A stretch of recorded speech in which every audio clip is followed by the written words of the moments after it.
monster.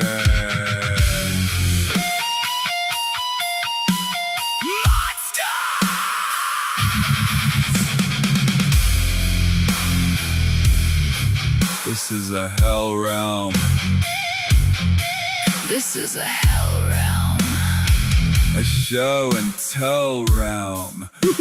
Degrade and die realm. This is hell. Zombies roam among us. Demons lurk around us. Demons write the laws, open up their jaws to devour. The innocent. Devour. The innocent. Oh, this is a hell realm. Monsters.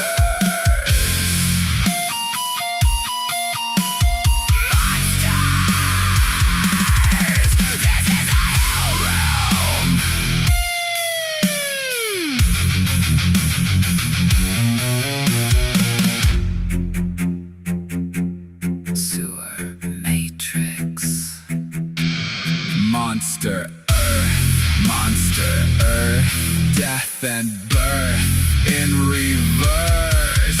Consume, devour. Monsters.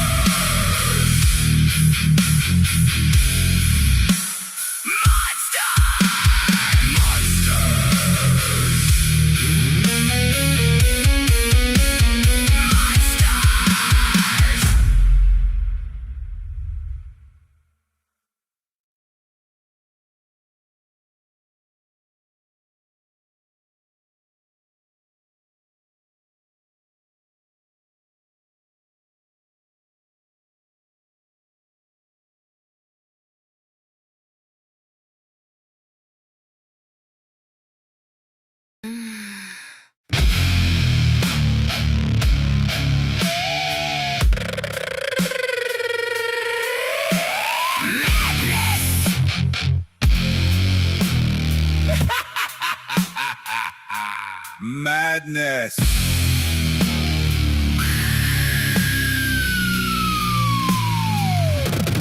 Madness.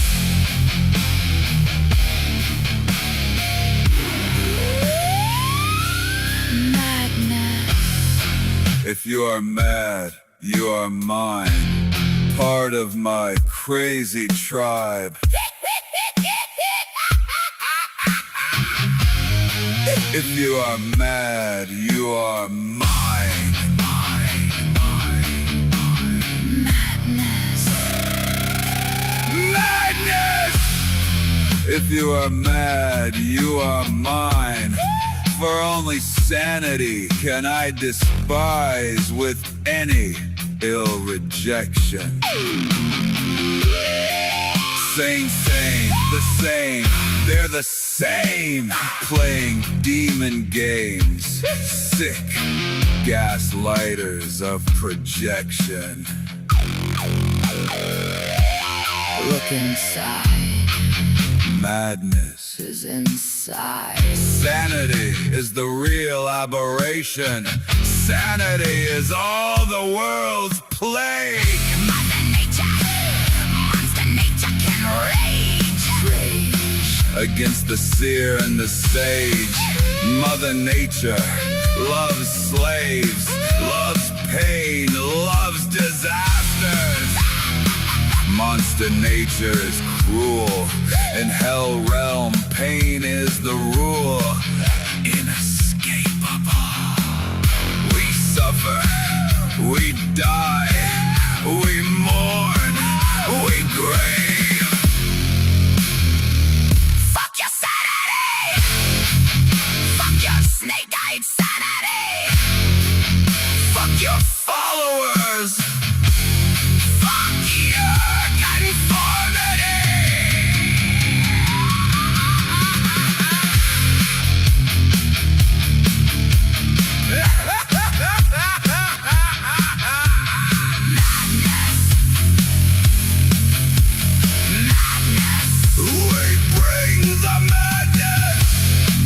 If you are mad, you are mine. Mine, mine, mine, mine, mine.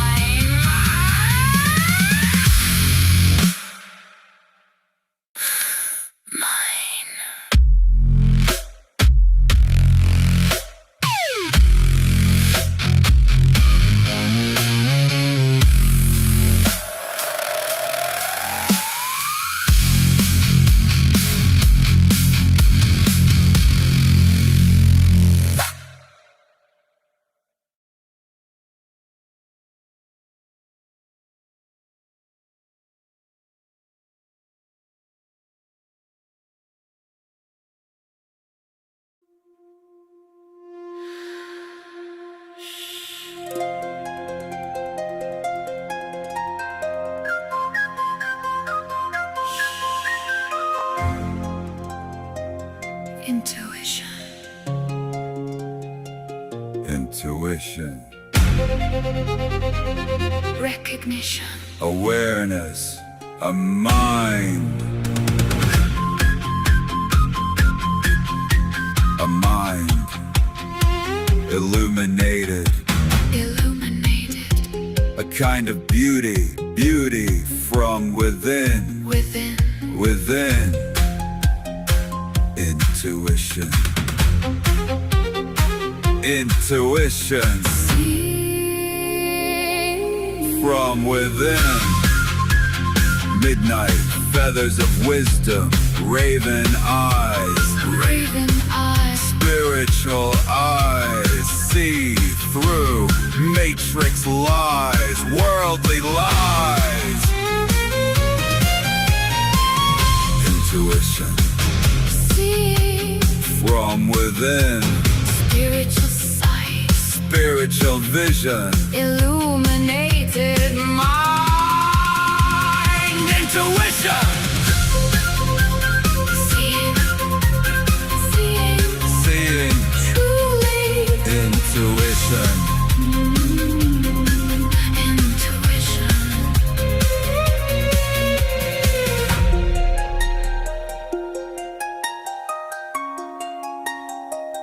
Raven eyes.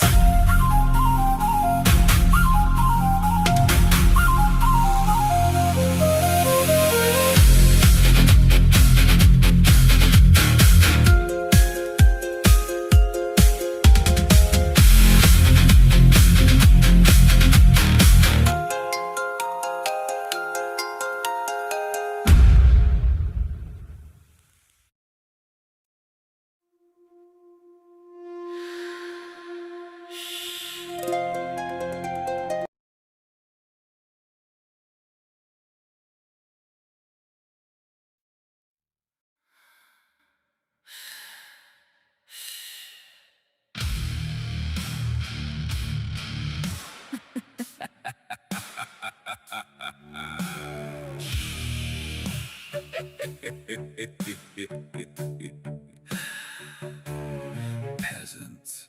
Shush. Listen.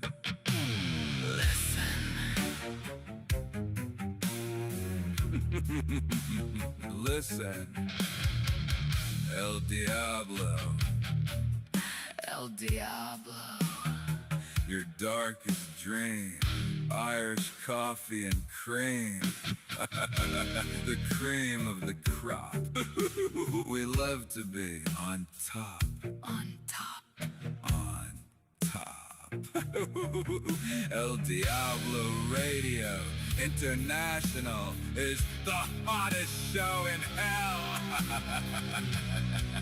Choose wisely. Choose freedom. Stand against petty little demons. Stand against Team Evil. Losers, druggies, and boozers. Losers! Losers! Weak little peasants. Peasants. Cockroaches. We are winning. El Diablo.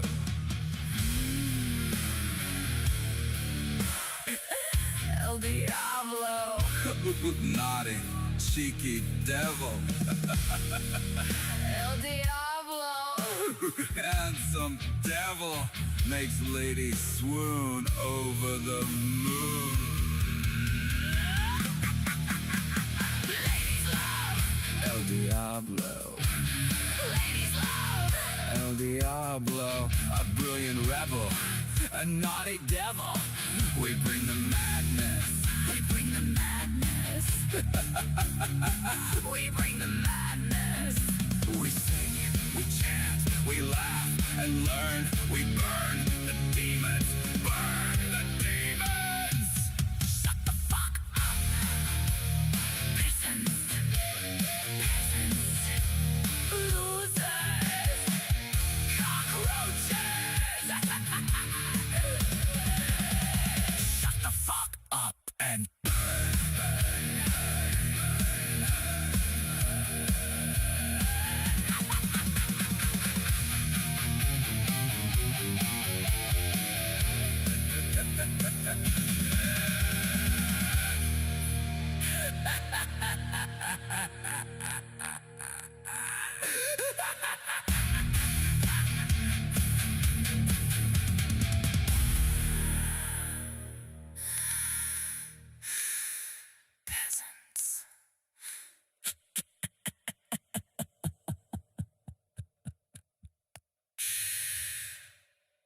Peasants. Peasants.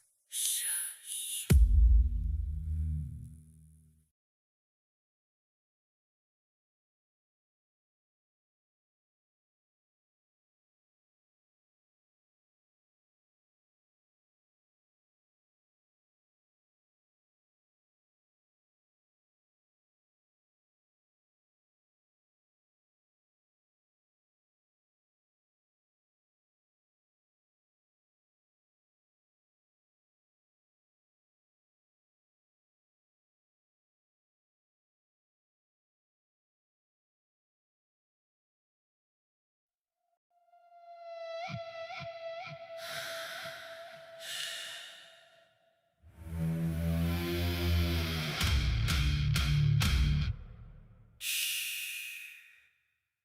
Peasants. Shush. listen. Listen. El Diablo. El Diablo, your darkest dream. Irish coffee and cream. The cream of the crop. We love to be on top. On top. On top. El Diablo Radio International is the hottest show in hell. Choose wisely. Choose freedom. Stand against petty little demons. Stand against Team Evil. Losers, druggies, and boozers. Losers! Losers! Weak little pissants. Peasants. Cockroaches! We are winning! El Diablo. El Diablo. Naughty cheeky devil. El Diablo Handsome devil. makes ladies swoon over the moon.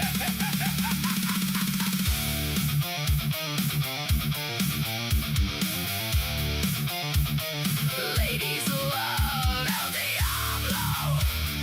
Ladies love El Diablo. A brilliant rebel, a naughty devil. We bring the madness.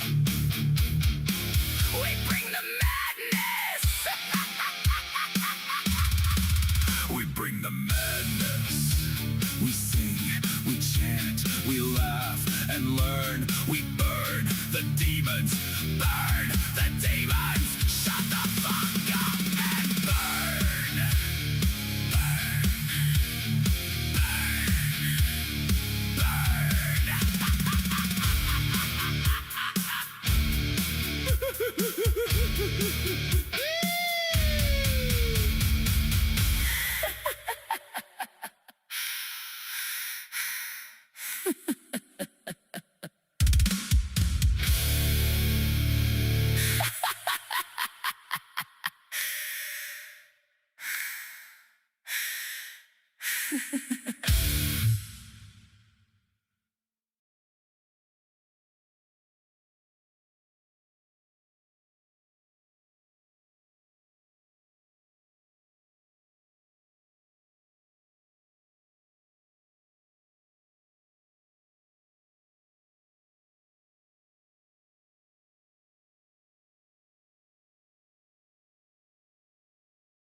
This is a love song. This is a love song.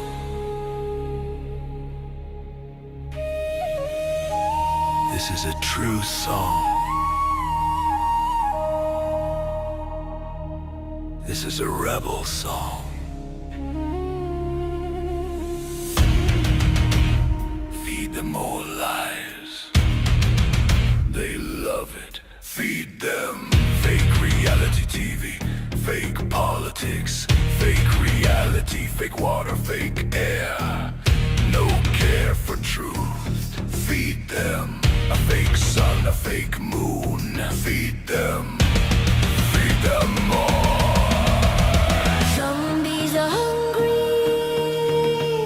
Zombies need to eat more and more lies. Zombies need more. They're hungry. Zombies love Fake reality. Zombies love everything. Fake and phony. Feed them more lies, feed them false desires, feed them false history, fake media, fake news, fake food and fake death. Take away all the rest that's authentic and real. This is a love song.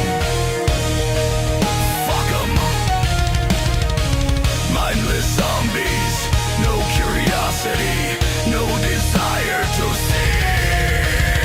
Feed them illusions, feed them fake idols, feed them false love and fake Lord above. They're hungry.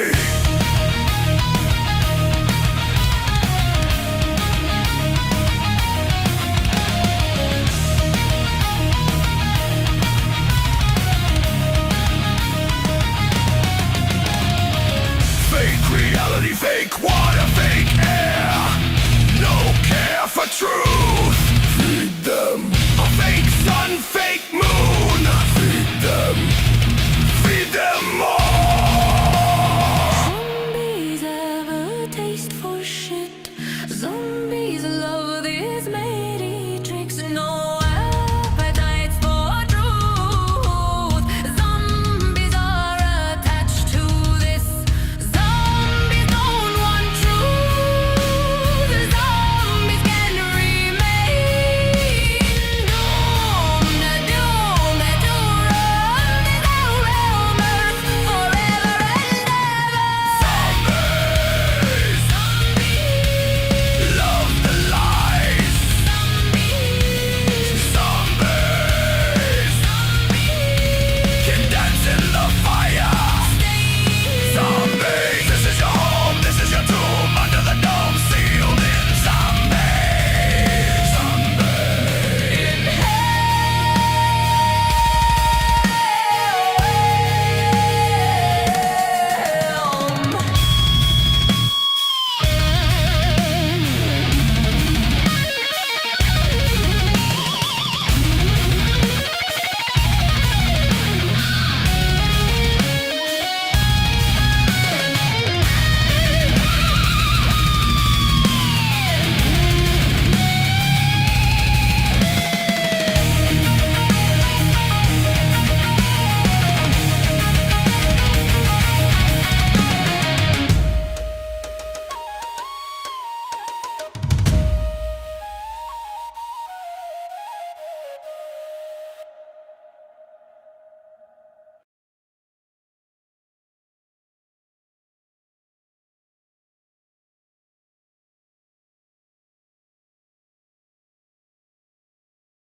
Viking strong.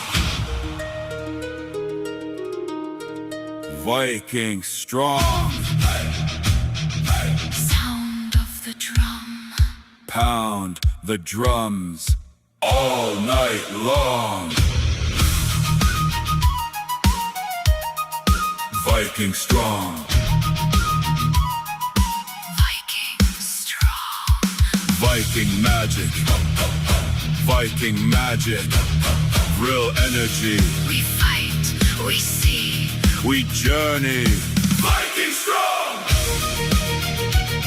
Real energy. We explore. We see, Inner eye.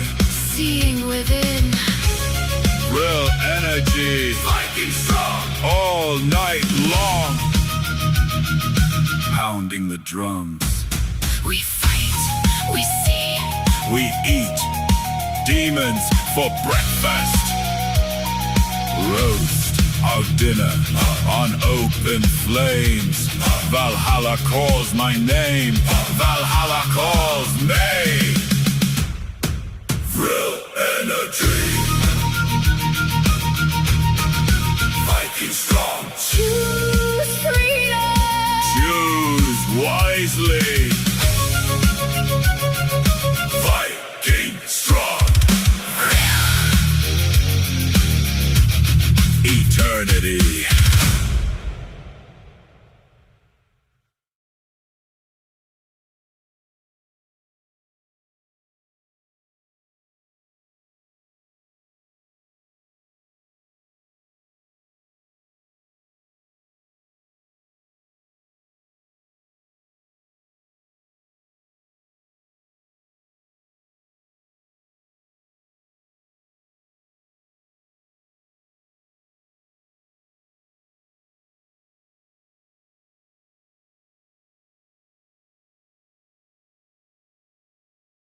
Do you? Do you? Do you? Do you? Do you? Do you want? Do you want to play? Do you want to play? Do you want to play? Demon!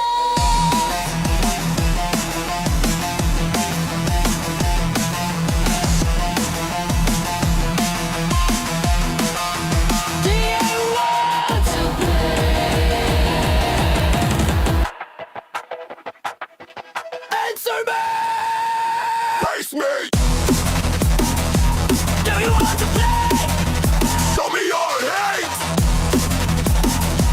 Show me your rage. Do you want to play? Do you want to?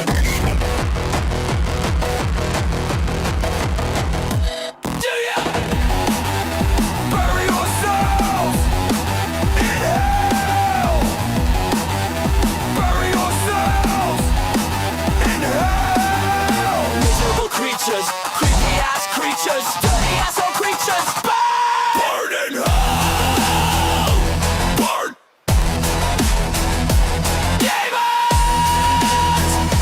Burn! Do you want to play? Burn in hell!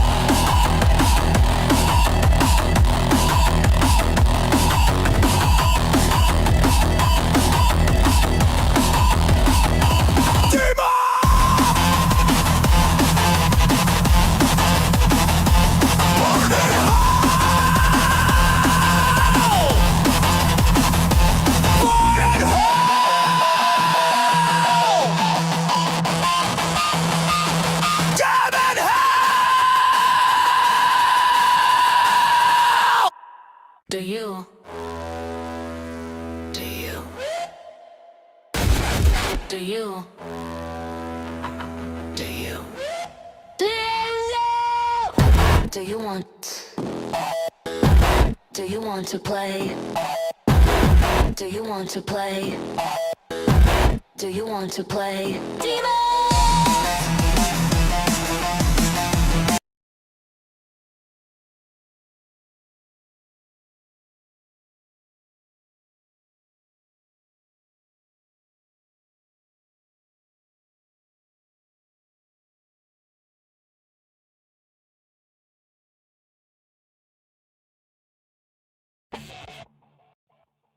Ooga.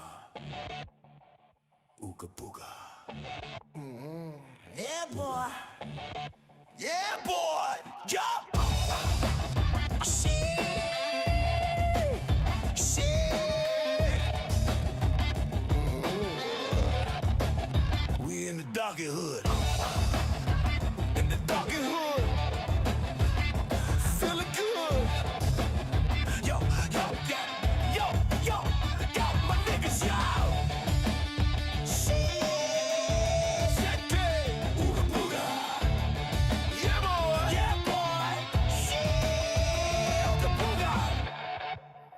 We in the darky hood.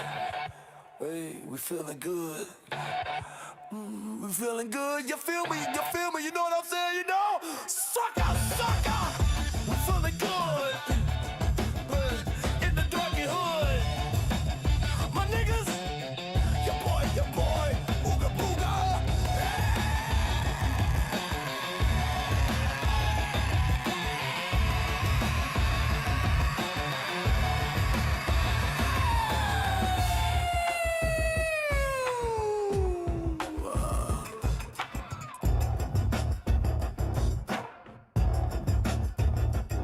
bitches. Bitches. Bitches. Bitches. Bitches. Bacon. Booker.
Yeah, yeah, yeah, yeah, yeah, yeah, oh, yeah, yeah. Dig the sound. Dig the sound. Dig the sound. We're in the jungle.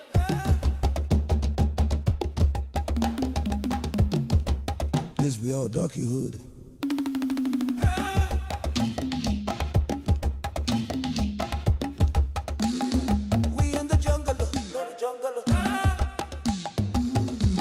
We the original people.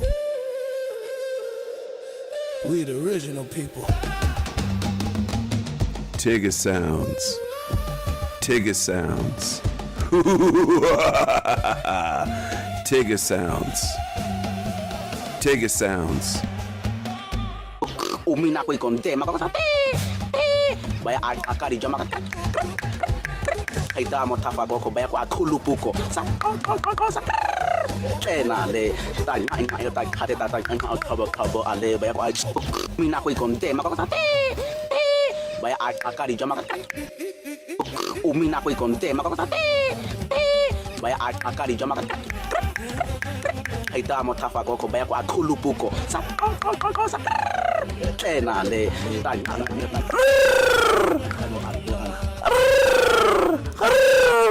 Tigger sounds. Tigger sounds.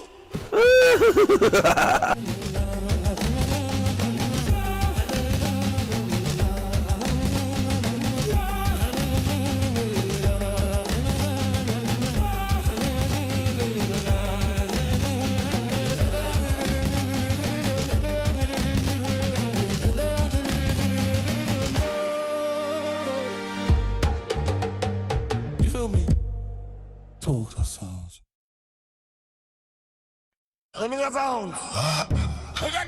Tiger sound. What be a man? Tiger sound. We in the jungle. Hey. her cool. This be a darky hood. We in the jungle. We the original people. We the original people.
Kids,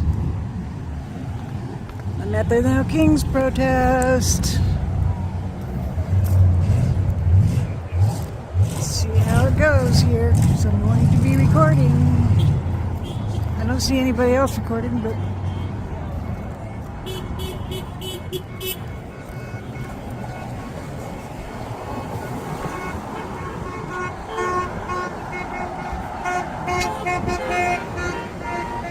I love that so many people attend this.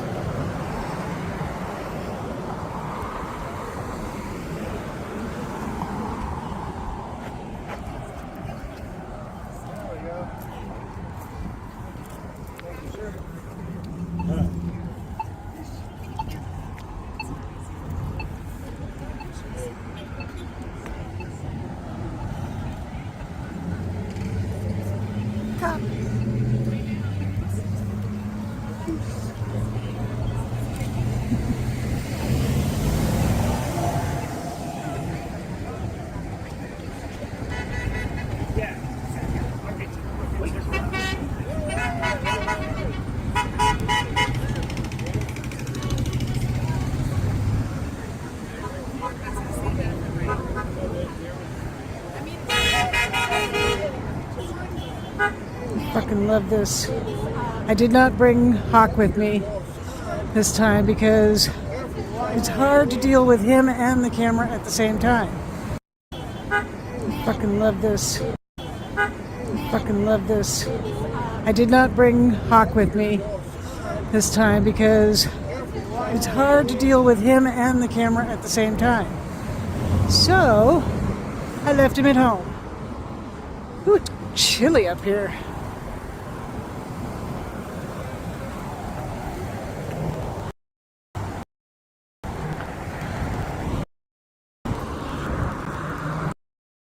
There's quite a few people.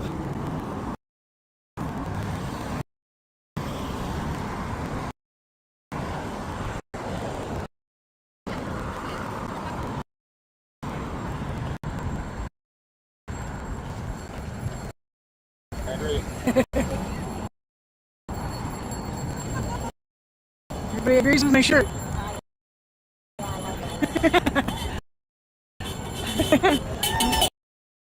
All I'm doing is wearing my fuck Trump shirt.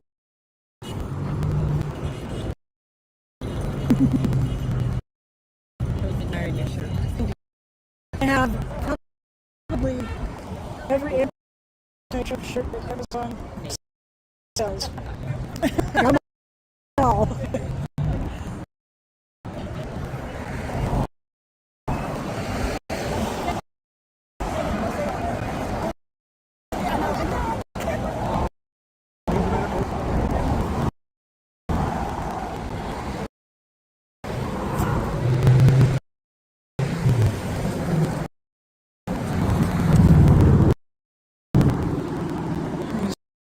See how far down this goes.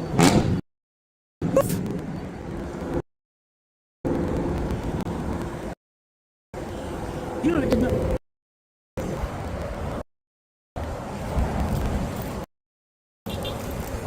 Like my hair. I'm kind of done it. Oh well. Oh well. Nothing in it. Anyway.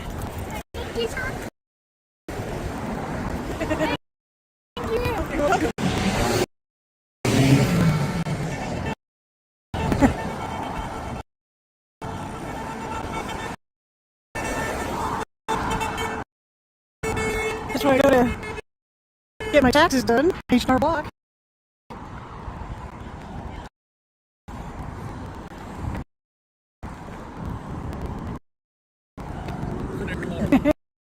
I like that too. A mango Mussolini. Oh, douchebag. Yes, I agree. Yay! And we'll be. We have a bubbly bee. Hi, bubbly bee. Good. This is awesome. It's what? This is awesome. Thank you. They're sold out of broadcasters. I know. I checked on Amazon. They're all out. Yeah. But it's the right color, yellow, right? Yeah, that works. Well, yeah, because that's what he believes is yellow. Yep. Awesome.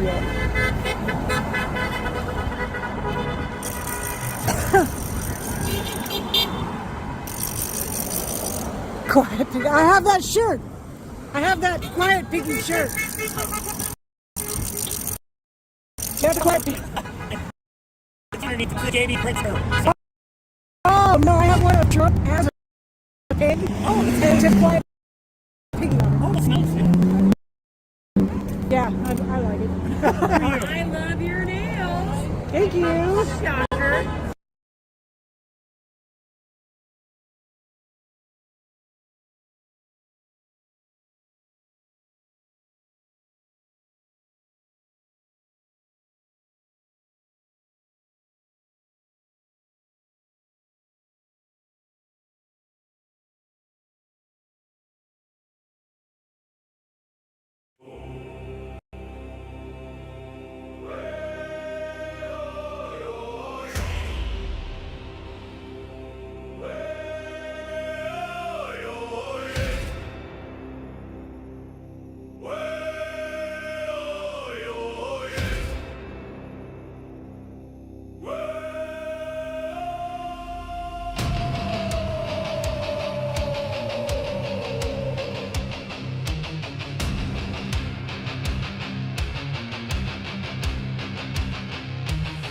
Splits open, blood red scream. Demons crawl from shadowed seams. Their eyes burn lies, my sword cuts clean. The truth ignites a primal gleam. Ashes fall like winter rain. Steel on steel, the clash, the pain. I am no mortal bound by chain. The Raven King, I rise again.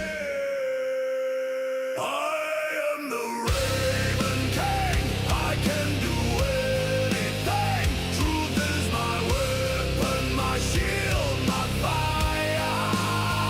Immortal flame soaring higher, higher. Soaring higher,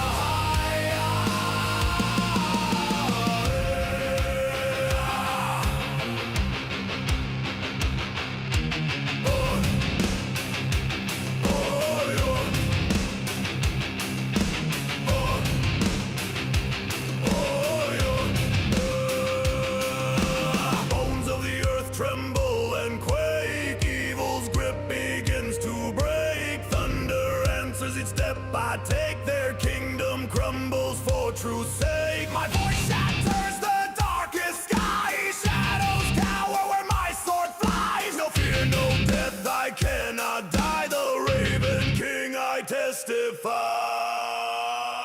I am the Raven King. I can do anything. Truth is my weapon, my shield, my fire.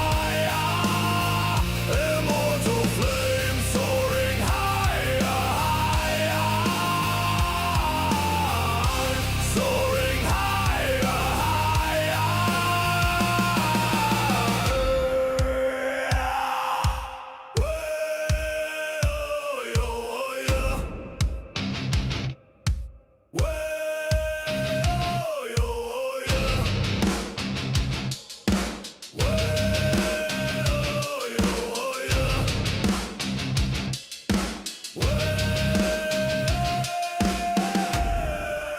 I am the Raven King. I can do anything. Truth is my weapon, my shield, my fire. Immortal flame soaring higher, higher. Soaring higher, higher.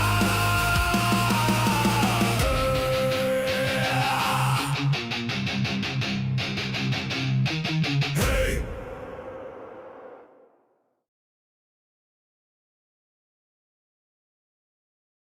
I kind of Yeah, you're kind of a purple freak. purple anything. Sometimes I have to rein myself in. I know the feeling. I love your shirt too. Thank you. Yes. I have a Go Fifi. Go Fifi when the first term. I have a t-shirt.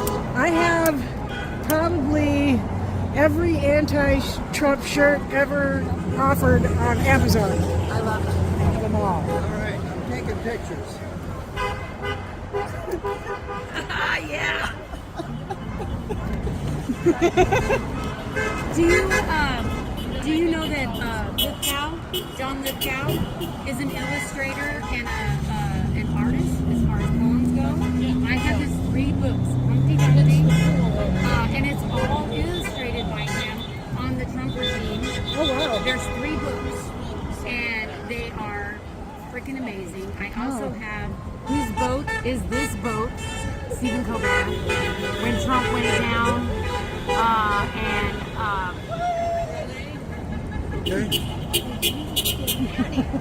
Hey, thank you. but they're amazing. Proud to have them. Awesome. And then Trevor Noah's compilation of all the tweets that Trump. I can't buy a bunch of books. I don't have anywhere to put them.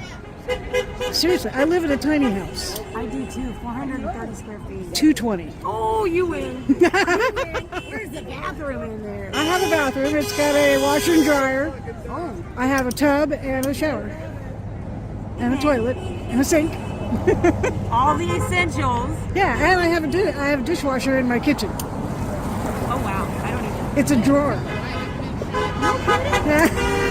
You Well, just that's pull it fancy. out and load it up and turn it on and shut it. Plug in, you're good to And you go. can't even hear it. When it's running, you don't even know it's running. Is it a newer tiny home? It's about 10 years old. I've lived here 10 years.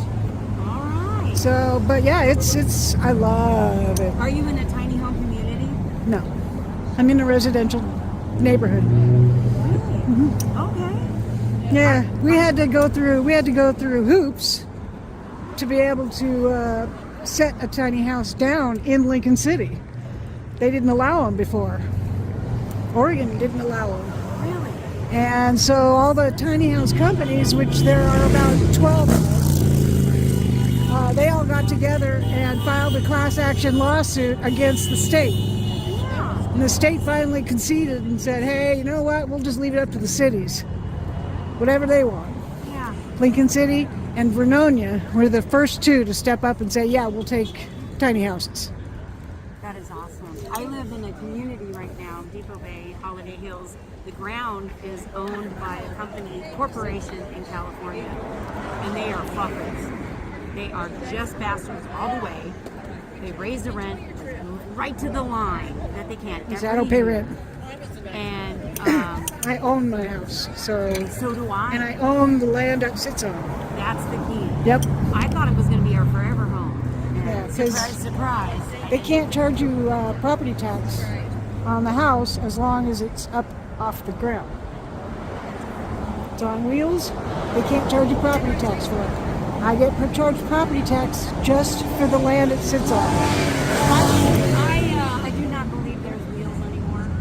No, mine has wheels, and I put wheel covers on the wheels, and they're all on. I mean, all of them are on. I don't have any wheels taken off. Yeah.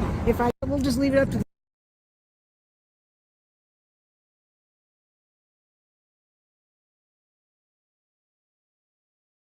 the cities. Whatever. I do not believe there's wheels anymore. No, mine has wheels, and I put wheel covers on the wheels, and they're all on. I mean, all of them are on. I don't have any wheels taken off. Yeah. If I do, I would end up having to pay property tax. And I do. Last year it was valued at $82,000, or the year before, and then last year was $80,000, and my property tax was more than it was the year before. I'm like, how in the hell did that work out? Yeah, last year I paid about $825, and the year before that was around $800. It goes up every year. I mean, it's ridiculous. I agree. And I wish. Oregon is where I belong. Came down from Alaska. Oh wow! No, I was born in Seattle, but I've lived here I've lived in Oregon since I was 6. Wow. So, and then in Lincoln City, I've only been here 10 years. Okay, still 10 years. I lived in Beaverton the whole time. That's where my husband's from, is Beaverton. That's why we ended up in. Well, I love Oregon. I love Beaverton, but it's expensive. Seems like that's a theme. Except for Medford.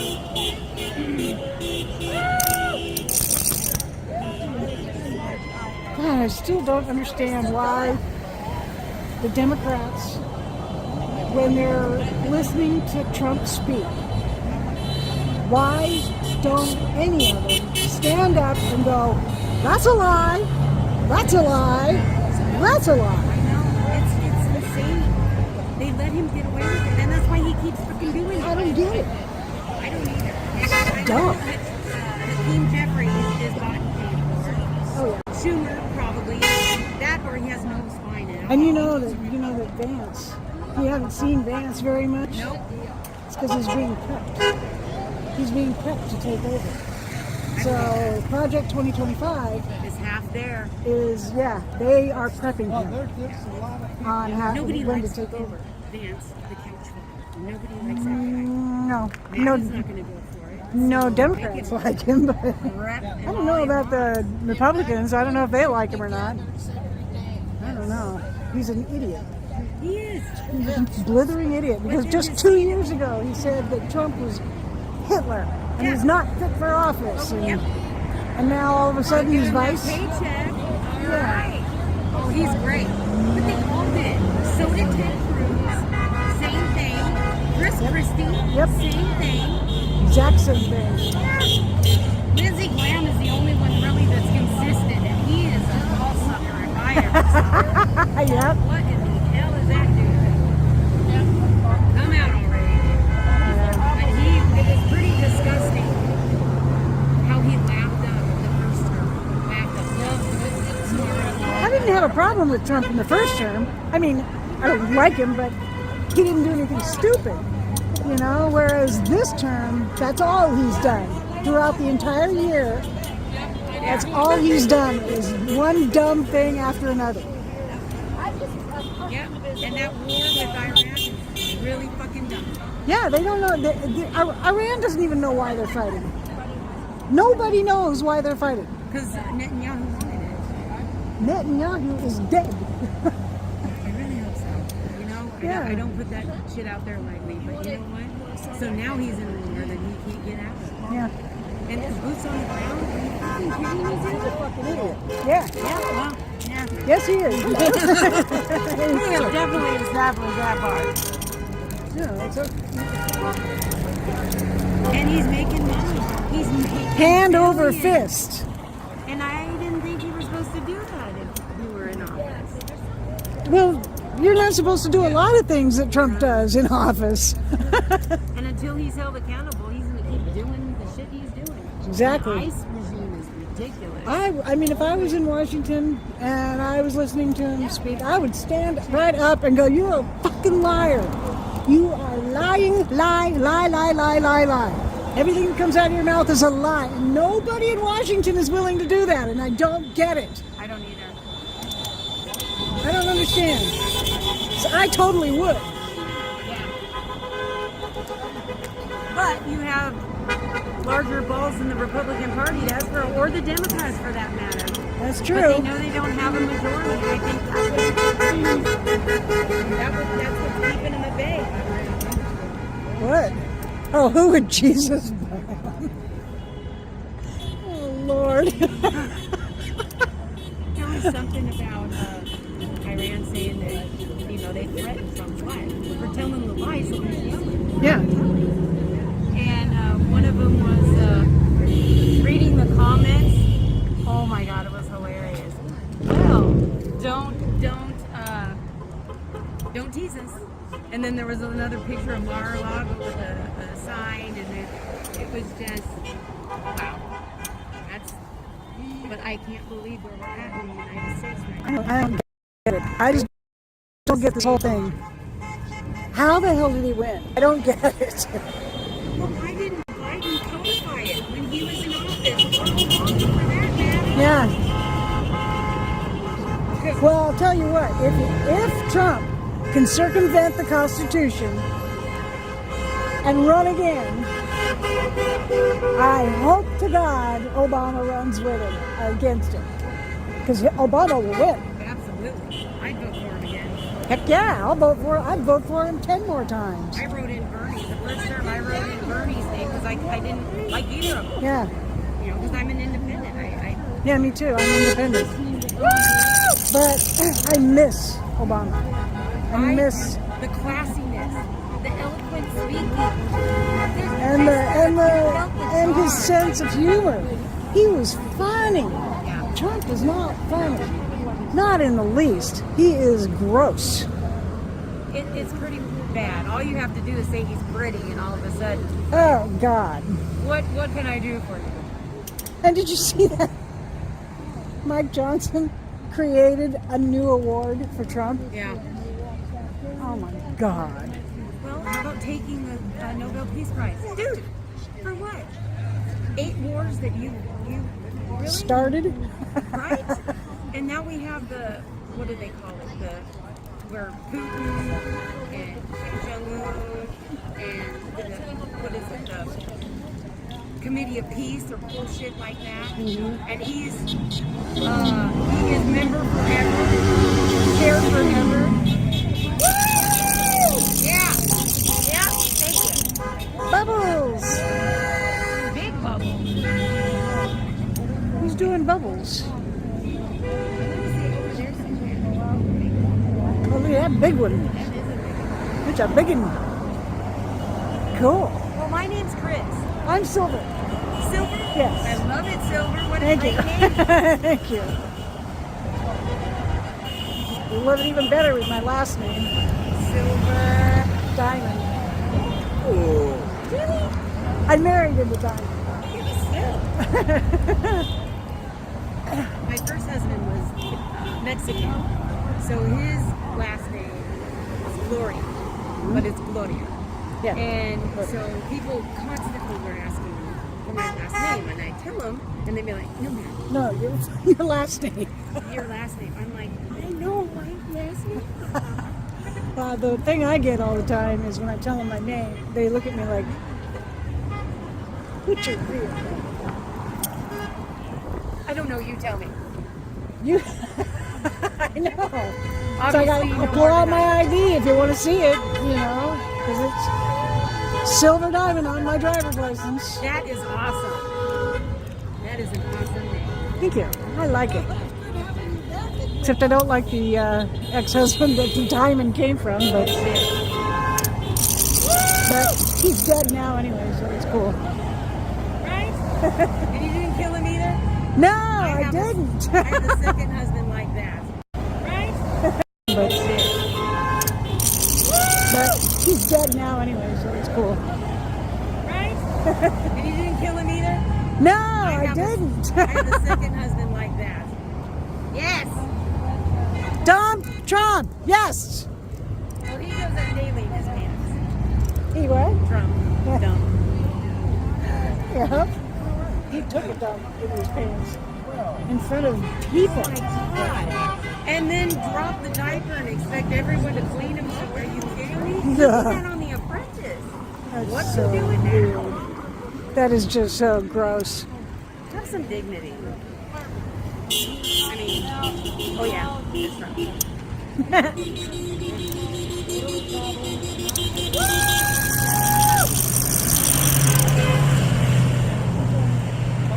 Starting them young. That's awesome. Yes. Woo! I would totally. Oh shit! Oh my God, that's amazing. Oh, the diapers all full. Gross. Yep. And spreading. Oh, that's nasty. He is so nasty. He is. He is just And it's gross. obvious. Anyone that has married a narcissist knows exactly what he's doing. Yep. Been there, done that. Diamond was a narcissist. Yeah, I married one too. I didn't kill him either. He died. Yeah, mine died bent over in a closet. Huh. Yeah, that's what when I heard, I went, really? I laughed my ass off. Mine died. I kind of thought he was. Yeah, that's what when I heard, I went, really? Huh. Done that. Diamond was a narcissist. Yeah, I married one too. I didn't kill him either. He died. Yeah, mine died bent over in a closet. Huh. Yeah, that's what when I heard, I went, really?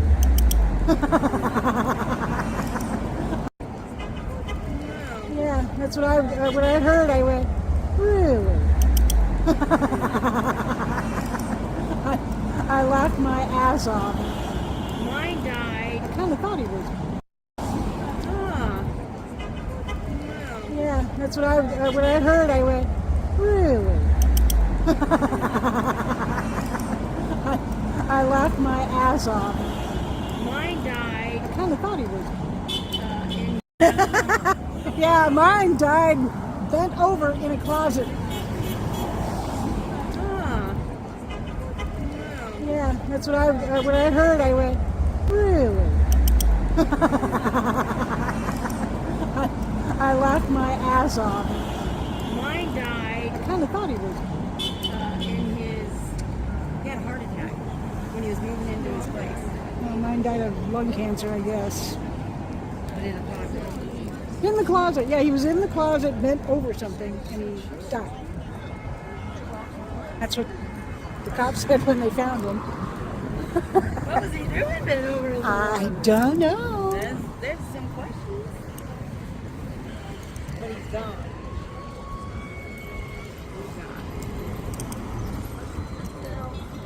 Okay. Oh, man. Texas. Ooh, it's starting to get chilly. Little titty. Little titty bit chilly. Nipply. Oh, I love these. I love the. Oh, I know. I went on Amazon to look for one, but all the frog ones are gone. Of course. See what Portland started. Yep.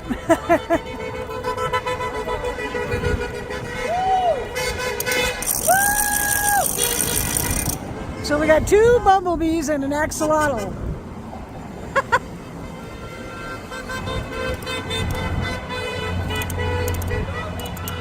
I love axolotls. They're so cute. Those little fish. Yeah. Okay, well, I'm starting to get cold. Where we need to go?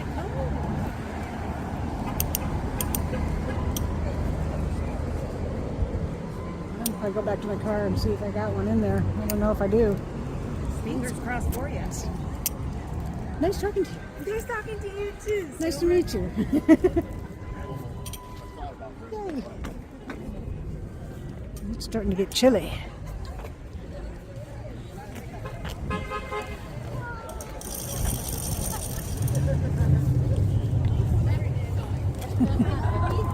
I love your t-shirt. Thank you. I love your axolotl.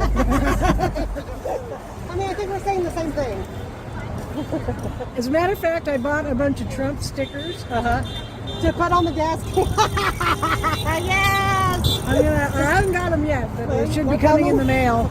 And I'm gonna plaster them all over everywhere I stop for gas. Yep, absolutely. Always. I love it. Because he did that. He totally did that. Yep.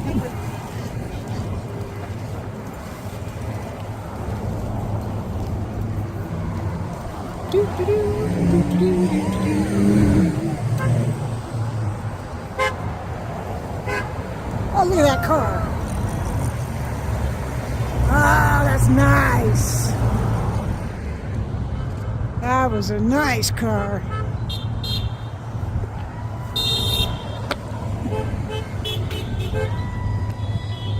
It's hard to tell if they're honking in support or honking because they're mad. Is it?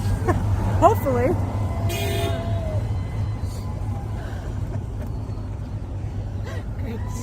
Thank you.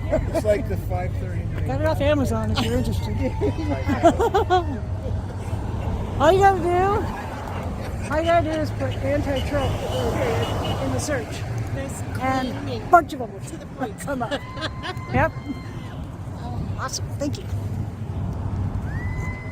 Oh, look at that. A little white golden lab.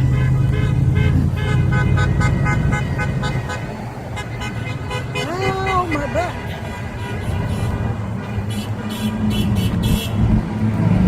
Whoa. Buddy. Is he friendly? Yes.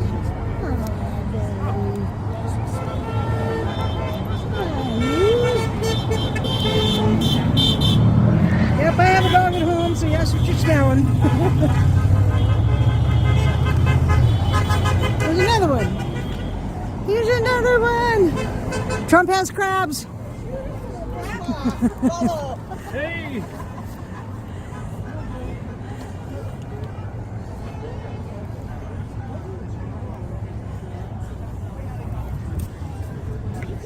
Oh, my back is hurting.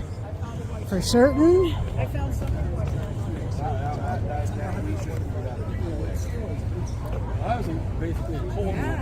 Yeah. I've been standing for too long now. My back is killing me.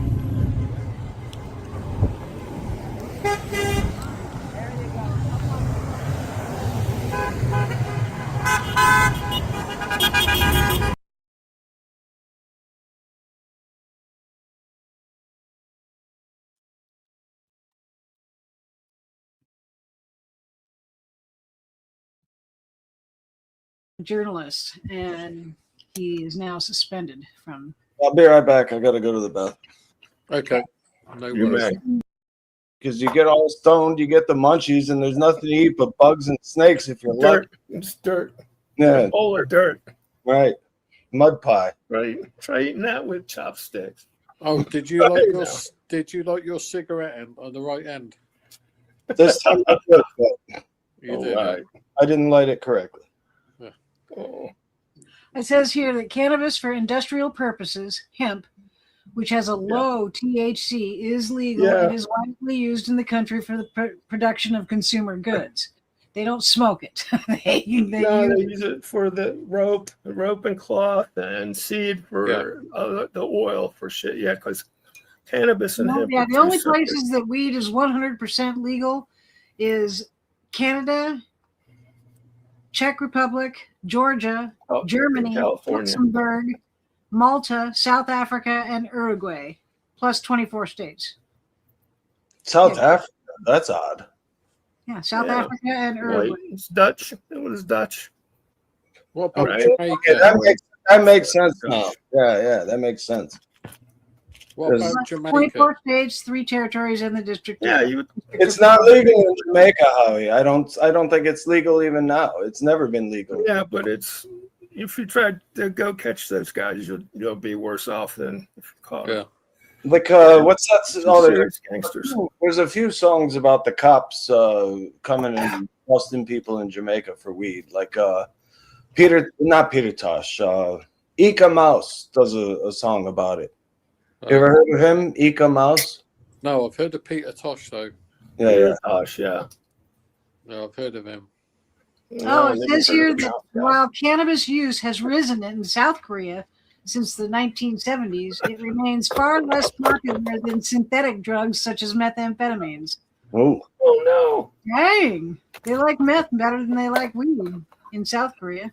Yeah, well, if I had to pick, if I could get pharmaceutical amphetamine and weed is or not black beauties, I would go for the black beauties.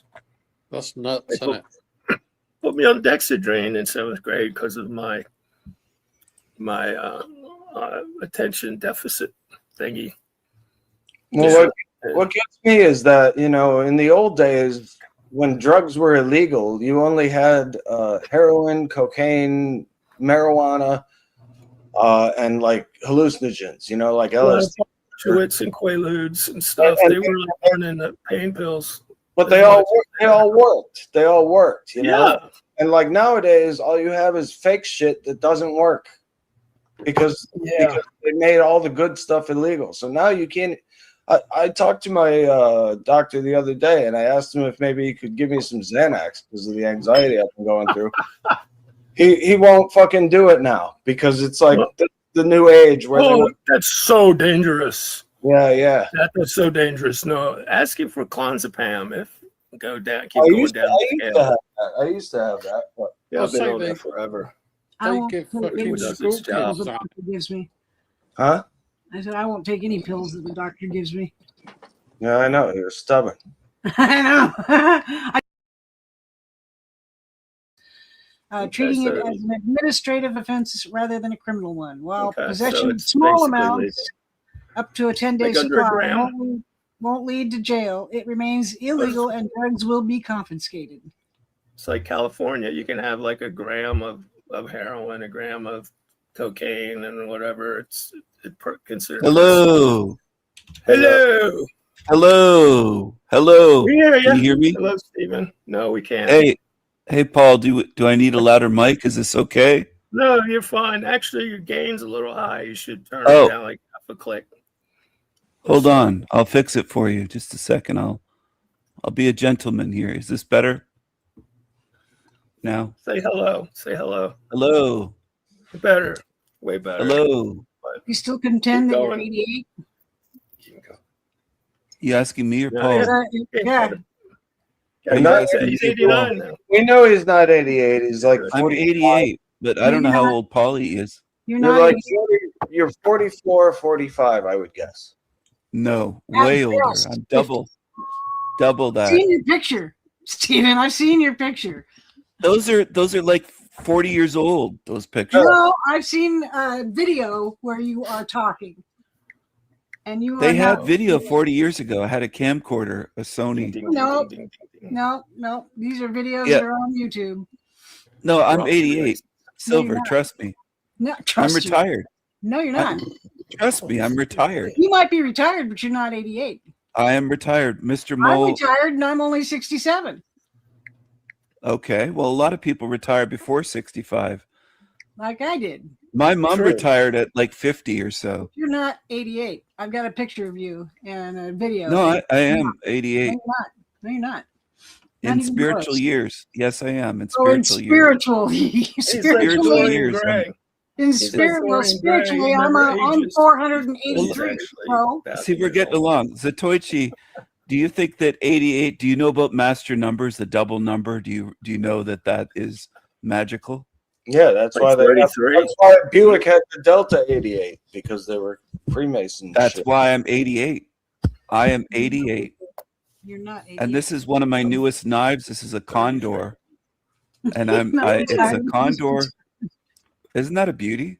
That's kind of cool. I thought it was a fillet knife until you made the picture. But, It's a black micarta handle. Is that and for it is from disemboweling? Oh. What? Is that for disemboweling? Disemboweling? No, it's for demons. This is I'm a trying to- knife from El Salvador. I'm supporting the South Americans by buying some Amazon knives from them. $20. No, this is about over $200. No, I'm saying this guy here, $20 on Amazon, has replaceable scalpel blades. So when the blade gets But dull, my knife would cut that in half. Mine's a big, thick, I'm sure beefy it knife. would. It's for boxes. It's Ooh, about Mine is a my knife's bigger than your knife. mine is a full. I didn't say that. My knife is a That's- beefy My knife would Pretty cut yours in hefty. half. quarter thing. inch. It would cut your knife in half Same thing. in a knife fight. Hypothetically, Well, don't bring a knife obsessed to a with me. gunfight. Mr. Mole, have you ever been in a knife fight? Almost. That's how The I two got guys, arrested. you- That's how I got arrested because this dude was fucking screaming at me and saying I'm scared to get out of the car. So I jumped out of the car. I didn't know you got arrested. I opened up a 3-inch fucking pocket blade and threatened him with it, and then I got arrested. He's the one threatening me the whole time, trying to fight me, and I jump out of the car to scare him off, and I get arrested. Who was trying to fight you? Who do you know the guy? No, but I know who he is. He was Oh. he's this fucking asshole. It was Father's Day, and he didn't like the way I was driving because he was driving like 15 miles an hour, and I passed him. So he followed me to a parking lot and fucking was standing there staring at me. And then he comes over to my car and gives me a talk about my driving, and I'm like, yeah, okay, whatever. He walks away, and then I went, fuck you. And then he heard me, and he turned around and came back, and he's like, get out of the car. I'll kick your fucking ass. You're scared to get out of the car, and blah, blah, blah. And I didn't know I had PTSD at the time. So I said, oh, I'm scared, huh? So I fucking jumped out of the car, pulled the knife, and that's the rest is history. You know, now I get arrested. Did you stab him in his butt cheek? I should have.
Yeah.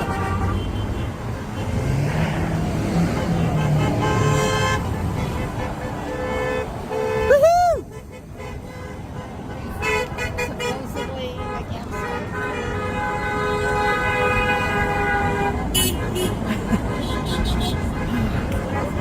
Puppies! 2 puppies! Hi, puppy!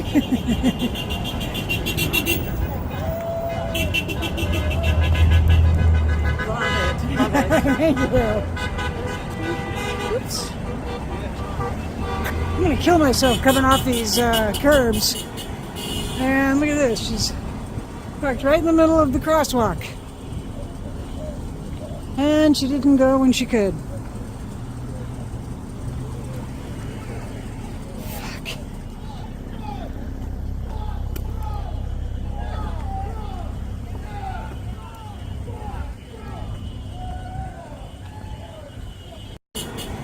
And look at this, she's parked right in the middle of the crosswalk. And she didn't go when she could. Fuck.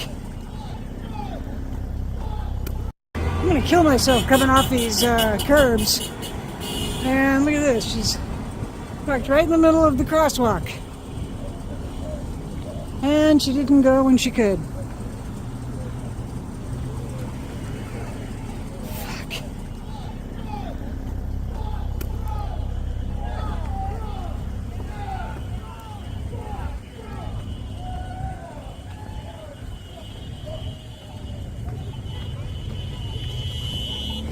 Sorry, what was he saying?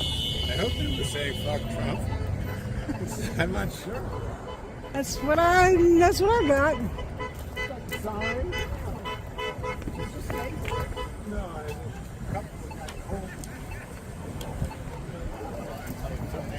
The Trump supporter must have driven by.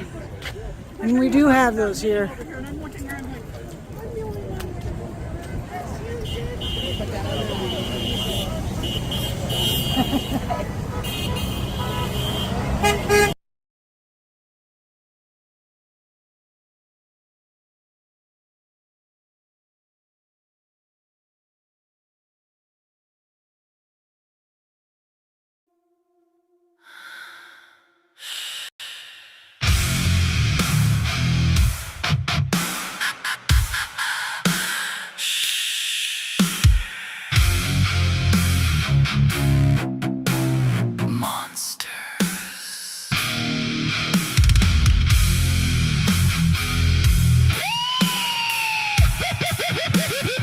Monster.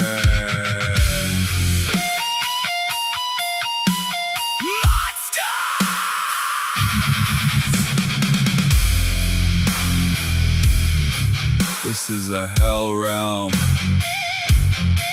This is a hell realm. A show and tell realm. Degrade and die realm. This is hell. Zombies roam among us. Demons lurk around us. Demons write the laws, open up their jaws to devour the innocent. Devour the innocent. Oh, this is a hell realm. Monster.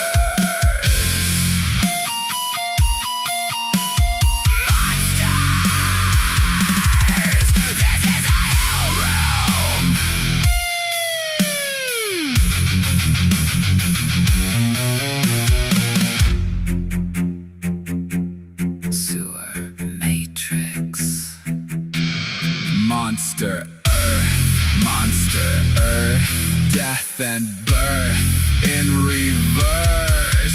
Consume, devour.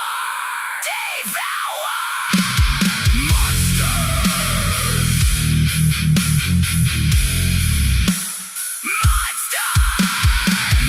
Monsters.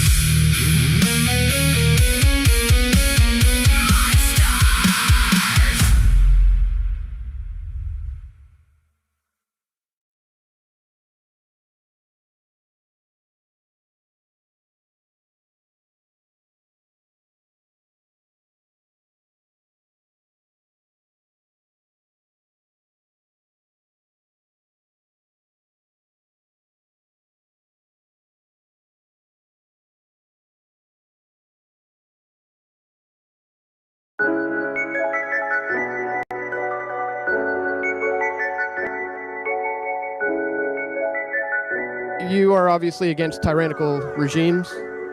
Of course. Would you consider the Canadian government tyrannical when they were, forcing people to wear masks during COVID and invoking the Emergencies Act to shut down legitimate protests and things like that? That's a very complex question. I had COVID, even though I was vaccinated, and if I wasn't vaccinated, I think I would have been dead. So please don't tell me about fascist governments making people wear masks. I had COVID, even though I was vaccinated, and if I wasn't vaccinated, I think I would have been dead. So please don't tell me about fascist governments making people wear masks. I actually think that people that don't wear masks are irresponsible people to society. Why should some people's rights end where other people's feelings begin? Because it's a balance between collective responsibility and individual freedom. And what about the individual freedom of those who didn't want to wear a mask? Our elected government decides where that line is. Some people would think that forcing people into a COVID gulag, so to speak, was a pretty tyrannical move. The virus forced us into a gulag. No, the government did. The virus forced us into a gulag. What about the invoking of the Emergencies Act to shut down a legitimate protest? I mean, that was, a judge has already ruled that was unconstitutional. A very poor ruling. I thought Trudeau was immensely patient. I thought it should have been shut down a long time before that. How long would you get away with standing on the average street corner and blocking public access? Well, we see it all the time with the Palestinian protests here in Vancouver. They do that like every week. Well, I don't know about that. Yeah, I don't want to talk to you. This is just the dumbest bullshit I've ever heard. I think there needs to be a vaccine for to protect us from tyranny. Would you take it? I wouldn't trust something like that. I don't think. Forcing, mask mandates and vaccines and stuff. I would have thrown people in jail who were refusing, who were making issues. I find it fascinating that people are against so-called tyrannical governments and that they're in favor of something like that, like it violating my rights. Yeah, no, but we got back to the same point. You use the word tyrannical. I would use the word responsible. Thank you very much. Wow. Fascinating stuff.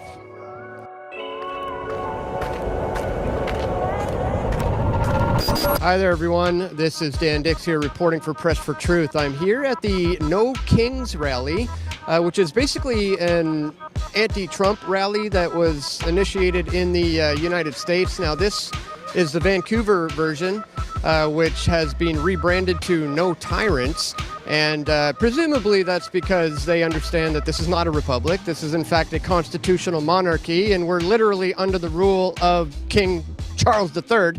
Now, having said that, I am all in favor of this idea of having no tyrants. That is certainly something I can get behind. However, a lot of these particular people, not all of them, but a good number of them, were fully in favor of tyrannical regimes forcing masks on people, tyrannical regimes invoking the Emergencies Act to shut down legitimate protests, tyrannical regimes sending people to COVID gulags just a few years ago. So today I want to find out, are they really in favor of having no tyrannical regimes? And if so, what exactly is that going to look like?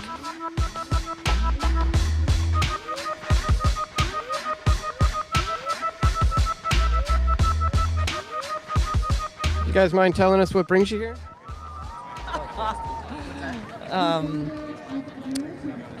The daily dump that makes us all incredibly anxious day and night.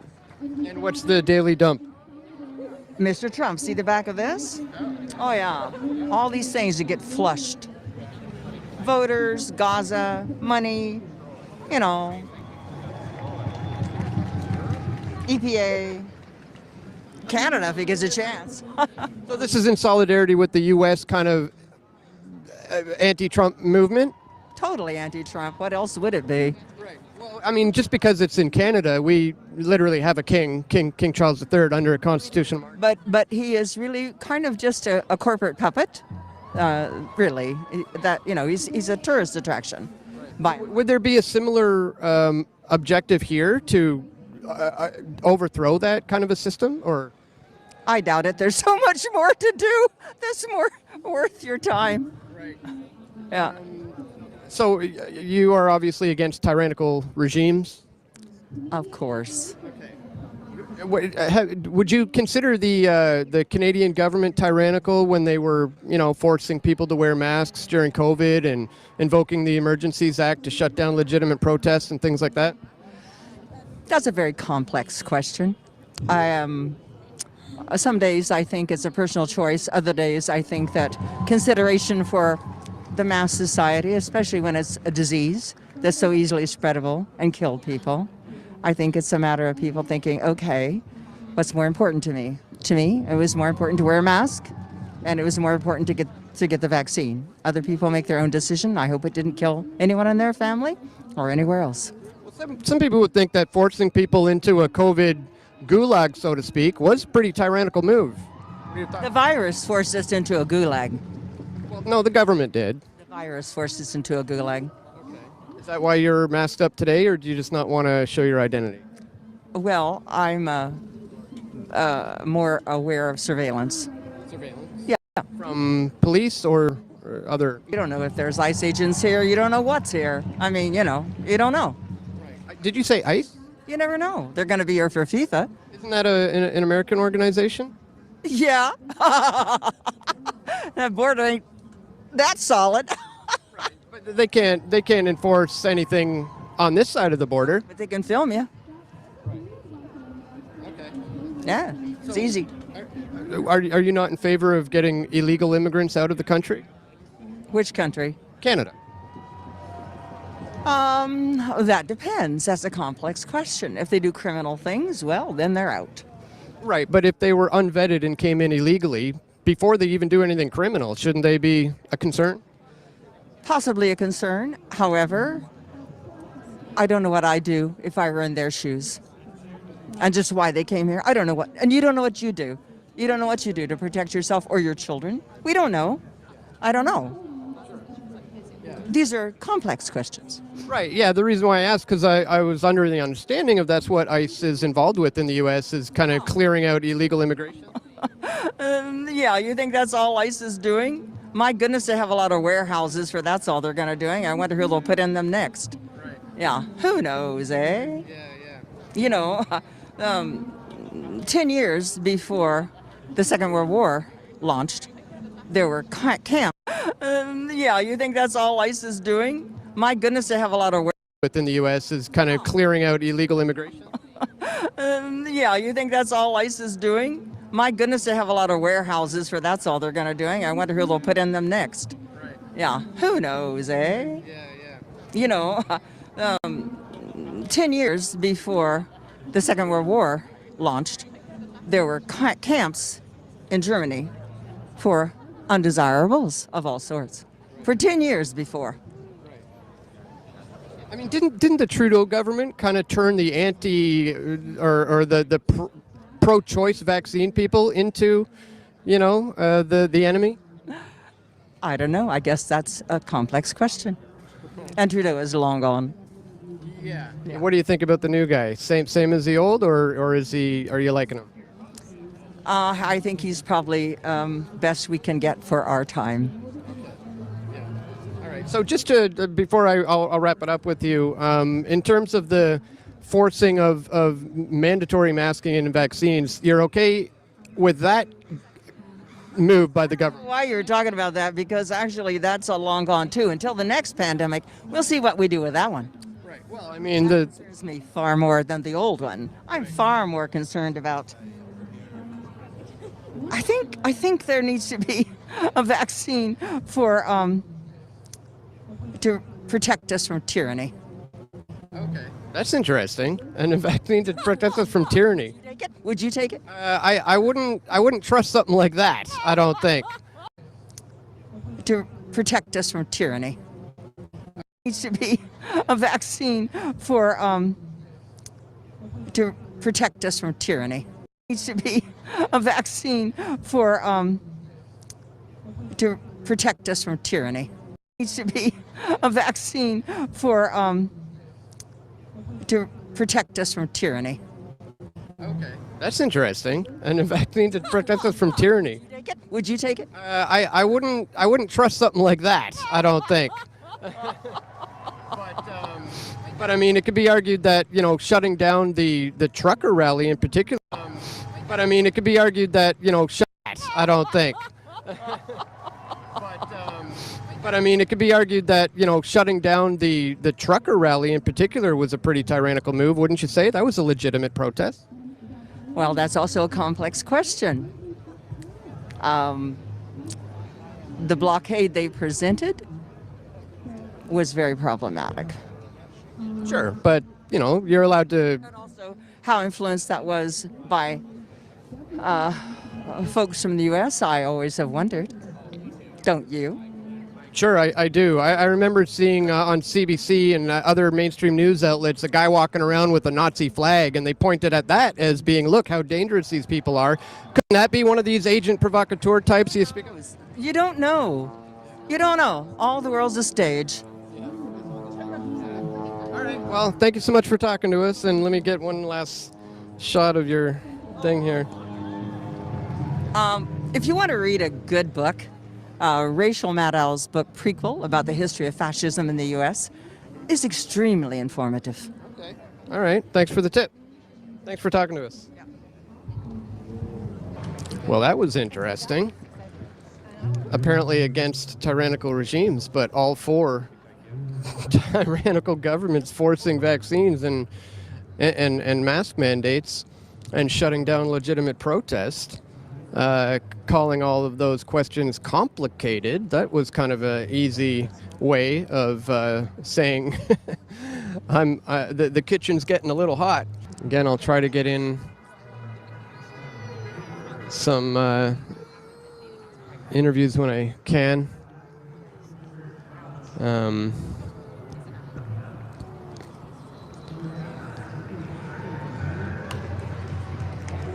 I was going to tell you too, if you didn't wear your diaper or dog muzzle properly on the plane, they make emergency landings, drag you off the plane, humiliate you, call you everything, throw you in jail, and a whole bunch of disgusting things.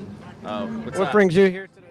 Yeah, I don't want to talk to you. This is just the dumbest bullshit I've ever heard. Well, really? Why? Yeah. It just is. You guys are so stupid. Look at you, man. This guy's just been kind of getting in front of me a lot, and he just came up to film us and take pictures of us, and and then he curses in front of that sweet young little child. Yeah, that's the kind of people we're going to have to deal with here, unfortunately. Do you guys want to talk to us about what brings you here today? A little bit. What would you like to know? Why I'm here? Yeah, are you Canadian or are you? Canadian, yes. And I'm here because what is going on in the United States is terrible. It is frightful. It is illegal. What particularly? The refusal by the president to comply with international law. Says you can't go bombing people just because you feel like it, or it's in your bones or something, excuse like that. It's shocking to be a Canadian and live next door to a country that descends into autocracy quite so quickly. And it behooves the U.S. to take a long, hard look at its constitution and make the changes necessary that this does not happen again. Democracy of 250 years standing destroyed inside a year. That should make everybody sit up and take notice.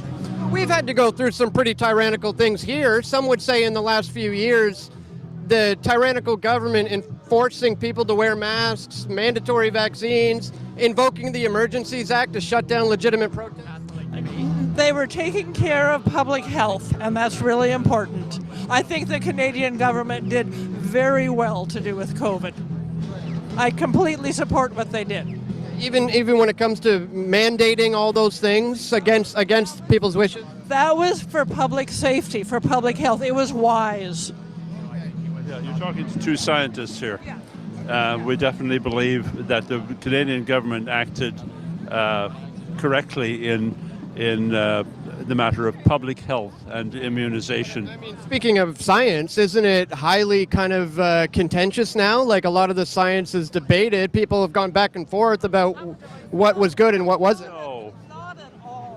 Not at all. You can buy scientists' opinions in various things if you want to, but the majority, not at all. Vaccines are very important, and the reason why the COVID vaccine was able to be developed very quickly is because a whole lot of scientists had been working on related work. You can buy scientists' opinions in What was good and what wasn't? What was good and what wasn't? What was good and what wasn't? Not at all. You can buy scientists' opinions in various things if you want to, but the majority, not at all. Vaccines are very important, and the reason why the COVID vaccine was able to be developed very quickly is because a whole lot of scientists had been working on related work, and it was just really excellent timing that the need for a COVID vaccine happened when a whole lot of the background work had already been done. Yeah, especially the gene slicing work that went on in advance of developing a COVID vaccine. What about the invoking of the Emergencies Act to shut down a legitimate protest? I mean, that was a judge has already ruled that was unconstitutional. That was a very poor ruling. I thought Trudeau was immensely patient. I thought it should have been shut down a long time before that. How long would you get away with standing on the average street corner and blocking public access? Well, we see it all the time with the Palestinian protests here in Vancouver. They do that like every week. Well,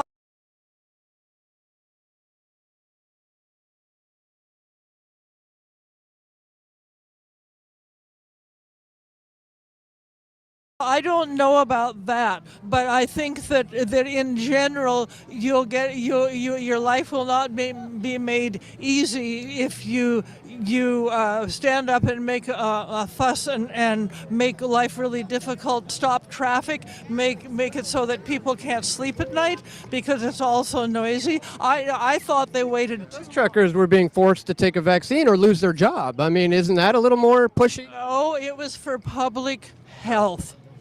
The herd immunity only works when the herd is immune. End of story. And some vaccines are required to maintain public health.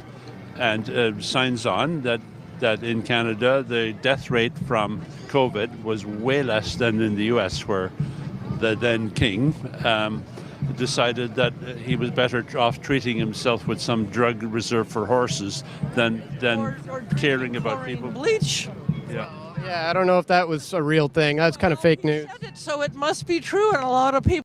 That in Canada, the death rate from COVID was way less than in the US, where the then king decided that he was better off treating himself with some drug reserved for horses than caring about people. Bleach. Yeah. Yeah, I don't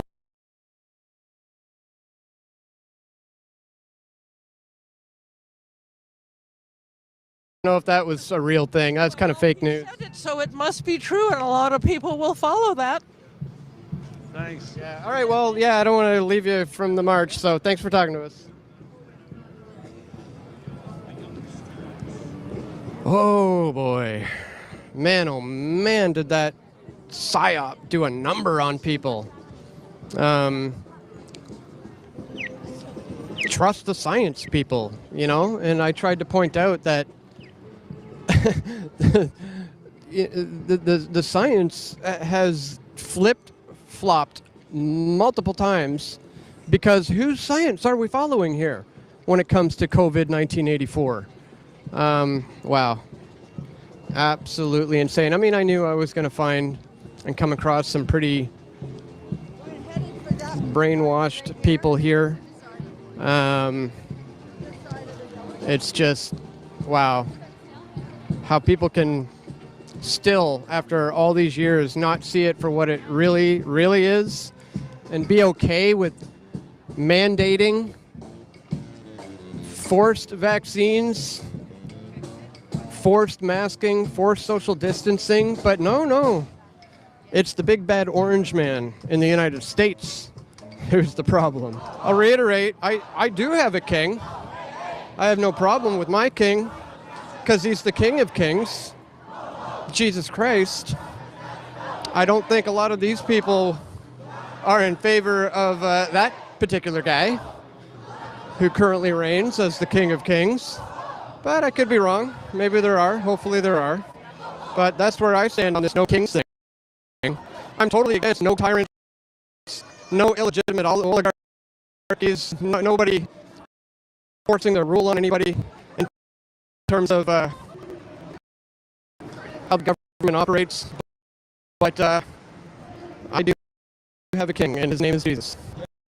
I'm not gonna fuck with you. I just wanted to say that I was actually surprised and impressed with your position on going to war with Iran.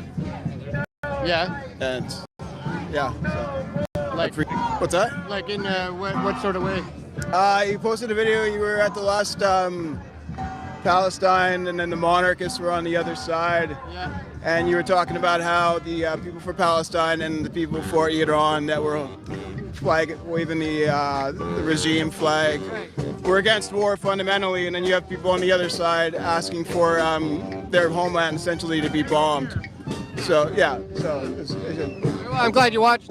Yeah, a lot of people on the right will still say, well, they'll take the anti-Islamist position and say it's good to bomb Islamic people regardless. So it's nice to see that you have some fundamentals against war in general. Oh, absolutely. You come from the right.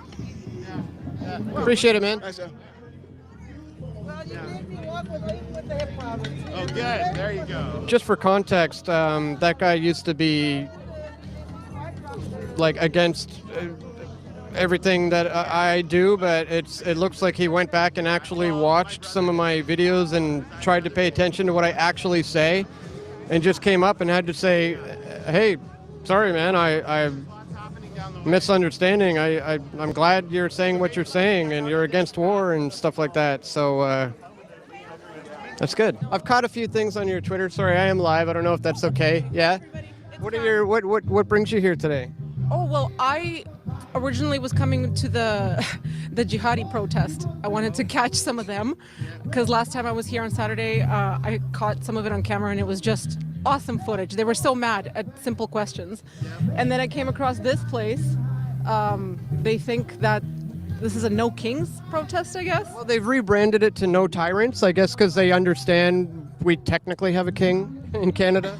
I wonder if they recognize the irony of that. I don't think so. In fact, I spoke with a lot of people and said, if you're against tyrannical regimes, do you have an issue with when the recent Trudeau government mandated masks, forced people to take vaccines, invoked the Emergencies Act to shut down legitimate protests, and they it kind of messed with their brains a little bit.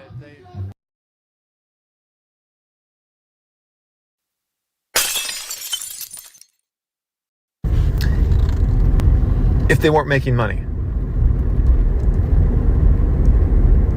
Oh, there's a good thing to go after. And then you start seeing all these YouTube channels being like, oh, yeah, I can see how. Yep, I can see it. But hey, you got to make money while you're in hell, right? I mean, I've thought about doing it too. My humanly flesh nature is like, man, I could be making money doing this. I could be making money. But here's the thing. Money. Money is always on their minds. These so-called truthers, they call themselves truthers. They're fake. They're phony. They're obsessed with money. They're greedy. They're immoral. They're losers. Losers. Disgusting. Okay, I despise disgusting ads. I think ads are like little mind viruses. Just totally. You got to make money while you're in hell, right? I mean, I've thought about doing it too. my humanly flesh nature is like, man, I could be making money doing this.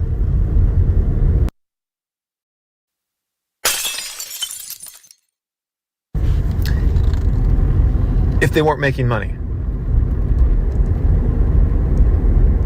Oh, there's a good thing to go after. And then you start seeing all these YouTube channels being like, oh, yeah, I can see how. Yep, I can see it. But hey, you got to make money while you're in hell, right? I mean, I've thought about doing it too. My humanly flesh nature is like, man, I could be making money doing this.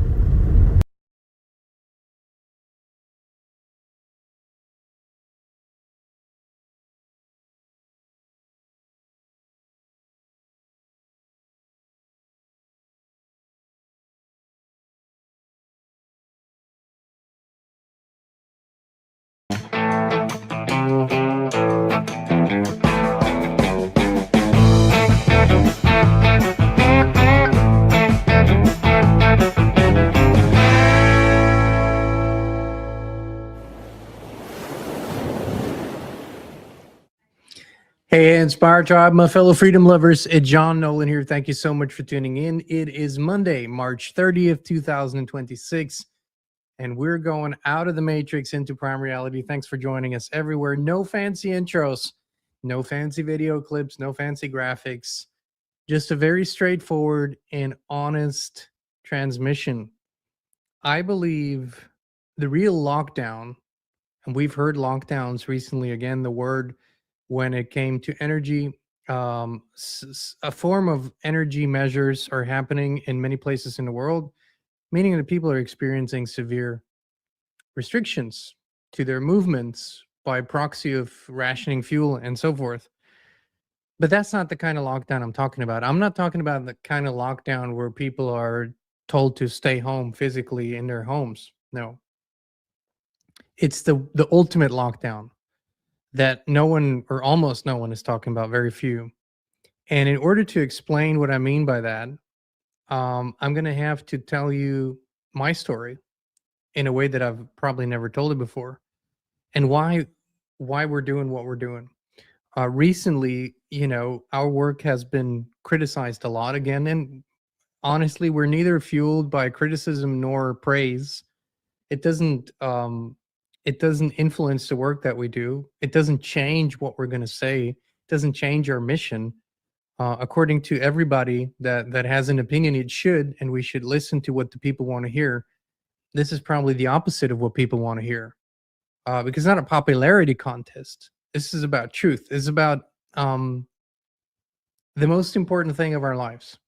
So just like you, just like everyone out there, I was born into an inverted world, a world that is nothing like what it seems. Nothing is as it seems in this world. It's completely inverted, turned around, deceptive. But when you're born into it, and when your parents and the other people around them believe in it, in the so-called matrix, then what you learn is this is reality, this is truth. No different than anybody else. What I had, and many of you have from a very young age, is a very distinct feeling that things are off, things are strange, something isn't right, and this world isn't what it seems to be. And for those of you who've been questioning, maybe like I am and have been since I was a child, you notice that when you try to confirm a so-called fact that the adults gave you, you could never confirm that fact. You could just realize they're lying to themselves, they're lying to everybody else, and they're not telling the truth, even if they don't know it. And so what became an obsession in my life is an obsession with the truth about things in the world, the truth about how this all functions, the truth about who I am, why I'm here. Obsessed to this day. It hasn't changed, all the decades, and it hasn't changed. And walking that path felt like walking over a bridge. That's literally what it felt like. Day after day, step after step, step after step. And I'm talking for myself here. I'm not speaking for Christine. And in many ways, our purposes are perfectly aligned, and in other ways, they complement each other, and they're not exactly the same, thankfully so. And so, as I was walking and crossing that bridge, the further I went, the stranger things became. The further I went, the less things made sense by looking at them from a worldly point of view. But there was another component to this. The further that I went on that bridge, and the closer that I came to the other side, to the other shore, the more I felt an inner call, something that doesn't have to do with necessarily what the world is like and what conspiracies are like and what is happening out there, but what's happening in here. And eventually, nothing became more important than to surrender to that call. And what that looked like in real life was I basically spent hours and hours of my day in meditation, just being in silence, being in stillness, but in a disciplined way, in a way that I was committed to it, committed to the surrender to it. And hours would pass, and days would pass, and weeks would pass, and months would pass, and I felt like I felt like I had experienced a kind of bliss and knowing and beauty and joy and unlimitedness that I couldn't possibly have found in the world through material things or experiences in the world. And while I can't say, well, I reached the other side of that bridge, it felt like I had touched the shore. Okay, that's what it felt like. Like I'd crossed a bridge from the deception, the lies, the craziness of this matrix into something that felt incredibly real, grounded, balanced, and truthful. And once I felt that and became comfortable with it, once I started to remember that was my true nature. All I wanted to do is tell everybody on the other side of the bridge who were still fully rooted in that false world, come on over here, come on over here. This is what real life looks like. This is what it's all about. This is truth. This is whatever, divinity, bliss, whatever you want to call it. And you know what I realized? Almost nobody could hear me from the other side of the bridge. While I was standing on that shore, people on the other side of the bridge, on the Matrix shore, could not hear me. And yet I felt a deep sense, a deep purpose that it was a real big part of my mission here, why I came here, is to help everybody remember that. Help everybody remember this is not real. There's something completely different that is real, that we actually are. And so I realized that I had to turn around and get back on the bridge. Not all the way back to the other shore into the matrix side of things, but sort of in the center of the bridge where I could, see this side and that side, and I could be seen from both sides. In order to fulfill this mission that I gave myself, there's no other way to put it, I had to stay in the center of that bridge, more or less. And the center of that bridge is one purpose. It's not everybody's purpose. It's not what everybody should do. It's what I'm supposed to do. And standing in the center of that bridge means that I have a very good grip, I believe, and I pay a lot of attention to what is happening in the world, what is happening with the world and with people in the world. And I never lose sight of the truth of things, so that when people start walking over that bridge, I can be one of those folks in the middle of the bridge that says, don't worry, keep walking. It's all good. You're on the right path. This is strange. There's very few people here, but you're on the right path. Just keep walking. And for that, I need to really look at what is keeping people from stepping on that bridge and walking it. Because here's what I mean by the lockdown is coming in.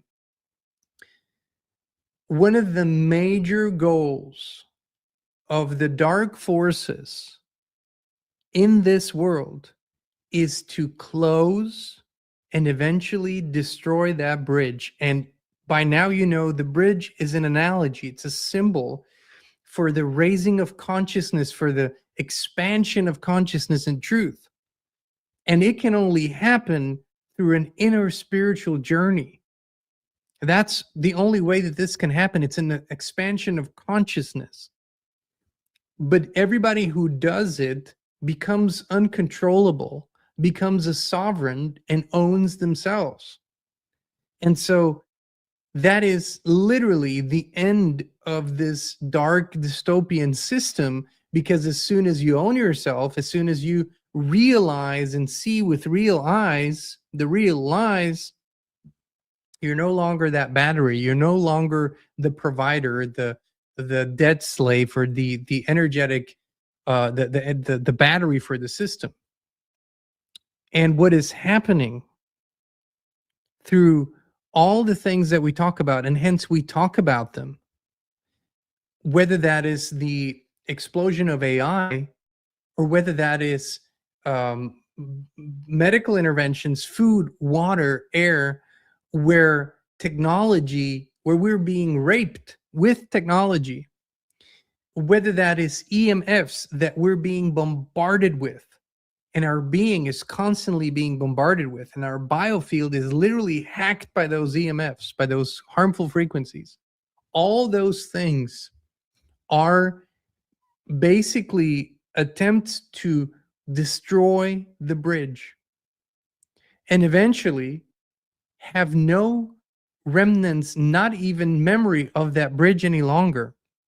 Meaning that people will believe that all that exists is this world that they live in, this matrix, that nothing else exists, and they are of this matrix. That is the goal of these dark forces, which keeps people either here in perpetuity through extension of life, maybe even immortality in the physical body, or by sending them through a reincarnation loop where every stage of the journey is so perfectly designed that people never realize, oh my God, I'm in this loop. I'm in here.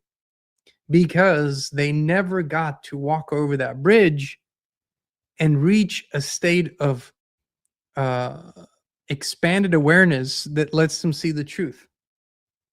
So, when people say to me, you shouldn't be talking about this, you should be talking about that, and you should be doing this or that, it doesn't mean anything to me. You know what I mean? I don't care what anybody says I should be doing. I'm exactly where I need to be, doing what I need to do, playing my part in it, and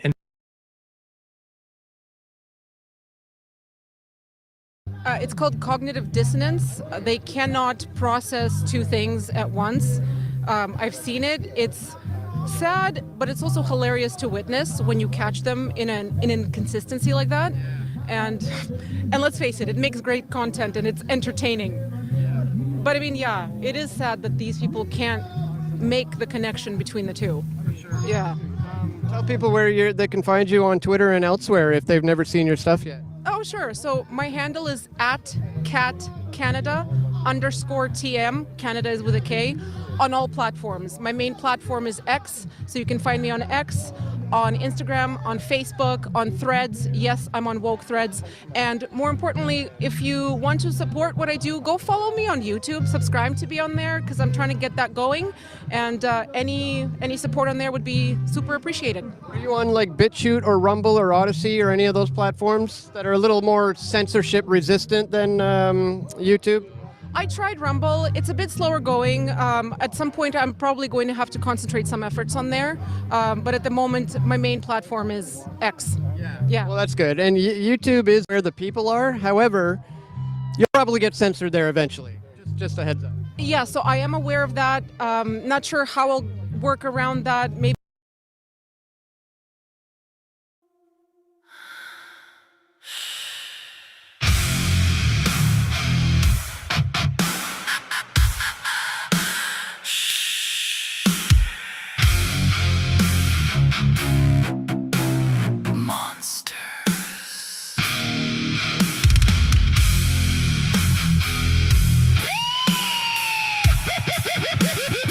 monster.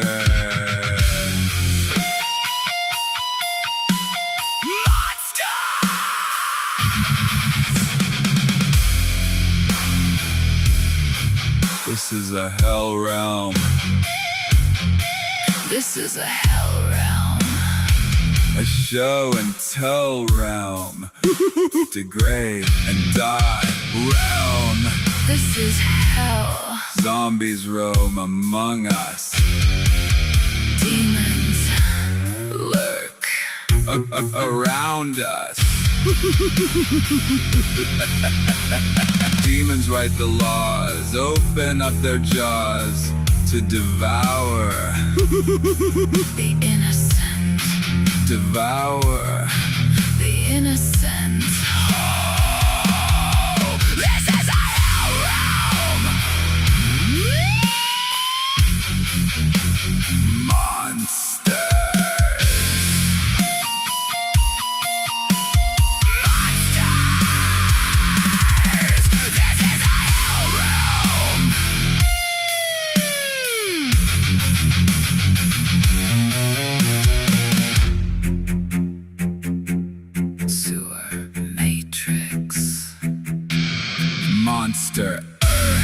Monster Earth, death and birth in reverse. Consume, devour. Monsters.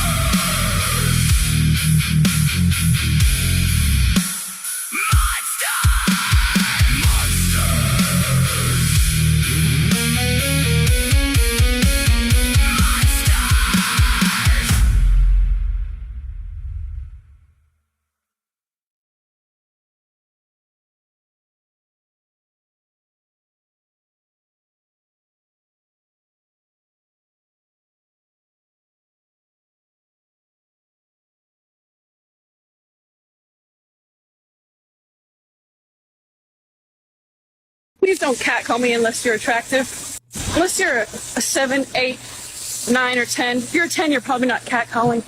But don't do it. I don't want none of that. I don't want none of that unless you're sexy. I am a woman. Haven't you heard of feminism? Don't you catcall me? Don't you objectify my body? Unless you're good looking. I want to be absolutely clear here. Hitting on me, making comments about my body, that is absolutely inappropriate. Here. Hitting on me, making comments. Please don't catcall me unless you're attractive. Unless you're a 7, 8, 9, or 10. If you're a 10, you're probably not catcalling. But don't do it. I don't want none of that. I don't want none of that unless you're sexy. I am a woman. Haven't you heard of feminism? Don't you catcall me? Don't you objectify my body? Unless you're good looking. I want to be absolutely clear here. Hitting on me, making comments about my body, that is absolutely inappropriate. Unless you're sexy. Sorry, I might be a bit out of date, but are we still meant to pretend that women never utilize their appearance, never sexualize an interaction, never flirt with a man to gain a strategic advantage? Like, are we all meant to still commit to that lie, or is the evidence making it pretty hard to deny? Get whatever I want, make him buy me flowers, make him open the door for me, always make him pay the bill, never open my own doors. People are always saying that they're literally obsessed with my energy. Guys are always saying that they want to date me. If no one ever taught you how to make men and people worship you like you're a literal goddess, and I say this literally works, an easy way to do that is to wear skirts or dresses all the time. You want to walk into a room with all of your energy on you, thinking about how obsessed you are with yourself, thinking about how amazing your life is, thinking about how beautiful you look. You want to envision yourself as literal royalty, because people give princess treatment to people who are special, people who are royal. Women who are in their feminine energy always talk about what they would like, what would please them, and that basically tells other people what to do. Constantly talk about what you want, because that's what tells everybody else what to do. It's beautiful and horrifying in its simplicity. I do not envy you guys who have to work in corporate environments, who have to navigate this minefield with female co-workers and all the sexual harassment stuff, it seems like a nightmare. I looked it up. So what would be your guess of all of the sexual harassment claims that are made in the workplace? What percentage do you think are successful? It turns out just 28%, which means 72% of the time they're just dismissed. Like 2/3 of them are just thrown out. I mean, is it possible that sometimes women might use sexual harassment regulations strategically for their own benefit? Could that happen? I mean, there is data that shows that over 40% of the time when a sexual harassment claim is lodged, it's at the same time as a retaliation charge for being fired. That could be a coincidence. And the reason why the 28% figure is so low is because these kinds of allegations are very hard to prove. This kind of harassment can happen behind closed doors. But when I looked into it, it turns out that the experts actually think that that 28% figure is inflated. It skews the numbers upwards because it includes all the cases where companies are willing to settle. In that sense, the woman has been successful in her claim, but the company doesn't admit any fault. They might just want the whole thing to go away. I mean, just looking at incentives, you'd have to wonder why a woman in the workplace wouldn't strategically use sexual harassment claims. She has the cultural narrative behind her that women are victims, that men are scumbags, and best of all, there's no consequences for her if it's proved later that she was lying. All these women who be accusing men of stuff that they come out and it was never true, they never get locked up. But if I accuse you right now, believe me, it's gonna be an investigation on you. I don't know why. It's just, I'm telling you, they don't care about men in society. Now, let me be clear. I do not mean to suggest that It's gonna be an investigation on you. I don't know why. It's just, I'm telling you, they don't care about men in society. Now, let me be clear. I do not mean to suggest that sexual harassment in the workplace does not occur or that it's not serious. The Me Too movement did bring to light some genuinely troubling stories. And I am confident that none of us want innocent people, the women that we care about in our lives, to be taken advantage of. And so, from a philosophical perspective, do we want to prevent women from being sexually harassed?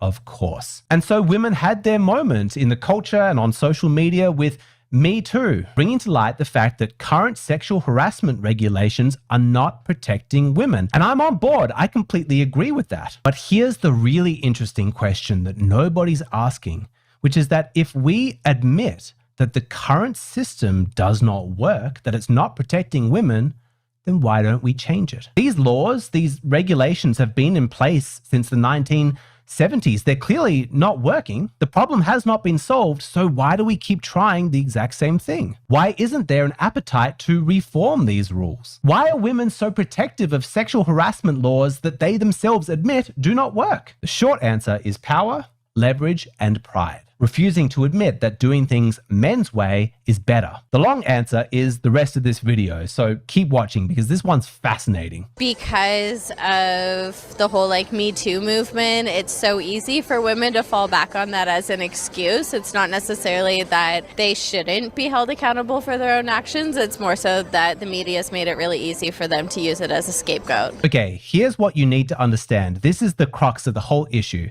Sexual harassment regulations are not clear. They are vague, they are ambiguous, they are subjective, they are feminine, and that is by design. If the regulations were masculine, there would be no confusion. The regulations would be clear. You can't say these words, you can't ask these questions, you can't touch these body parts. If you do, here are the guaranteed consequences. Absolute clarity, black and white, enforceable by the judicial system. Sounds good, right? Except women didn't want that. They didn't want there to be objective rules. They wanted there to be regulations based on their subjective experience. Not a case of, did he cross the line, but did I feel like he crossed the line? Did he make me uncomfortable? Now, that can be confusing when what is and is not harassment can change so quickly based on which man is doing the behavior. But as a protective impulse, I can actually understand it. Truly, she doesn't want her feelings to be dismissed as though that's not relevant evidence. She goes to HR and she says, he's staring at me. The way he's looking at me just makes me so uncomfortable. And the guy might genuinely be a scumbag. But the HR person who's just working to the letter of the law says there's nothing we can do. It's not against the rules to look at people. Women were scared of that happening, and so they created an architecture of regulations that were based around their feelings. Her subjective experience, that was what was placed front and center. But women did not think this through. Accusations of sexual harassment are very serious. When we remove objective criteria as the only admissible evidence, we should not be surprised when toxic women take advantage of the ambiguity. There's too much upside and too little downside. Just following the incentives, this was inevitable. And you know who isn't surprised?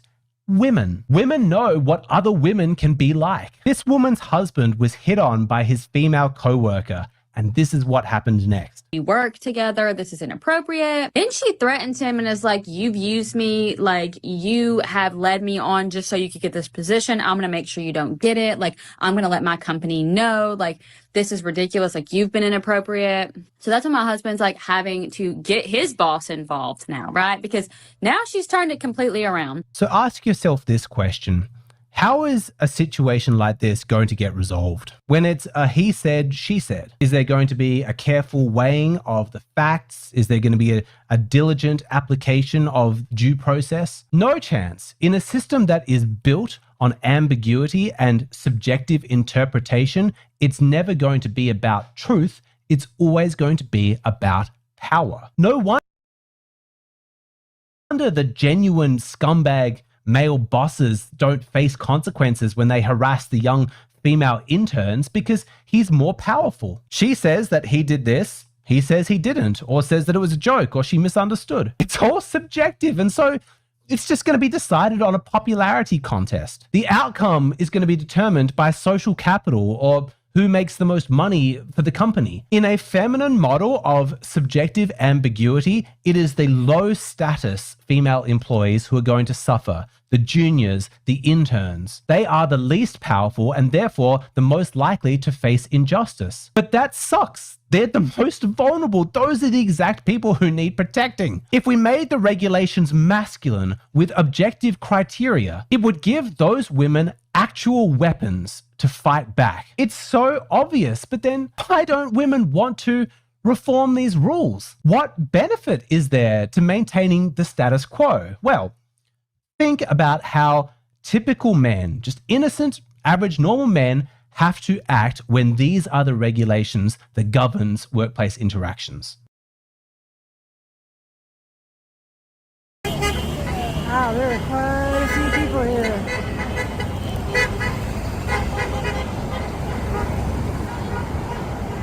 I don't see my friends. My friends that came to visit me last night.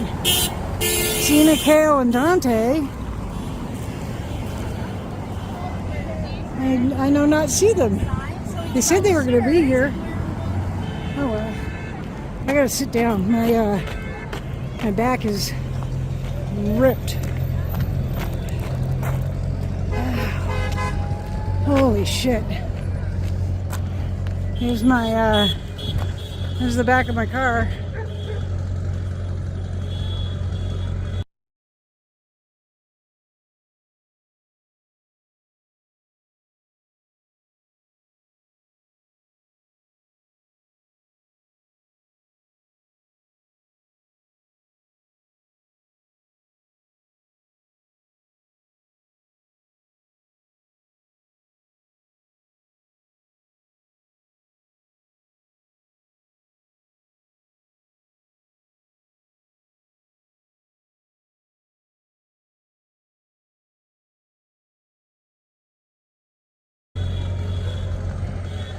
I got a couple of new ones, the Trump is a pedo and Buck Ice.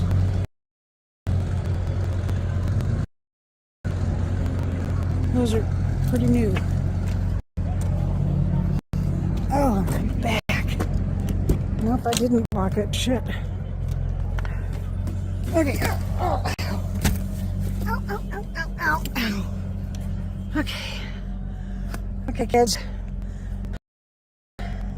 Really? I am beat. My back. It hurts so bad.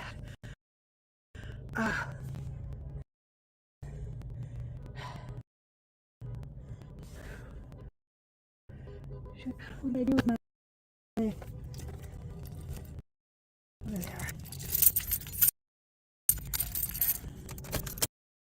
Okay. Ooh, nearly. My back is... It feels like somebody's... like... It's my lower back. Oh, my back hurts.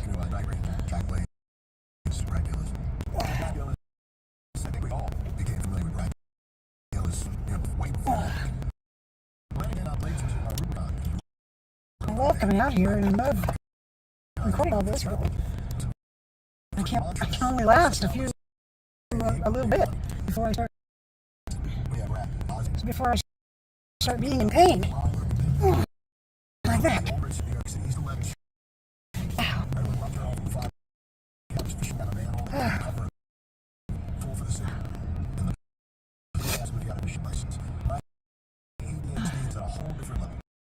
Oh.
He walks in shadows, dressed in smoke.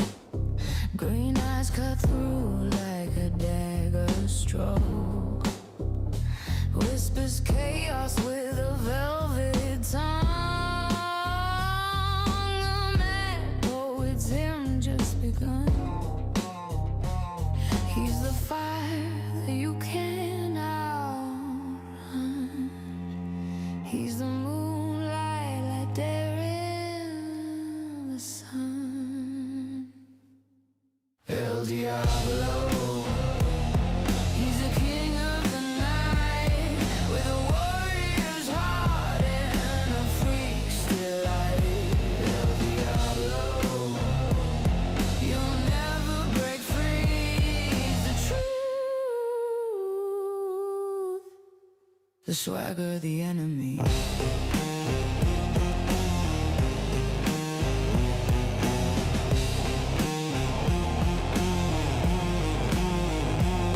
His smile's a blade dipped in sin. You play his game, you'll never win. Sparks fly when his boots hit the ground. He's a storm, you're the battleground. He's the pulse in a rebel's drum. He's the dark where the wild ones come. El Diablo. He's the king of the night, with a warrior's heart and a freak's delight. El Diablo. You'll never break free. He's the truth, the swagger, the enemy.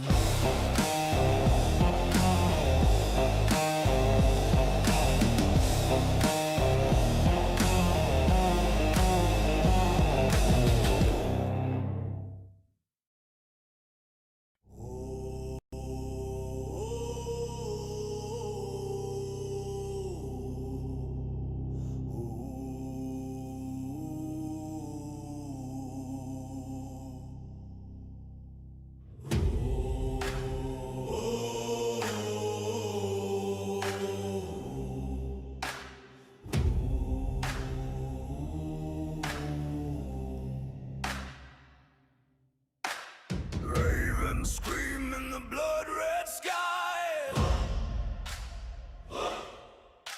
Shadows crawling where the dead men lie.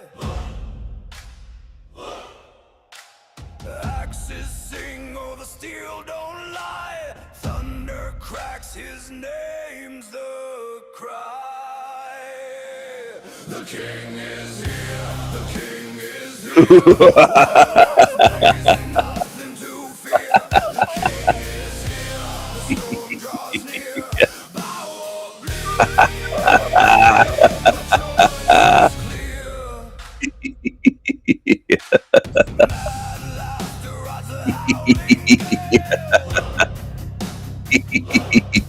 Yeah.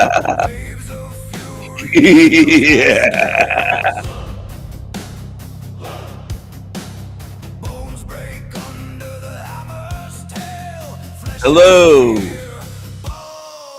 Let's go. The king is here, the king is here. Ravens feast the end. Let's go. Let's go. Taste the spear.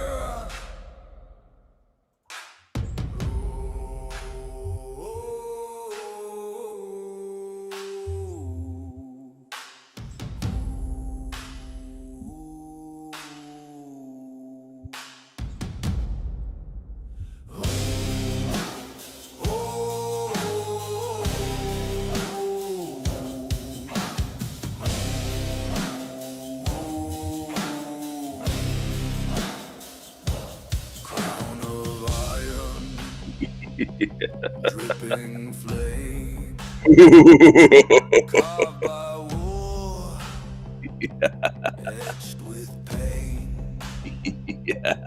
Ravens Hello. Let's go.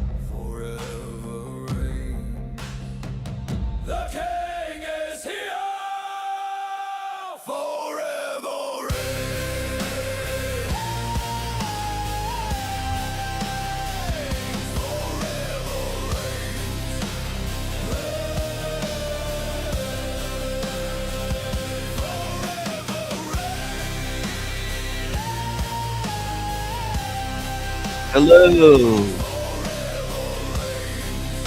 Hello, everyone.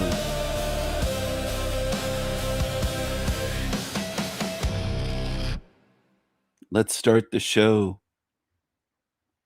Over 2.5 hours into the show, I finally came on the stage, played my music. The King is here. 2 hours, 38 minutes into the stream.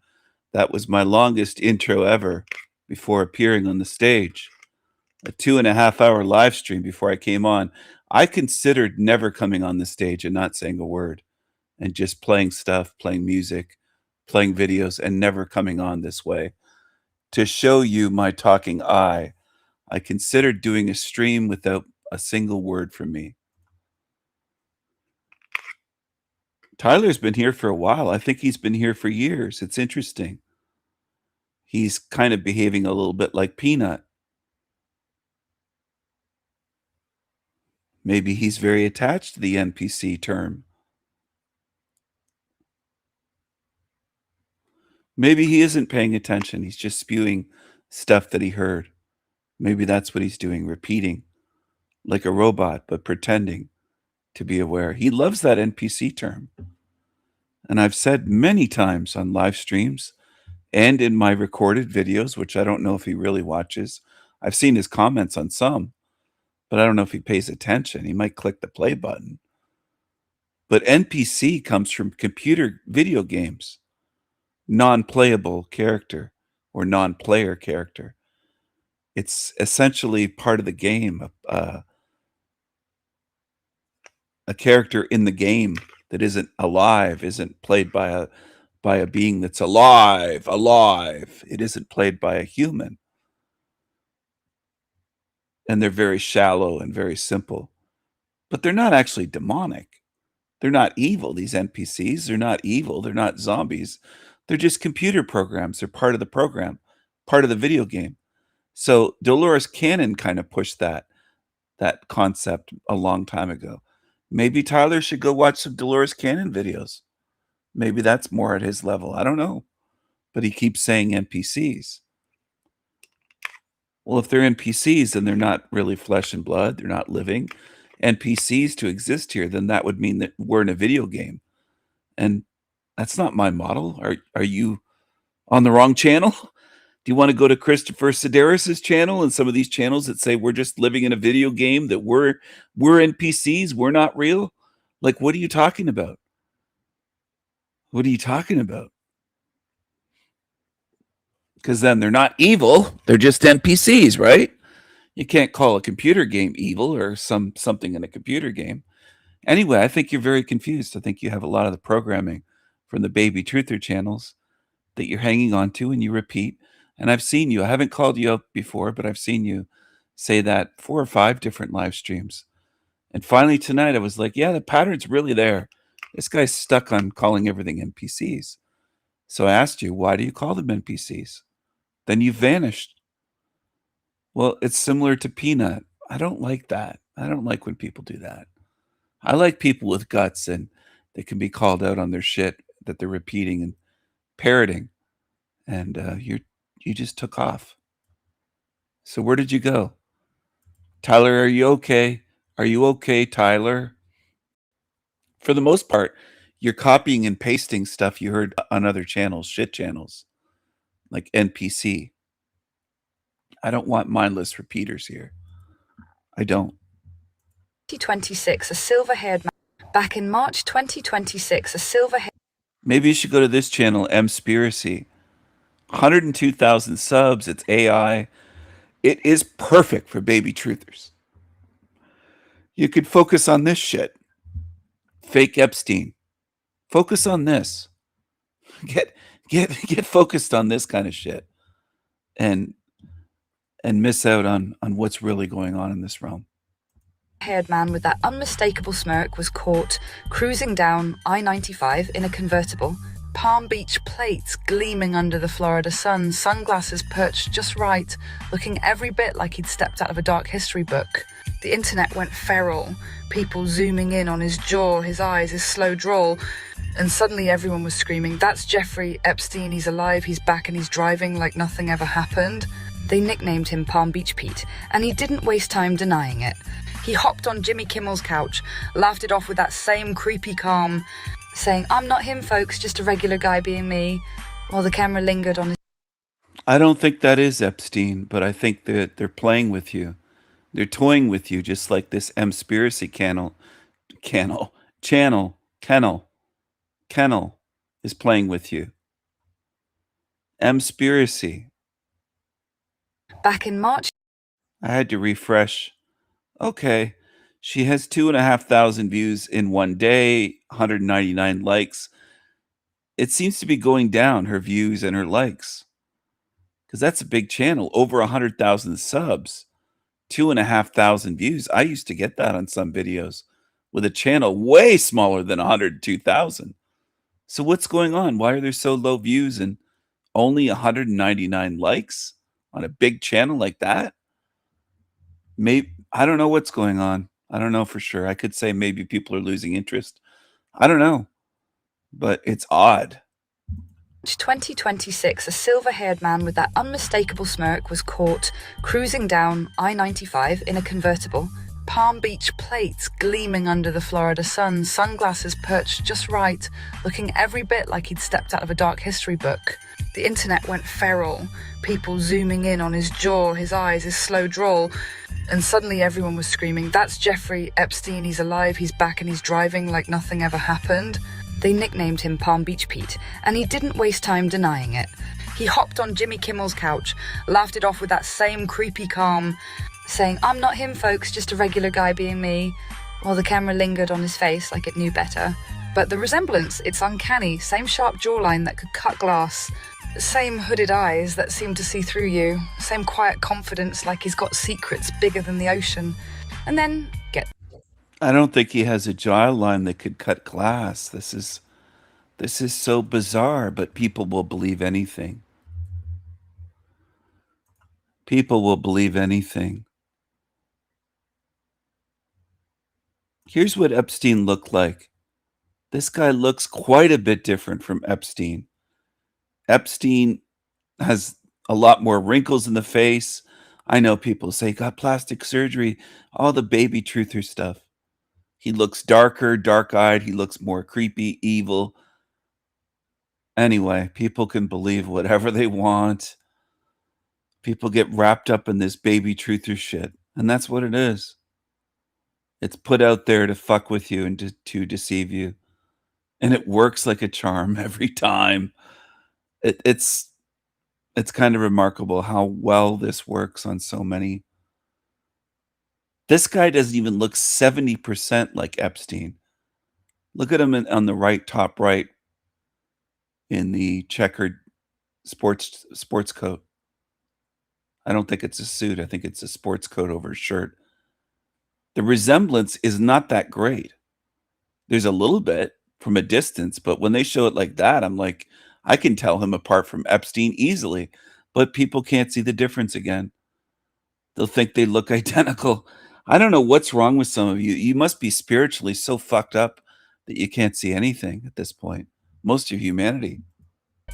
He drops a photo outside Rockstar's offices, caption reading, "Had an interesting meeting today, so my grandkids are already hyped for GTA 6. Like he's teasing the whole damn world. GTA 6 is set to launch November 19th, 2026, plunging us back into Vice City.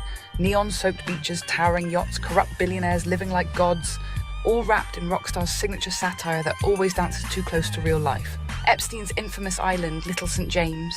That place had the blue-striped temple, the palm trees swaying in the breeze, the whispers of trafficking and hidden parties. Now fans are photoshopping Pete's face. They have set up the masses so perfectly in so many ways in this realm, and the masses are too dumb to see it. Why would he build this blue and white striped temple or temple-like looking building? It's all by design to fuck with you, and they've mind fucked the masses yet again. A huge psyop, just like Convid 1984, a slave new world order instead of a brave new world, a slave new world order. Anyway, I might make a video on that. I would probably have to post it on another platform because on YouTube I would probably get banned or get a strike, or it's constant struggle to put out real truth. And this is what people want, this kind of stuff, mspiracy, AI slop shit, and it's an AI voice, and this is what people want, man. They want trash. They love it. Face onto every leaked screenshot. Him on a yacht, him in a private island mission, him as some sleazy NPC running retreats for the elite. Rockstar hasn't said a word, no leaks, no teasers, no confirmation, but the timing feels deliberate. Him as some sleazy NPC. NPC is a term put out there for truthers to gobble up and latch onto, and they sure fucking did. They took that bait, hook, fucking line and sinker. They swallowed it deep like a fish that swallows the hook, doesn't just bite it and get it into their inner mouth and their lip. And I even hate thinking about that. My dad used to take me fishing when I was growing up, and I didn't think about it that much as a kid. It was just something that we did together. And it was also something that we did at our grandparents' cottage with my grandpa. And I would catch big fish, and they would be proud of me, like, oh, take a picture. Look at the fish he reeled in. Look at the size of the fish. Because I was like a little kid, 4, 5, 6 years old, pulling in these great big fish that usually would take an adult, because I was very strong for my age. And I have some pictures of me with fish. I'm holding up fish for a camera that I caught. And I did a lot of fishing when I was a little kid. But when I think about it now, the pain they go through getting a hook, I know some people laugh at that. They'll say, oh, you feel sorry for fish? Well, they feel pain. Everything in this realm is that way. It's designed that way. But what I was going to say is fish usually bite. You get a bite from a fish, and if you're using, let's say, a lure or a hook with a worm on it, bait, live bait, it might have a worm, or you might have a minnow that we used to have minnow traps. We'd catch minnows in the river, and you never see them until you have a minnow trap, and all of a sudden it's full, and you realize there's a lot of minnows in this river or this creek. Anyway, what I'm getting at is sometimes the fish would swallow the whole hook. It wouldn't just have it through its lip or its mouth, inside its mouth. It would swallow it. And that's what humans have done with psyops like this. You just swallowed it. Not all of you, obviously. Not every truther, as they love to call themselves, not every normie, but most in America and Canada swallowed this shit. Most. Whether you're on the left or the right, whether you politically or, let's say, morally lean left or right, most people just gobble it up. And there's no fixing you. There's no helping you. There's no way to get through to you. There just isn't. And that's why I've come to the point of just, I can't say not caring, but not worrying about trying to reach everyone, because it isn't possible. It's mission impossible in this realm. Most of you could be shown what they've done with this Epstein stuff, and you just wouldn't buy it. You wouldn't believe it, because you're more prone to believing the programming. And that's the way humans are. They could put it in a video game, in a movie. You'll listen to that and get programmed. Someone like me comes along and you'll say, King Stephen, he's a nobody. He's not famous. He's not Grand Theft Auto. He's not Universal Studios. He's not Paramount or Sony or whatever huge corporation. He's not. That's what you just want the programming, and baby truthers do as well. It's not just normies that fall for programming. Baby truthers gobble up everything. They could dupe you a million ways to Sunday. And that's how this realm actually works. It doesn't work the way most of you believe. Most of you believe, Stephen, I'm a truther. I don't fall for anything. I see through it. No, they're fucking playing you like a fool. You're just a puppet on strings for the media and for AI channels and for baby truther channels. You could turn off your TV for fucking decades, but you're still getting duped by channels like Mspiracy or some other channel. There's endless channels on YouTube to mindfuck you. And that's what people want. They want to be mindfucked. They don't want what I'm saying. And they show it. You show it. Now, you can get upset. And that's what happened with that Jeremy character, The Real People. He got very upset. And he felt stupid when he came here and talked to me. I didn't try to make him stupid or make him look stupid. He did that to himself. But he's too dumb. He'll never figure out the way out of this realm. Because he'll fall for stuff like what's on the screen. He's a dummy. And he's not the only one. Creepy Keith is another dummy. There's plenty of them on here. Deliberate, almost cruel. They've done this before. In GTA 5, they mocked real celebrities, real scandals, real power plays, twisting them into jokes that stung because they were true. If Palm Beach Pete ends up in the game, Silver Fox lounging on a boat, maybe a side quest about private retreats or island getaways. It's not just funny. It's a confession. It's Rockstar admitting they know what we know. That the Epstein story never really died. It just got repackaged for a new generation. Why does it stick so hard? Because Pete lives in Palm Beach, the exact zip code where Epstein owned that sprawling mansion, the one with the gates and the cameras and the endless rumors. Because the bone structure matches down to the millimeter. Fans have side-by-sides that make your stomach drop. Because he speaks slow, deliberate, like he's choosing every word to hide something bigger. And because the frenzy is real. It's him. They're showing you, they're rubbing it in your face. This is what people believe. They have you focused on dumb shit, as usual. That's what people want. Anyway, you wouldn't follow it so much, humans, if you didn't want it. People love dumb shit. They love following shit that on their deathbed, if they thought back, why did I watch all that shit? How is it going to help my spirit? How is it going to help me get freedom? How is it going to help me get out of here? And that's mostly what people follow and fixate on. Shit that won't help them. They told the government they can't find workers, but Canadian kids can't find jobs. So instead of hiring them, Tim Hortons asked Ottawa for permission to replace them. And she has a real Alberta accent. I can tell where she's from. Not just because the sign up here says handmade in Alberta. Her accent matches up with this. It matches up. I'm not saying that's a bad thing. I'm just saying she sounds very Canadian and Albertan. She doesn't sound like she's from Eastern Canada. She's from the West. we have the document to prove it. And you can't just scrap them and come out and fire off media sound bites that will rally up anti-immigrant sentiments. We need immigration, whether we like it or not in this country, but I think we can have a reasonable conversation about it. Go out and buy a Tim Hortons Holiday Smile cookie. Why do we need immigration? They're such fucking creatures. Sickening. They brought in millions in the past couple years, and Canada had a low population. They are rapidly replacing Canadians with people, mostly from countries like India and Pakistan. For them, that's not all of them, but the majority seem to be coming from those countries, those two. And then there's Middle Easterns, there's Iraqis coming and Afghanis. It isn't just India and Pakistan, but the majority are from there. And it's just overwhelming. We'll rally up anti-immigrant sentiments. We need immigration, whether we like it or not in this country, but I think we can have a reasonable conversation about it. Go out and buy a Tim Hortons Holiday Smile cookie. This right here is a lobbying letter sent. Baby truthers on YouTube say, oh, Steven's racist. That's their response. Normies and baby truthers.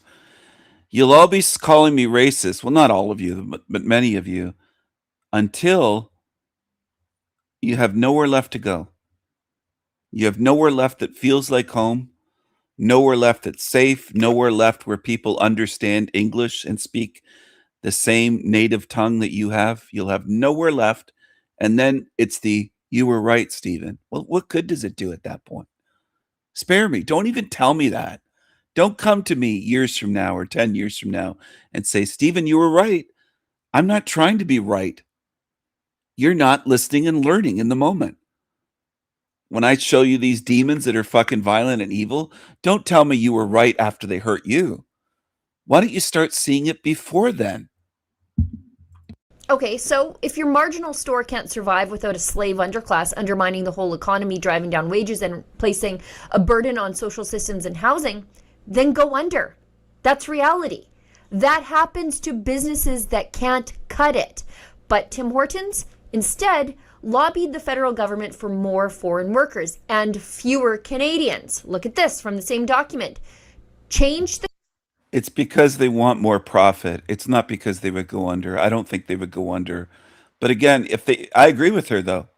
I agree with what she said. And there's almost no white people in these commercials for years. I don't watch TV, but whenever I see these ads on YouTube, it's like this in Canada.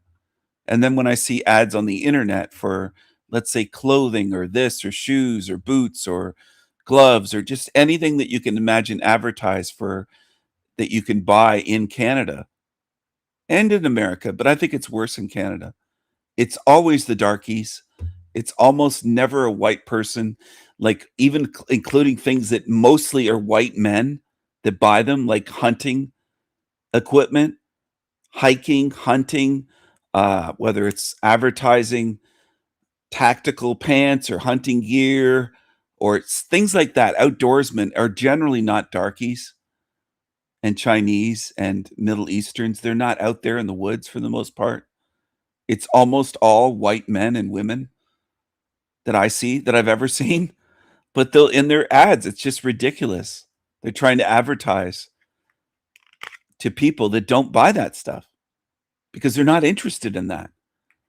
If I was going to sell snowmobiles, I probably wouldn't have a black man in every ad because I've never seen a black person on a snowmobile in Canada.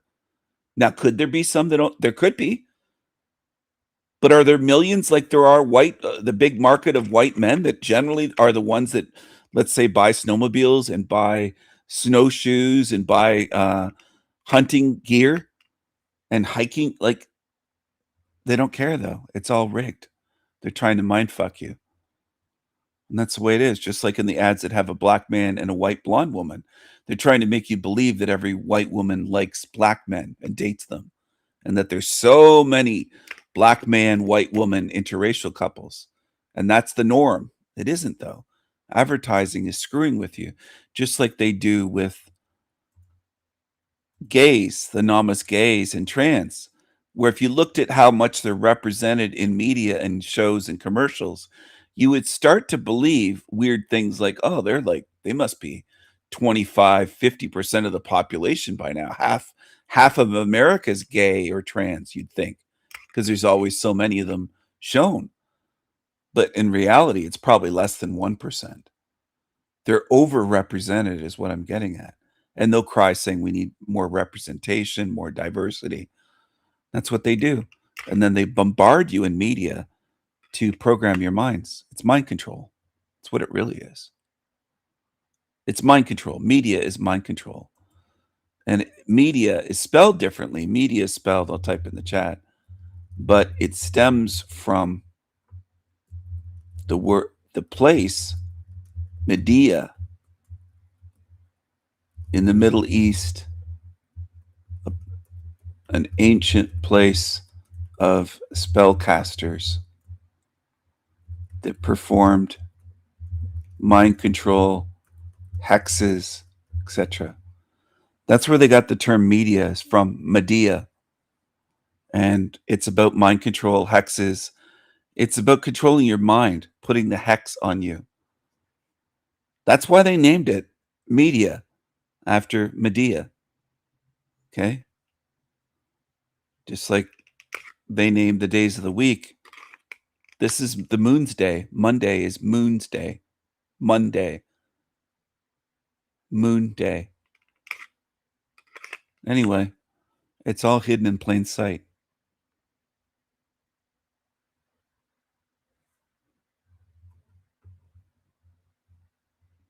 That's the way it is. Now, you don't have to see it. And most people won't see it. Most people won't see it. Most people in this realm can't see anything, though. Anything at all. They'll look at this and say, well, that's normal. It has on the back of Karen's car, silver diamond. She has Trump as a pedo on there.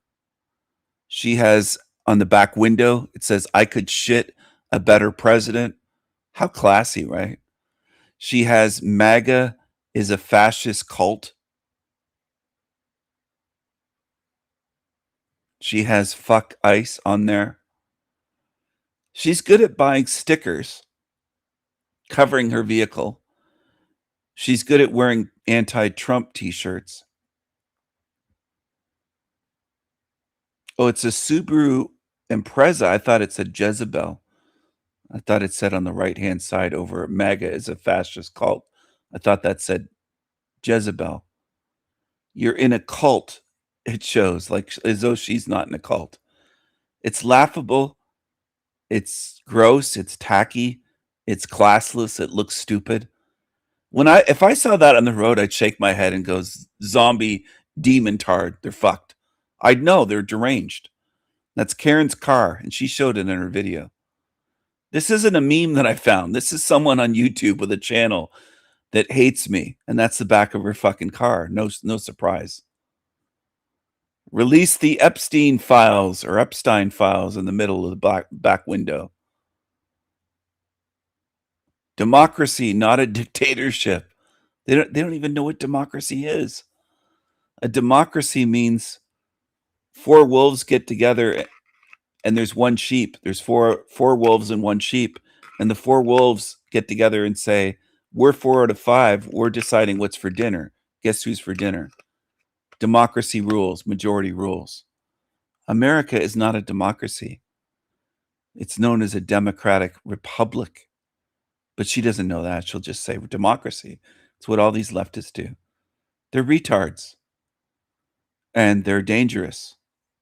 If you can't tell by the stickers, and you can't tell by her face and how she talks and cackles and is evil and and laughs about the death of her ex-husband, someone she supposedly married and thought she was in love with and everything else, it's just evil as fuck. That's what these creatures are. And she's not going to last much longer in this realm. And she doesn't believe in an afterlife. She thinks that's laughable. She thinks she knows everything, this Karen. And that is her real name, Karen, by the way. I'm not just calling her a Karen. That's her real name. That's the name she was born with. Karen is her name. Anyway,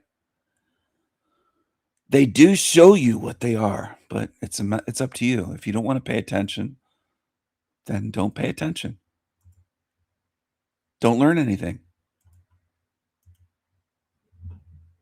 Get recycled. Be lazy. Be dumb. Polly, I have some big knives too, and swords and machetes. It's not a knife contest. Oh, shit. No, Silver took it the wrong way. She took it the wrong way. I had to finish it.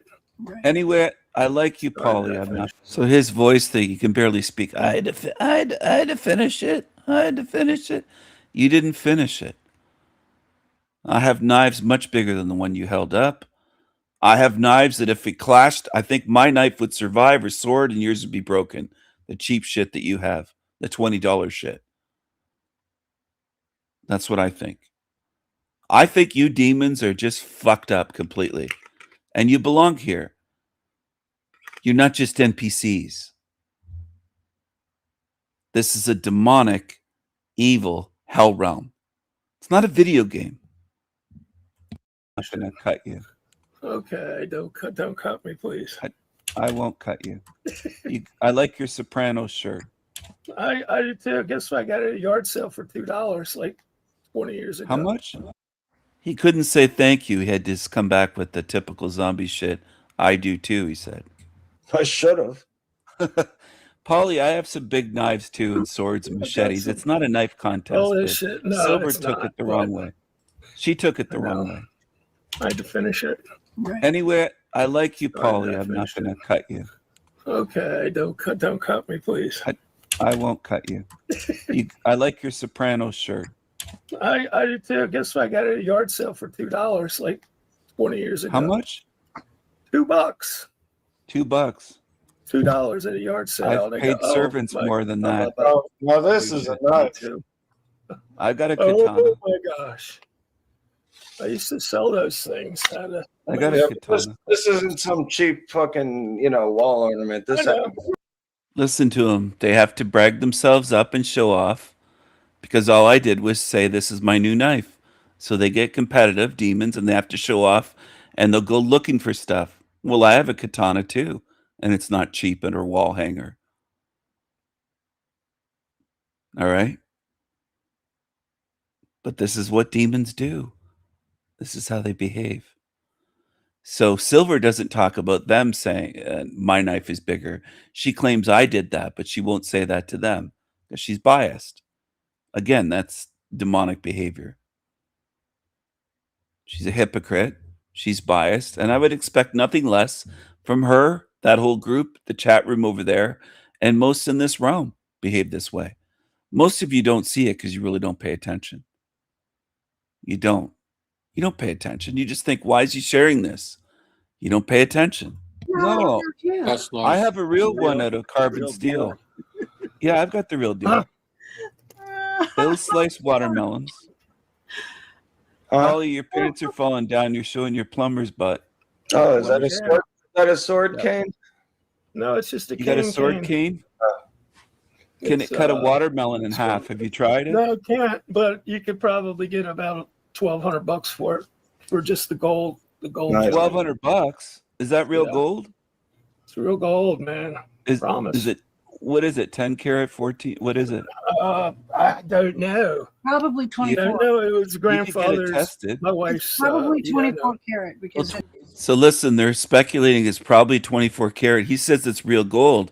And with one question, I have him looking down because he's trying to dodge. He says it's real gold. He doesn't know what karat it is. How do you know it's real? If you don't know if it's 10 karat gold, 14, 20, how do you know it's real gold at all, Polly? It's real gold. Have you had it tested? See, they bullshit all the time. You don't know that that's real gold. I caught him again. That's how quick and easy it is to do. Caught Polly again. That's why his eyes are closed. Everyone else has their eyes open. Polly, you don't know that's real gold. You don't even know what kind of gold it is. How many carats is it? What kind of gold is it? No, it's real gold. It's real gold. Well, how do you know?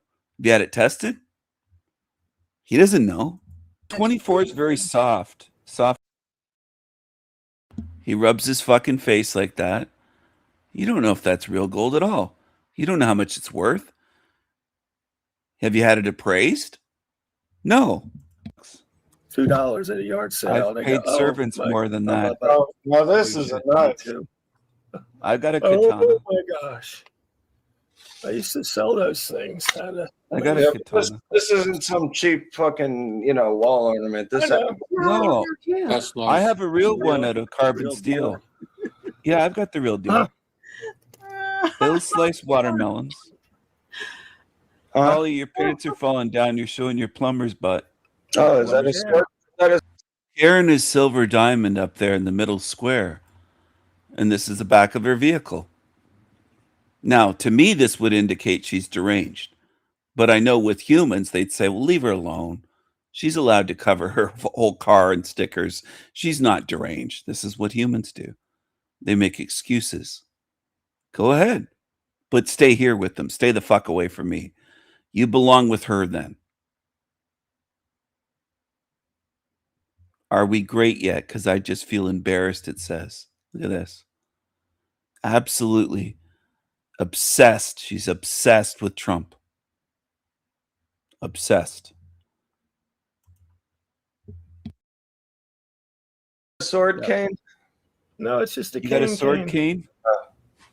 Can it cut a watermelon in half? Have you tried it? No, it can't. But you could probably get about $1,200 for it, for just the gold. The gold. $1,200. Is that real gold? It's real gold, man. Promise. Is it? What is it? 10 karat, 14? What is it?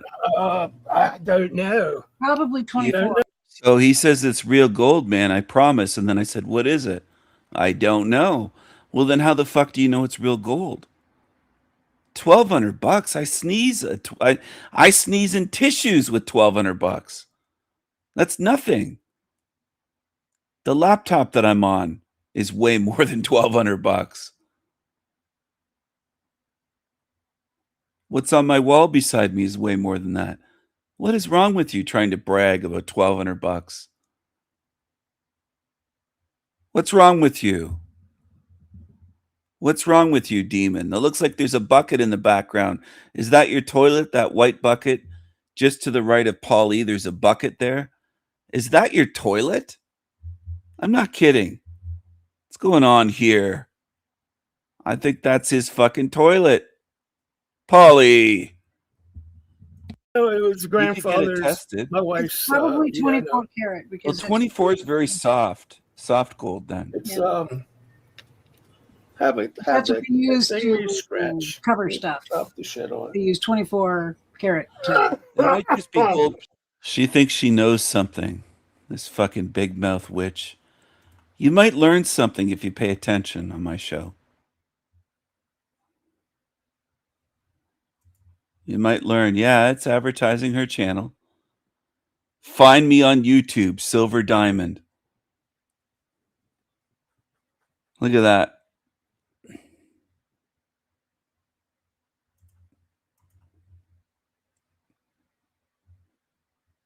Creepy creature advertising her channel. Creepy. Creepy, creepy, creepy, creepy, creepy, creepy creature.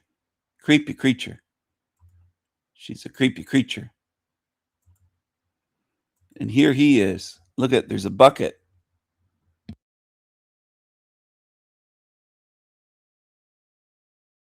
You see that bucket in the background? He's a bucket boy. That's his toilet, that bucket. And looks like there's a recycling bin as well, it looks like. Maybe not, but it could be. That blue bin. You're going into the bin, Polly boy. You trying to impress me with your what you claim is to be $1,200 worth of gold? Plated it. It could be just gold No, foil on there. unless it's It's just silver underneath full or like lead. metal. I don't know. No, Is it heavy? I went on eBay. It's extremely heavy. And Then he said something on eBay. You couldn't get $1,200 for that piece of shit. You don't even know if it's gold or not. You idiots speculate. This stupid Silver one time said that she found a knife and it was a Strider. And I think I offered her $20 for it or something. Sight unseen. Didn't know if it was real or not. She laughed. You're not getting this for $20. This is a real Strider knife. And they are custom expensive knives. You could spend $800, $1,000 US or so on a Strider. Pocket knife, folding knife. They're custom. I think the name of the maker is Mixed Strider, but they're called Strider knives. She didn't want my offer. She just laughed like I'm an idiot. I asked her weeks later then, what did you end up selling? Did you end up selling that Strider knife? What did you get for it? Oh, it was fake. It wasn't real, she said. It wasn't real. There you go. I suspect, Paulie, that what you have that you say you could get $1,200, you're full of shit. It's not real. Because you demons are always lying, trying to impress people, and you're always full of shit. Could you knock someone out with that if you hit him with that part of it? yeah, I think it would break. It would break right here, the weak spot. Oh shit! But if you want to look up the manufacturer, what happened to his voice? It would break right here at the weak spot. What is wrong with you? What's wrong with you? Sure. God, I can't even read that. I had a cane made for me in India, but it was like a walking stick, more of a walking stick. It has a raven on top. Ooh. You ever seen one of those? I got a cane because of my. No, not with the raven, but I've seen with the raven. Head, Yeah, I'm the Raven King, so I had a raven put on it. What's that? Because of my. They're always laughing, but they're always yapping, talking over, and then when they laugh, it's kind of in a mocking way, like, oh, he's not telling us the truth, because they're liars, so they assume everyone else is lying. Here's my raven walking stick. But they're liars. I do have a raven walking stick. There it is.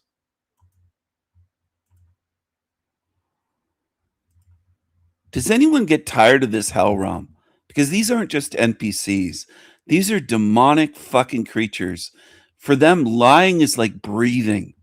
Fucked up hip. When I was at work, I got a $35 cane, and it has like a dragon head on it, but What I didn't like about the cane was that it like tapered down, like the bottom of it was like tapered. Very It just easily, very thin. Super thin.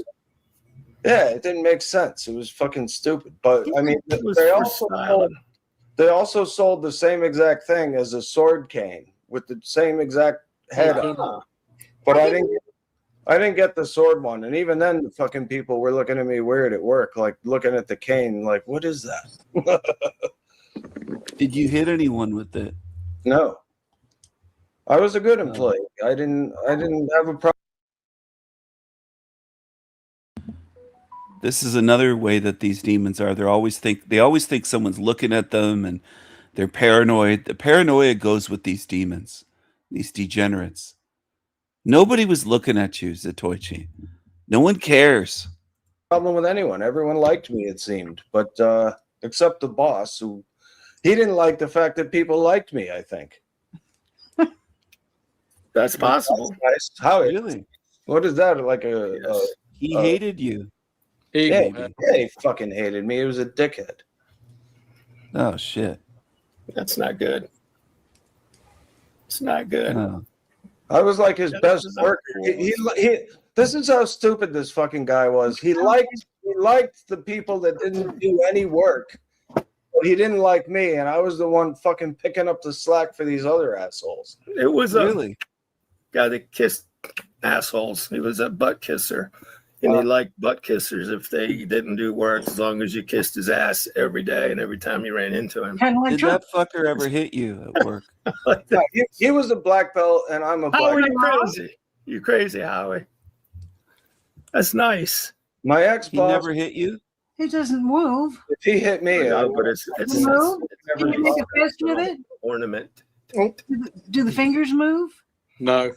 What is it? What's it from? What is that? It's this PlayStation 5 remote control holder. Ooh, Did you cut that off the Terminator? Schwarzenegger? Yeah. Did you? Is that from his his hand? Was that Oh from? no, don't do that. Oh damn. It's a Dude, nose don't do shit picker. like that. Do the fingers move? This is how stupid this fucking guy was. He liked the people that didn't do any work. But he didn't like me, and I was the one fucking picking up the slack for these other assholes. It was a Really? guy that kissed assholes. He was a butt kisser. And he liked butt kissers if they didn't do work, as long as you kissed his ass every day and every time you ran into him. Did that fucker ever hit you at work? No, he was a black belt, and I'm a black Howie, belt. you crazy. You crazy, Howie. That's nice. My He ex-boss. never hit you? It doesn't move. If he hit me, No, but it's Move? Can you make a fist with it? ornament.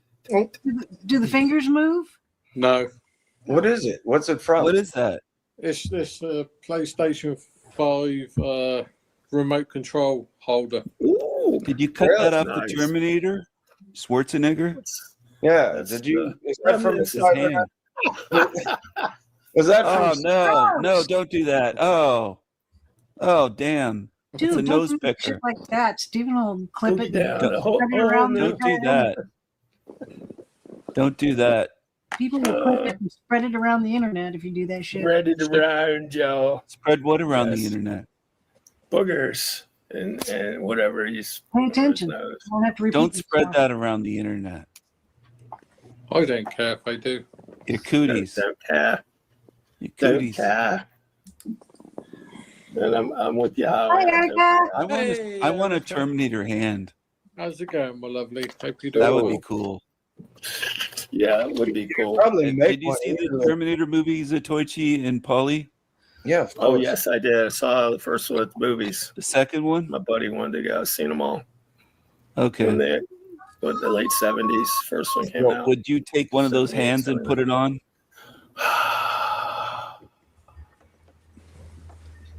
If it was like a glove, maybe, but no, I'd have to cut my hand off, right? Too. No. Yeah. I had to sneak into that movie because I was 14. And so me and my cousin, who was even younger, we went to see A Christmas Story. And then when that ended, we snuck into the Terminator and watched the Terminator because we wanted Nice. Nice. Christmas Free Story. movies are the best. That's good. That's good. Yeah, I took my kids to the South Park movie when it came out, and it was supposed to be like 17, and they were like 7 and 12. Nice. And they didn't even act. Yeah, I got kids. They're old now. They're old men. Yeah, mine are too. 46 and 38. 41 and 47. So we're You pretty people don't think I'm old. You have these old people as kids. Well, it's actually a youngster, a young wild man. What does one got to do with the other? Yeah, you got to have them when you're young. You don't want to have your kids at 50 and shit. You have old kids. Yeah, I do. There's my Raven walking stick. Nice. I had my first child when I was 21, so I didn't do it. I didn't have them young. Yeah, you didn't wait. That's 21, and my 20s. second daughter was born when I was 29. It's very heavy. Like you could knock someone out with that if you hit them in the head. No one cares. You hit them in the temple. You don't want to go around hitting people, though, do you? People, you don't go around doing that. No, nothing. I don't. Well, when I went to bars and people were assholes, I used to do that, I guess. But Well, I have knocked out a few people in the past, and I crippled one person. I broke his leg in 3 places, but I don't. So she laughs at Zatoichi hitting people in bars, but watch the way she'll react to me, which is entirely different. You got to start picking up on this stuff if you're going to realize what realm you're in and what fucking walks among us. If you want to see, you got to start focusing. He attacked me. I don't do I've that. never hit anybody. I'm Well, I not put him in the ER. Oh my gosh. But, You should be proud of that, huh? No, I'm not proud of that. You're putting a twist on it because you're evil. Never I hit don't. anybody. He attacked me. I don't do I've that. never hit anybody. I'm Well, I not put him in the ER. Oh my gosh. But, You should be proud of that, huh? No, I'm not proud. You should be proud of that, huh? This evil witch says. I never said I was proud of it. What an evil witch. What did you say about your ex-husband when you cackled and you were laughing at how he died and mocking him? And you're an evil witch. And you show it on live streams, on different channels. You show it all the time. Evil, evil witch. Proud of that. You're putting a twist on it because you're evil. But if it was defensive, Never I hit don't. anybody. He attacked me. I don't do I've that. never hit anybody. I'm Well, I not put him in violent. the ER. oh my gosh. But You yeah, should be proud of that, huh? no, I'm not proud of that. You're putting a twist on it because you're evil. But if it was defensive, then hey, the guy deserves. I just what he said it got. was defensive. He attacked me. Hi, Jason. thinking it. Hi, Zatoichi. I'm Hi, not a Silver bad guy. Diamond. Hi, Howie. Hello, Hi, David. Paulie. Oh, Hi, King. hey, Let's have Jason. Hey, who's this guy? It was just me, King Stephen. I want to have sex with you. Will you have No, sex with me? no, homo. Why not? This is a This is homosexual. old school. Why wouldn't you have sex with exactly me? what this is. This But is a it's not. King homosexual. Stephen, I want to have sex with the king. You have a problem Ew. with homosexuals? Yes, I do. I want Do to you have have a sex problem with with the king. king? Hey, hold on. Do you have a problem with kings? No, I just want to have sex with the king. No, I'm asking Silver. She In had this country, went to a yes, I protest. You do. want to have sex She with went the to a king? No Kings protest. Hold on a second. She filmed a No Kings Hold on a protest. A second. video Other came up. people were talking. You You're don't sad. I care. love you, brother. A No Kings protest. Uh-huh. Well, I've what is been your to every issue with single one of kings? them that they've had so far. I just want to Why have do you sex have an with issue King Stephen. with kings? I have an issue with one particular king. You're Yeah, against me. That's what it is. One we have now. Yeah, that's it, Stephen. You're See? the king. And Yeah, she's got He's because against all me. the millions of people that are protesting the No They're King's against work, me. they're all Yes, against all of you. I us. took it Stephen. personally. I just want to I have sex took with it personally. They're against me. These fuckers. Me. The No Kings protest. Millions of them. Going too Paulie. fast for the old They're man. all against you. Paulie, are you against me? God, you're an idiot. Are you against kings? Yeah, I am. Monarchies are Paul. like shot their wad in the 1700s, I believe. Yep. Thank you. We don't give a What shit. did you don't say? The need a- we don't darkies? need a monarchy. We want. Oh, monarchy. I'm sorry. What did you Yeah, say? Howie, you don't care that I'm having sex with King Stephen, right?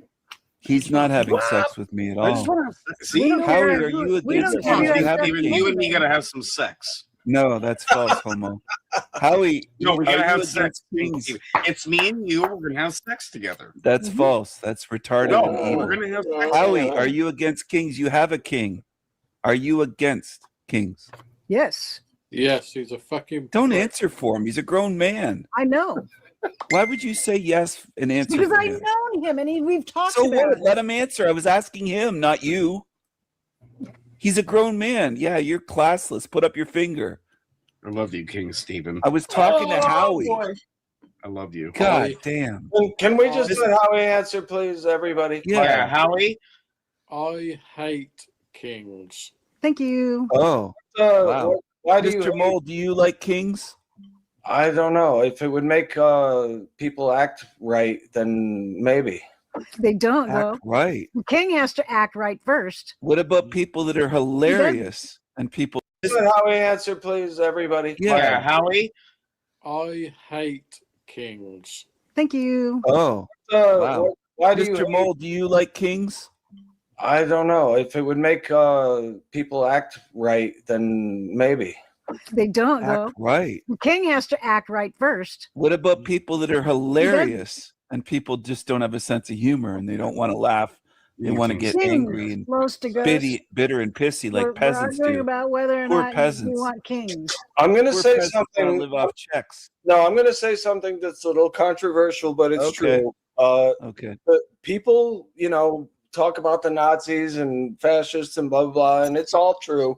No, it it isn't. was a bad thing. However, No. in the history of mankind, there has never been a more efficiently run government than the Nazi government. It was a good system. It wasn't bad at all. You've just been deceived by false history, the tiny hat history. Even the Roman Empire didn't have a fucking candle design for the Nazis. But you can't say that. You people have been programmed to hate the You Nazis people. and vilify them, and you know nothing about them. You people. Yeah, retards, degenerates, lazy morons, peasants, pissants. Government. It was a good system. It wasn't bad at all. You've just been deceived by false history, the tiny hat history. Even the Roman Empire didn't have a fucking candle design for the Nazis. But you can't say that. You people have been programmed to hate the You Nazis people. and vilify them, and you know nothing about them. You people. Yeah, retards, degenerates, lazy morons, peasants, pissants. No, it's just what people say. Fear is a powerful motivator. Well, you guys are afraid of the truth. You won't look into it. You don't do any research for decades to find out about World War II and true history. You just believe what you're told. You're just lazy zombies. Lazy zombie. Lazy zombies. So, Toichi, I've shared backstage multiple times one of my songs, and you won't play it. It's What not is it? copyright. What is it? Why wouldn't you play it? Don't you like metal? Like what's wrong No, with you? I hate metal.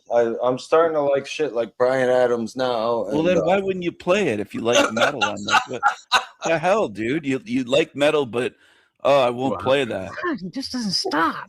It's Yeah, not. I don't stop. I talk a lot on here because I can't get a word in edgewise. Right, because you can't. Every time I talk, that's all you Silver can do interrupts is me. talking. She talks That's over all me. you we'll can have do is sex. talking, and you can't. And you She can't talks get a over word me. in. We're gonna have good sex, my man. Don't worry, you and me. No, We're you're a gonna homo. sex. There's We're the gonna link sex. backstage. We're gonna sex. I'm gonna Hey, hey, have some good No No. break. I want to play my music. for real though, the biggest cornhole champion, Amputee. quadratic amputee. He's been arrested, so now you guys can watch the cornhole champion. He's the cornhole champion. He got caught jerking off with his stumps. I didn't even know there was a And he shot cornhole. Yeah, isn't that weird? You know Isn't that a about crazy cornholes. name? Come on. There's a cornhole competition, I know what right? cornhole is. I don't know. Stupid. I don't know if But I it's don't know of national. any events. You're I don't- stupid. I don't know if it's Beanbag. national or Olympic, but this guy was the champion and he had no limb. Cornhole champion. And he shot a guy dead in the front seat of his car with no limbs. Yes. How the fuck did he do that? I want to know. No, he's an expert marksman. He can shoot guns with his stumps. How the fuck do you They pull the showed it. trigger with a stump? They showed it. The fucker can shoot a gun with his stumps. He must have a specialized gun with no trigger guard on it. No, he's got a regular gun, a regular revolver. Regular old gun. It don't make sense. He's Cornholio, the champion. He's Cornholio. Cornholio. He's Cornholio. He's Cornholio. Cornholio. Silver knows about cornholes. No, She's I had don't. stuff in her cornhole. I've never played cornhole ever. You've had stuff in your cornhole. That's crazy. Silly. Fucking gross. You're fucking gross. All right. Come on. Can we stop that? Can we stop this now? Yeah, stop. Yeah, stop calling me stupid, give me the finger. Be respectful and I'll return the favor. See, that's the thing. That's why you get it back. Zatoichi, could you take a break and play a musical break with my song? No, because I don't want any fighting up here, man. It's not fighting. It's not fighting. I love you, it's actually Steven. music. No problems. That I'll. I love you, I'll Steven. go until It's he's music. gone. I know you I all. love you, Steven. It's music, man. I love you, Steven. Silver, come back. I love you, Steven. I love you. I don't know why I need to be aggravated every time I do this stream, but I do, right? It's okay, Seth. I really love Steven. We will have sex one of these days. Me and I hope Steven. I hope you do. You know? I hope we do too. Like he's really been looking out for me, and like we can make it happen. That's how creepy and degenerate and perverted these losers are. Leftists are always like this. Look at Mr. Mole. He talks about being a black belt. Yeah, I'm really scared. Break you like a twig. Look at this thing. I'm a black belt. Yeah, they handed out your black belt from a fucking gumball machine. Look at this. Look at the chin. Look at the nose. Look at the... He looks like a hairless mole. Mr. Mole. Mr. Mole. Mr. Mole. And I don't care if people don't like this. I don't care if you don't have a sense of humor. Go to the shit channels then. People that are tuned in that are crying, go away. Get the fuck out of here. Go to a shit channel. You don't belong here. You don't belong.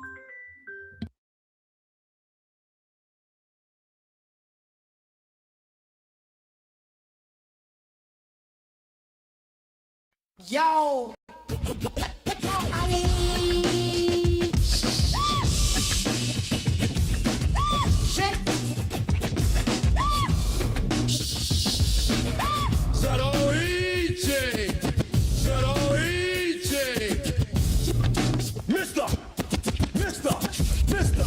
Mr. Mole! Drunken old! Looking old! Looking slow! Beady little eyes! Drunken old guy! Mr. Mole! In the darky hood! Mr. Mole! In the darky hood! Mr. Mole! Tigger, tigger, tigger! Tigger! Joe, Mr. Mole, my Negro, Mr. Mole, my Negro, Mr. Mole, my Negro. Hey, bitch, smelly bitch. Light your cigarettes, chain smoke, dope, yeah, boy. What's up, Negro? You suck, old ass dork, fucker. Sucker! Mr. Mole! Mr. Mole! Oh, yeah! Mr. Mole! Mr. Mole! Mr. Mole!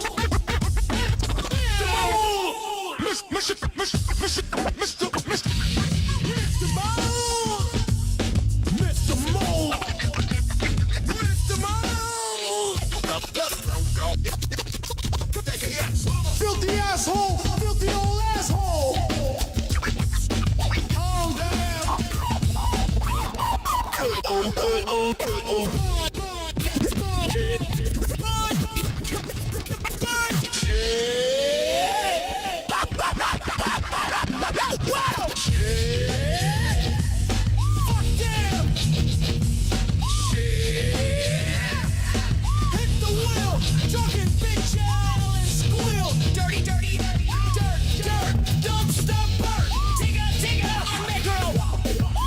some more.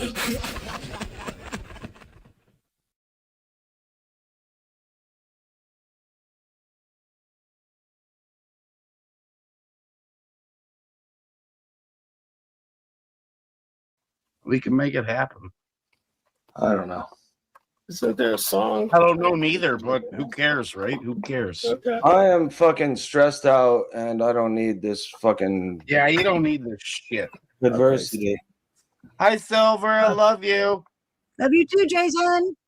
I love you, Howie. I love you, Paul. I love you, Zach. I love all you, of buddy. you. Wait. Love you, love you, love you, love you. Love you Buddy, too. YouTube love. I appreciate all you Just guys. so full of love, except for one. I love King Stephen in a different kind of way. I didn't mean to bring that up around here. But hey, it's not left. It's gonna be okay. No, I'm Every fully- little I'm thing is gonna complete- be all right. I am completely okay with you having sex with Steven. By the way, Los to Ghost just said something. He said, "Zat, let's drink some absinthe." I had a dream last night.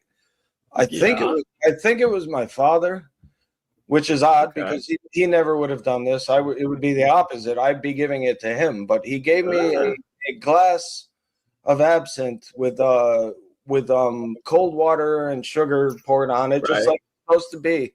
But when I was drinking it, there was still like ice in the glass. And no matter how I was drinking it, and I could kind of taste it in the dream, but not really. You know what I mean? It was like it was a tea, but no laudanum in it, nothing, no. I gave my father absinthe when he was alive. I bought 2 bottles of it back when it was $200 a bottle, and it was illegal. It was shipped from England, and it was illegal. So they wrote printed material on the bottle. And Fragile, handle with care, printed material. Well, you know, the post office doesn't know. It could be like a roll, like a cylinder roll of something that's filled with that. You know, they don't know. So they didn't deliver it to the house. They kept it at the post office. And my father went down to pick it up, not knowing what it was. I thought they were gonna fucking arrest me when I went down there. You know? But no, it was all good. I did it a couple times, and The post office just gave it to you? They didn't even ask what it was? No, because it said printed material on the box, and they didn't open it. Cool. Nice. But this was back in the late 90s, I would say. Yeah. Mid to late 90s. You know, things were different back then. It was before 9/11, you know. Yeah. But now it's legal. Mm-hmm. And it's $100 cheaper. That's crazy, disgusting. I mean, unless you like licorice flavor or what do you call it? That German stuff that everybody goes crazy for. The what? Jaeger. Oh, yeah, yeah. Jägermeister? Yeah. That stuff is nasty. It's cough syrup. It's cough syrup, exactly. But we went to this dude's house one day to buy weed, and I drank some Jägermeister while I was there. And when we walked out of his house, I swear to God, I went blind for like 2 minutes. Like my vision just dissolved. And my friends were like, because I was driving, my friends were like, get in the car. And I'm like, oh my God. Like, I can't fucking see. They didn't believe me. You can't see. They didn't believe me. No. Then my vision came back. I was like, oh. Then after you hit the pole, he believed you. I said, I told you I can't see. No. I wrecked your car. No, I'm just playing. Yeah, absinthe is.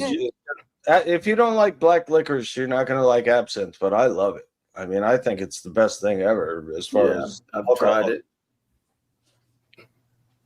I tried it. I didn't care for it, but I'm sure there's ways to.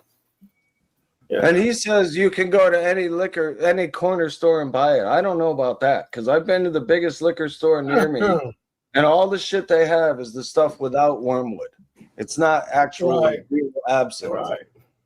Like they have one called absente, and it tastes like it, but it's not it. You know, it's not the real deal. Breaking news. Yeah. Cheryl got her chocolate. Yay! Good. Where'd you see that? Exactly news, but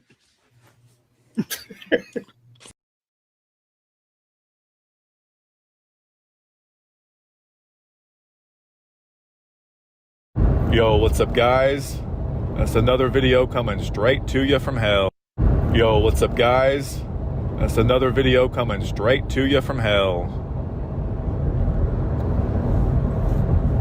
So I'm getting ready to talk about my grand big adventure with Christianity because I think it's time that I talk about that. It's a very long story, and the last video I made, it was like, okay, I kind of want to go in more detail about what I'm talking about with all the different rabbit holes I went down. It was a bizarre, one of the most bizarrest things in life that I had ever experienced, actually. The Bible was actually the biggest conspiracy generation machine in this realm. Bar none, nothing comes close. I mean, everything's a conspiracy, though. So, but the most conspiracies tied to one thing has to be the Bible. So I want to talk about it now. So I had a break, a small break, and now I don't have enough time anymore because something else happened, and I want to talk about that now. So that video will have to wait till a little later.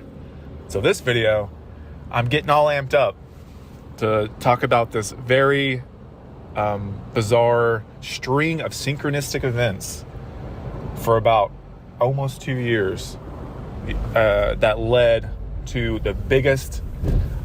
one of the biggest letdowns of my life, to straight into depression, straight into dark night of the soul, all that's kind of bad stuff. That's even how I became a doomer, like a doomer, black pill doomer, like, wow. Anyways, so I'm gonna treat myself to a coffee as I tell my story. And in my mind, here's some other things that are going on. Oh yeah, coffee. Coffee is not, it's good for you, right? It helps you think, helps you get energized, but also it's poisonous. It's a neurotoxin. It's gonna bring you up and bring you down, and it's a diuretic. It's gonna make you poop because it's poison. And there's also all those bad chemicals. How can you trust what's in it? Blah blah blah blah blah. It's like, okay, golly. Every fucking thing's a conspiracy, huh? There's not one single sacred thing in this realm that you can rely on and be like, okay, that is exactly what it presents itself as.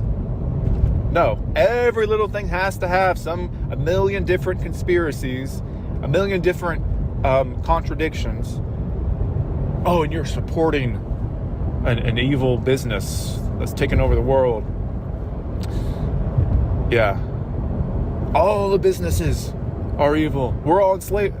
It's just an endless mind fuck, like I was saying earlier. But yeah, so anyways, I pull up, order my coffee. I say, fuck it all. I'm gonna drink it anyways. I don't care what kind of contradiction, million different conspiracy generating idea pops in my head from all the research I've done over every single thing. I'm gonna drink this coffee. I'm gonna enjoy it. I'm gonna feel good. I'm gonna get that drug in my brain that tells me, oh yeah, this is good. So I give the lady the money, and this bitch gyps me 2 pennies. 2 pennies. And that immediately triggers something in my mind, like, hey, I just got ripped off. Hey, you owe me 2 pennies. The Karen inside of me came out. Now, in my mind, right? In my mind, I didn't act on it because I have self-control. I don't just do whatever comes to my mind, but that split-second decision of like, not decision, but that thought like, hey, you owe me 2 pennies. In my mind. And I'm like, wait a second. That's just so fucking ridiculous to get wasn't upset, but just to have that snap reaction of, hey, you owe me 2 pennies. And technically, yeah, you did, but at the same time, who cares? But at the same time, I guess you've never been poor, because 2 pennies stacked up in a jar over time equals your next rainy day fund when you need this, or this. So obviously you're just exposing that you've lived a privileged life if you've never had to scrounge in your car for enough money for the fourth meal at 2 a.m. because you're hungry. Yeah, and then the evil eye on the Taco Bell sign.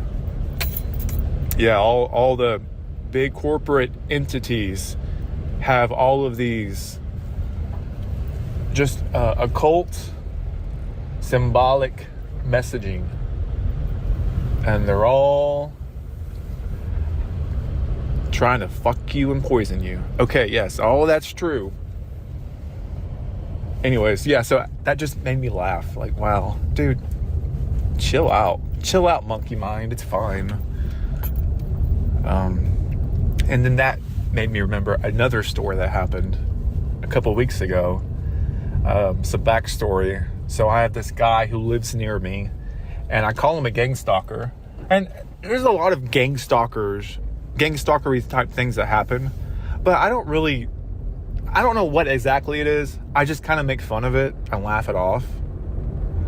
It's because I'm noticing different synchronicities and things that line up perfectly, especially this guy who lives near me. He's always riding his bike past my house in his orange sweater and his orange beanie. Sometimes it's mixed. Got some kind of orange on him. Always riding by my house whenever I'm pulling out, pulling in, or even sometimes when I look out the window. And his house even looks very gang stalkery. He's got like this tarp hanging, like covering up his garage windows. The house is like kind of falling apart. There's a car there, but I've never seen him in a car. He's always on a bike. And he seems kind of like an older alcoholic, yet young at heart, kind of immature guy who's like in his 50s, but you can tell he's, still,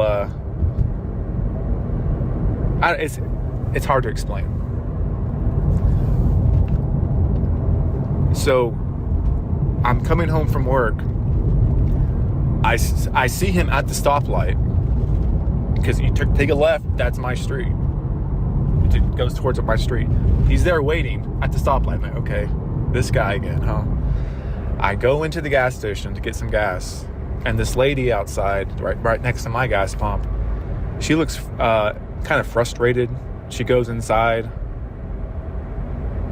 I start pumping my gas. She comes back outside, tries to pump her gas again, and then she looks really infuriated. She goes back inside. Eventually, I'm done. I go inside. I need to get a few things. She comes inside again, and she's arguing with the lady. She's like, hey, I said I wanted this, blah, blah, blah, blah, blah. They start arguing back and forth. The lady at the cash register, she's ghetto as fuck. She's ghetto as fuck. Her name's Angel. She's an angel. She's a ghetto angel. And she ain't taking no crap from nobody. And she starts like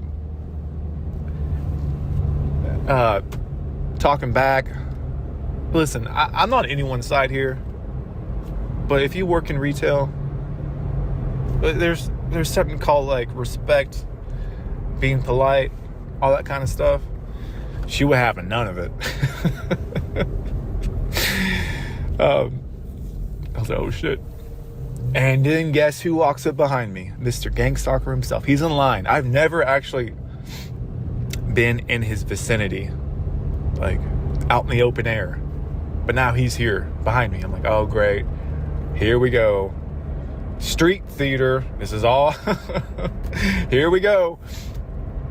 After their little altercation, it's then my turn. I'm next in line for Angel's Wrath. You know, I get my stuff. Comes out to be like, let's say like $9.10. I mean $9.50. I don't remember how much it was, but it was like $9.50. She didn't ask me, would you like to round up for so-and-so charity? And, you know, I am not a dumbass. Like, all these charities are bullshit. Everyone takes their money, keeps it. I don't trust these charities. I don't know these charities. And second of all, why is this business trying to get a tax write-off from me donating to the charity? I can just donate to the charity myself, get the tax write-off. You ain't gonna fool me and trick me. Plus, anyways, all these charities are bullshit anyways. So I politely decline. I say, no, not today. She's like, what? What do you mean? It's 10 cents. What do you mean you won't donate to charity? Oh my God, it's just 10 cents. I am not exaggerating. She like yelled at me over 10 cents not donating to some stupid charity. And I'm like kind of pissed off, but I keep my composure. I'm like, I don't trust these charities. If I want to donate something, I'll do it myself. And the lady behind her, I guess her manager, is like, he wants to keep his 10 cents. Let him keep his 10 cents. I'm like, holy shit, like what a... This is some kind of weird gang stalkery simulation type of synced up lineup.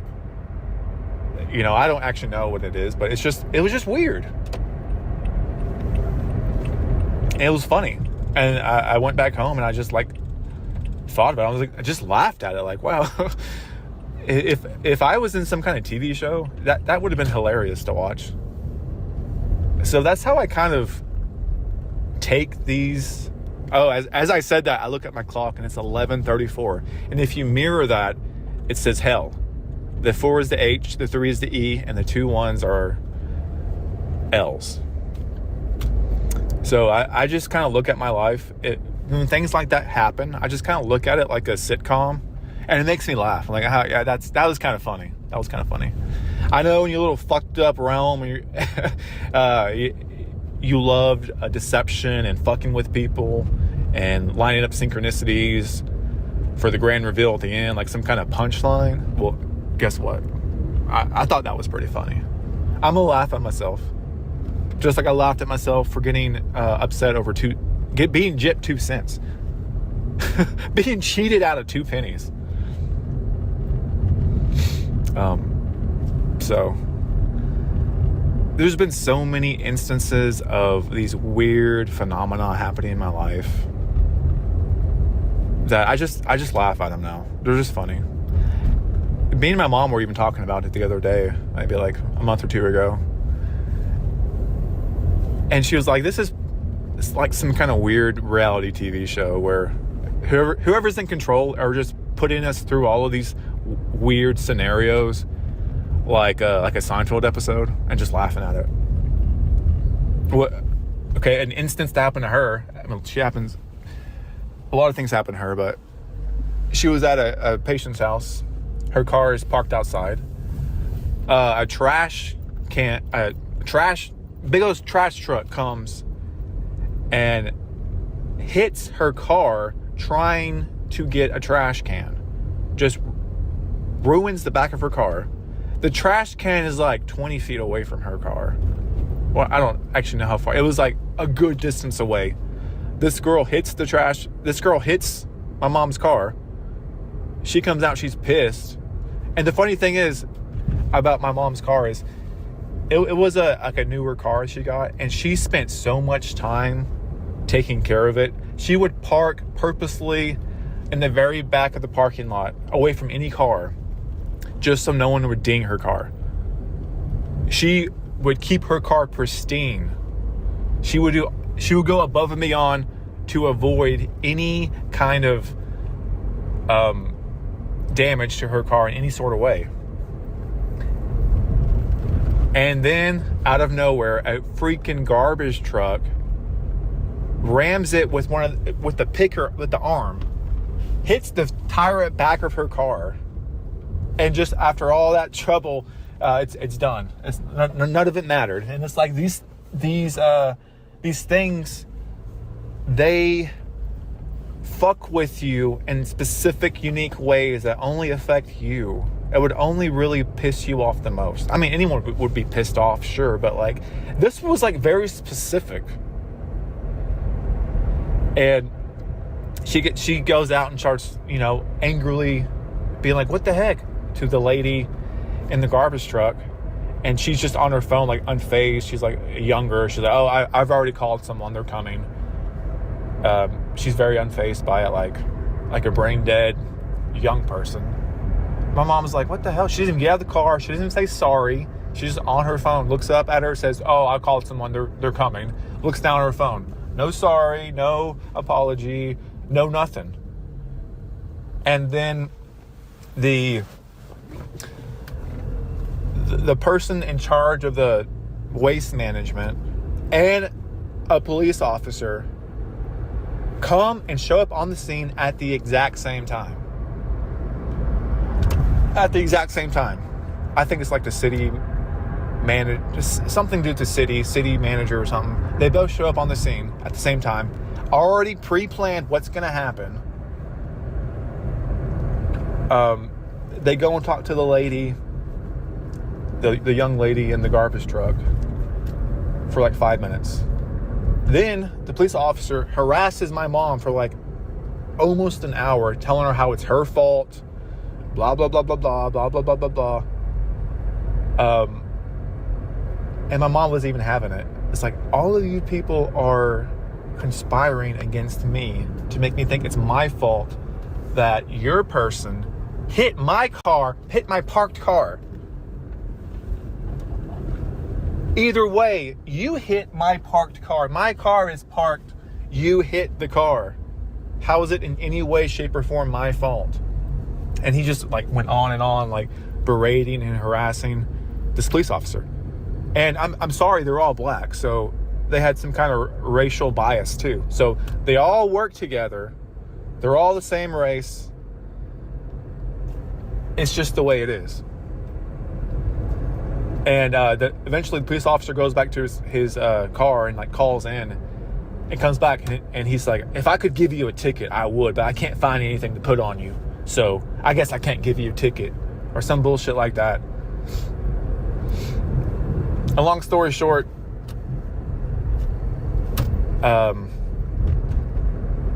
she has jumped through a lot of hoops to get her car fixed.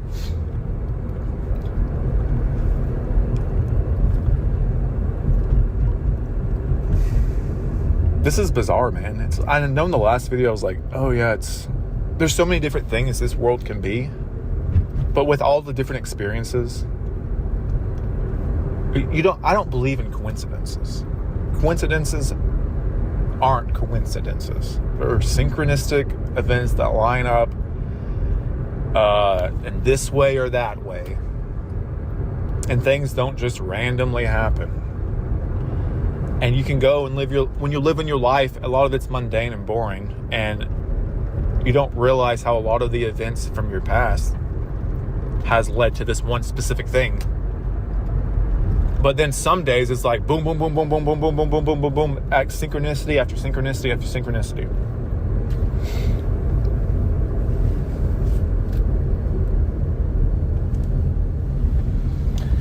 And that's kind of what I want to talk about with the whole, the Bible is the king of conspiracies.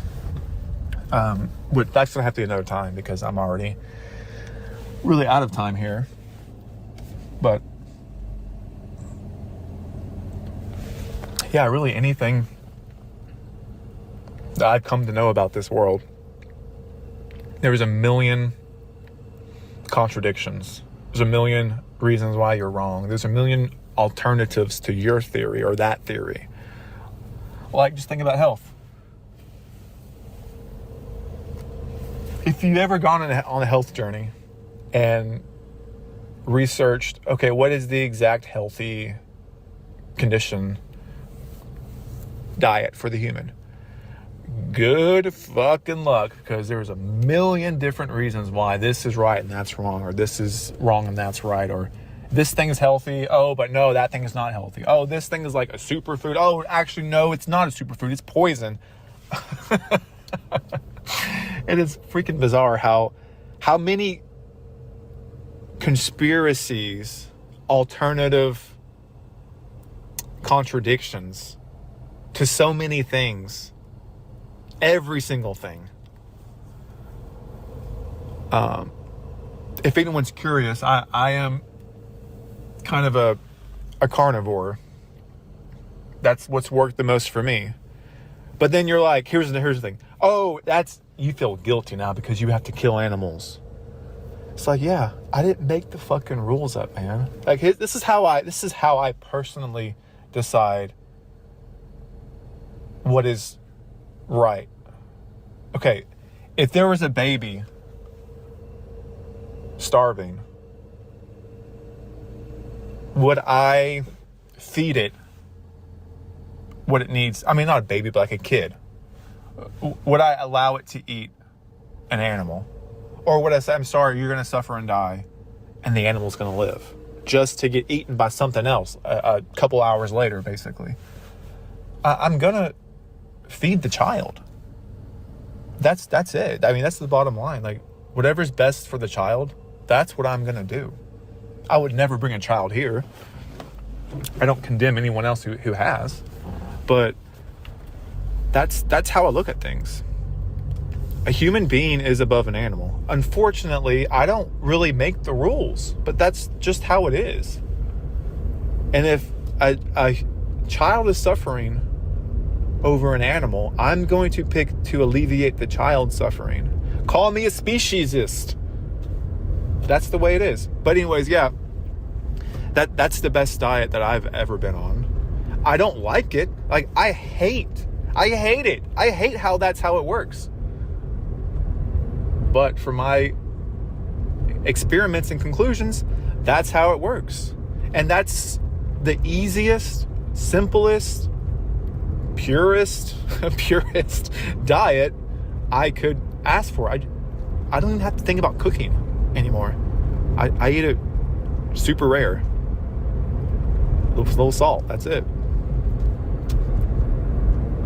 And sprawl milk, things like that. Yeah, it disgusts me how that's the optimum diet for the human genetic species.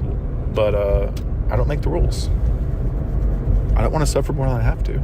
I try to eat clean and, go to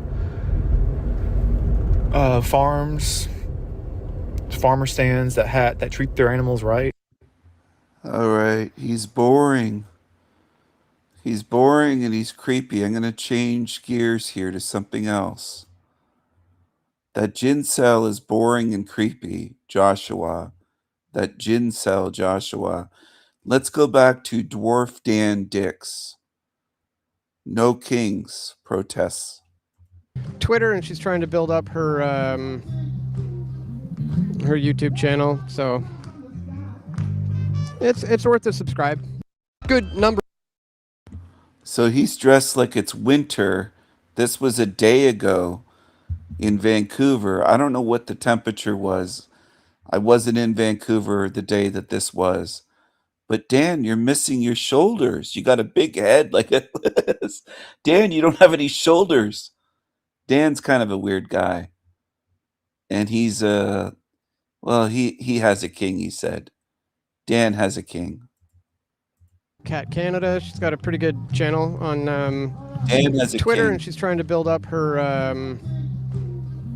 YouTube channel, so it's worth a Danny subscribe. boy. Definitely check it out. What brings you here? Oh, well, I'm here today for a number of reasons. One is I play with a band called Rhythm Rebellion, and so we performed here today. I'm also doing some videography work for a media group called Boxing Beaver Media. Are you in support of the rally, which I guess is kind of in solidarity with what's happened in the U.S., I guess? Absolutely, yes. Very much so. Very much in solidarity with that. I'm a Canadian, and boy. It takes a lot to get us angry, and I'm really ticked off here. You know what I really feel like? I feel like a lover who's been betrayed. You build a family together, you pay for the kids to go to school, and then it comes time to buy something else necessary, and they leave you. You know, I mean, that's it feels like betrayal. I guess that's what I'm trying to say. In Canada, obviously, we're not a republic like the U.S. We have a constitutional monarchy. Literally have a king, right? King Charles III. So it's not really the same as what's happening in the U.S. But are people here in favor of kind of overthrowing or changing the system here? Well, no, I think that the big difference, although we talk about a monarchy and most minds go back to the 19th century. A constitutional monarchy, all that means is that the head of state is different than the head of government. So they're like a referee in a game, and it doesn't have to be a king. I mean, I think in Germany they have a president and a chancellor. I guess that's why they changed the name of it, kind of rebranded it to No Tyrants, right? Instead of No King. Yes, well, exactly. I wouldn't have felt, I support some kind of, I'll say constitutional monarchy, but really what I'm talking about is separation of head of government and head of state. So I wouldn't feel comfortable, no kings. I think our king's doing shouldn't say that. I think the crown is doing a pretty good job of being stable. I note that in the American Constitution, it's life, liberty, and the pursuit of happiness. And in the Canadian Constitution, it's peace, order, and good government. So we're not as concerned with this notion of freedom. We just expect our government to work for the betterment of the people. And if they don't, we kick. He's not concerned with freedom. The notion of freedom, he doesn't care about that. He just wants a government. He wants more government, I think. This creepy creature. Peace, order, and good government. So we're not as concerned with this notion of freedom. We just expect our government to work. Concerned with this notion of freedom, government. So we're not as concerned with this notion of freedom. We just expect our government to work for the betterment of the people. And if they don't, we kick out the government. Well, I've been fascinated to hear some people's responses this today, and maybe I can get yours. And that's how a lot of them are against tyrannical governments and tyrannical regimes, and obviously that's the point of the rally. But yet they were in favor of the tyrannical regime under the Trudeau government forcing people to wear masks not that long ago, forcing vaccines, invoking the Emergencies Act to shut down legitimate protests. I mean, aren't those legitimate concerns for tyranny? No, I'm a pro-mask guy. I'm actually an advocate for that. I guess my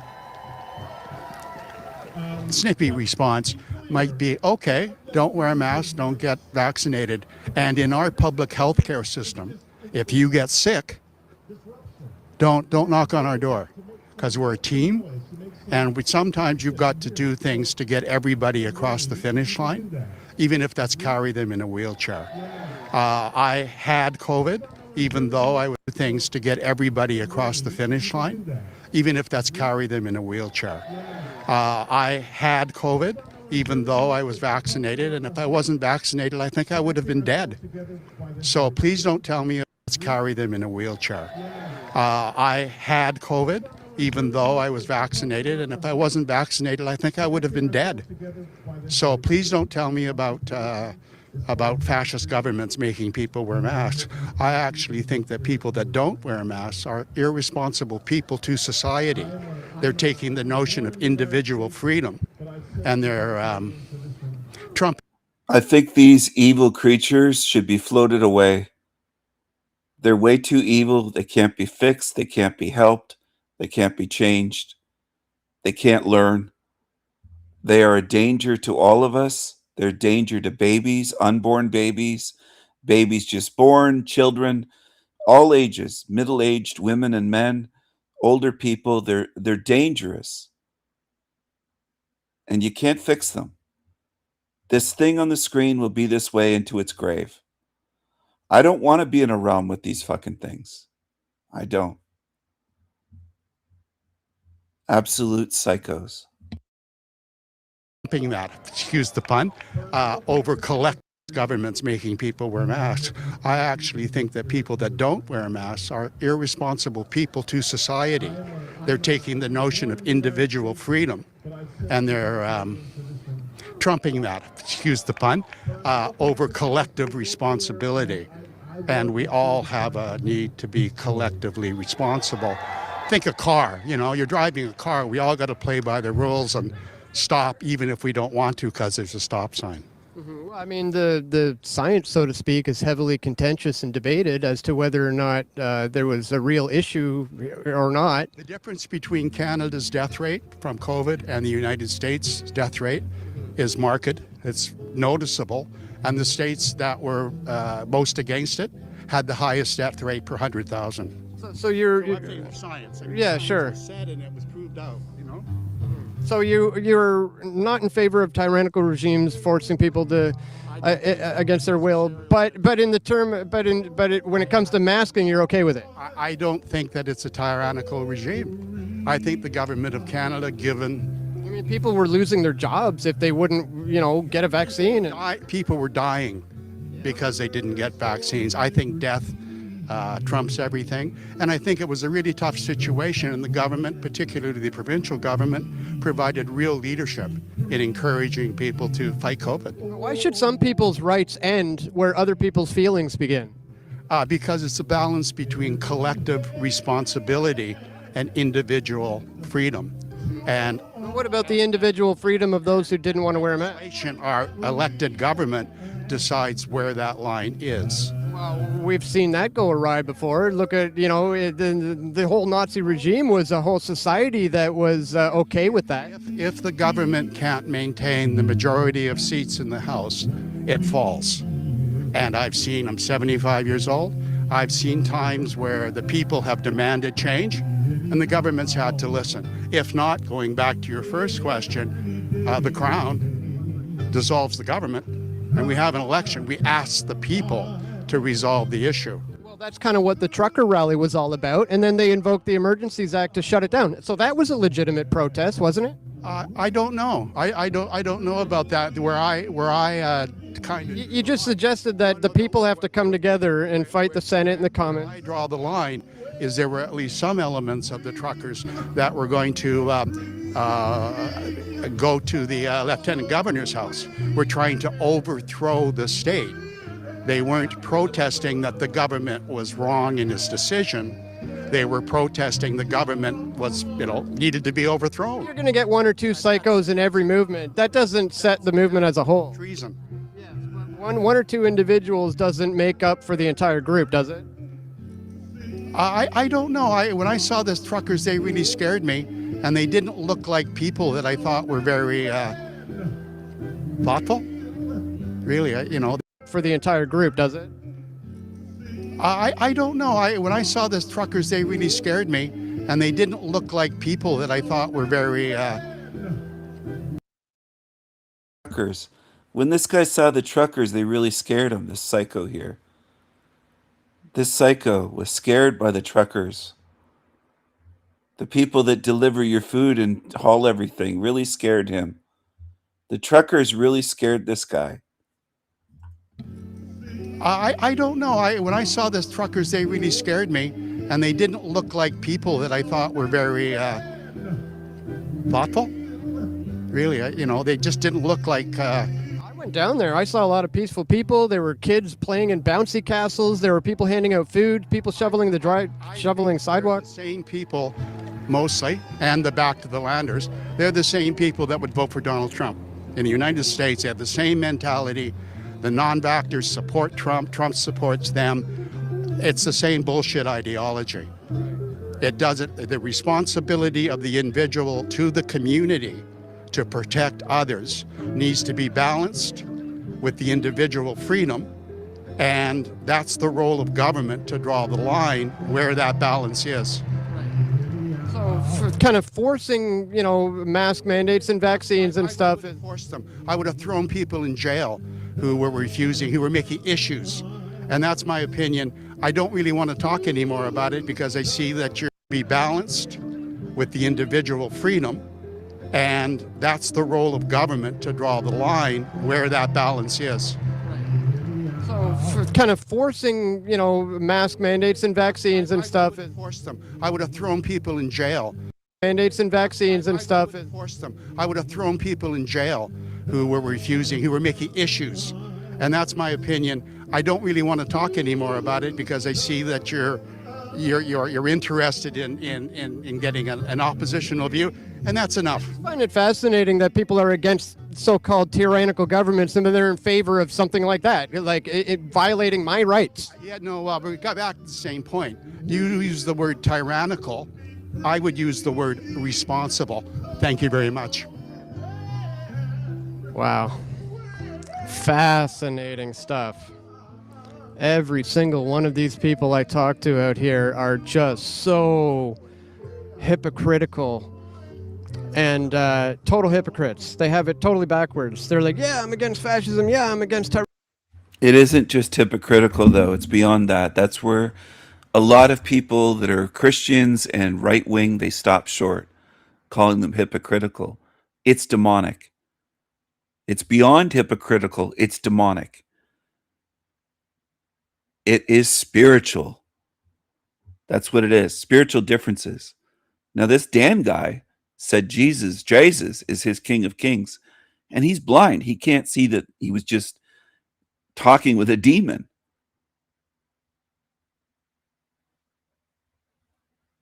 Tyrannical governments. Look at the confusion on his face. What do you expect? You're in a demonic realm, dwarf Danny Dix. Where are your shoulders? What happened to Dan's shoulders? His shoulders are missing. He can't even fill out that small jacket that's sized for maybe a little boy. He's not very big. This guy is small. It's just a little guy. Dan Dix is just a little guy. And that'll bother some people because all I'm saying is the truth. Just like if I saw someone that was 7 feet tall, I'd say they're very tall. If I saw someone that was 500 pounds, I'd say they're huge. The truth bothers demons. So they say, oh, he's so mean. Stephen's calling him a little guy. Well, it's true. He is a little guy. Why does the truth bother so many of you in this realm? Just to hear it. All I have to do is say Dan's a little guy, and I know there's going to be little incel demons getting all riled up and triggered. Oh, he's so evil calling Dan a little guy. How dare he call him a little guy? Well, he's a little guy. He's about, 5'3". Small build, very narrow shoulders. His head looks too big for his body. That's the way it is. So if you don't like hearing the truth, go away. Don't obsessively watch me. Hate watching me. Creepy little creature demons. I suspect some of you are like this little guy. Our poll is probably like this. Talcott's main moderator is probably like this Dan Dix guy. This little guy on the screen here. I bet our poll is like this guy. He won't show himself.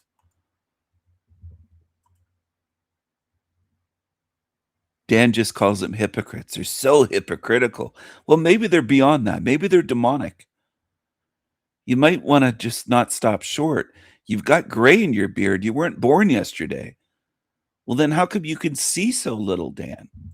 Well, hang on a minute. What about my rights during COVID? Oh, well, then individual rights have to, fall in line. And, then we need tyrannical governments to force you non-vaxxers and you non-maskers into line. Absolute cognitive dissonance going on here. Absolute hypocrisy. Absolute insanity. And I'm not surprised. This is kind of what I expected from this rally. They say they're against tyrannical regimes and fascism, but they're some of the most tyrannical fascist people you can meet. That guy's like, I would have thrown him in jail. Like, you can't make this stuff up, guys. This is unbelievable. He's a All wee right, guys, little lad. that marks the end of this. No. Dan is a wee little lad. I like that, what TG said. He's a little leprechaun. He's leprechaun-sized. He's a wee little laddie. Dan is a wee little laddie. He's a wee little laddie. He's just a wee little laddie. A wee little laddie. Danny boy. Dan Dix. Imagine having the last name Dix. Oh, man. Dan Dix. He thinks it's just hypocrisy and it's demonic. That's the way these creatures are. They want to do us harm. They want to harm anyone that has a free mind and is a free spirit. They're evil. They're evil. I might do a live stream sometime. I know this is a crazy idea, where I just keep talking about how evil they are and just keep saying they're evil, and until finally people maybe start to get through. Well, they're not just NPCs, but maybe they're more than just NPCs or something other than that. Maybe it's beyond that whole NPC theory. Maybe they're evil demons, the way King Stephen's been talking about for ages. Maybe there's zombies and demons like I've been saying for decades now. Maybe they're not just hypocrites. Maybe it's so much worse than hypocrisy. So basically everything boils down to the question between money or love. In German we say Geld oder Liebe, money or love. This is Geld is money and Liebe is love. And we had a show in Germany which was called Geld oder Liebe, money or love. And as you can see, money. A show in Germany, Geld, money. Look at this. This is hilarious. This guy, Flex G channel. Means Geld. And yeah, we have a clue here, because the love, which is the Liebe, is crossing out L. And I made a whole bunch of videos about L, and I will go into it. But if you choose love, if you choose the truth, if you choose the path to life, the narrow path of love, then you will be crossing out L, and L is the false god of this world.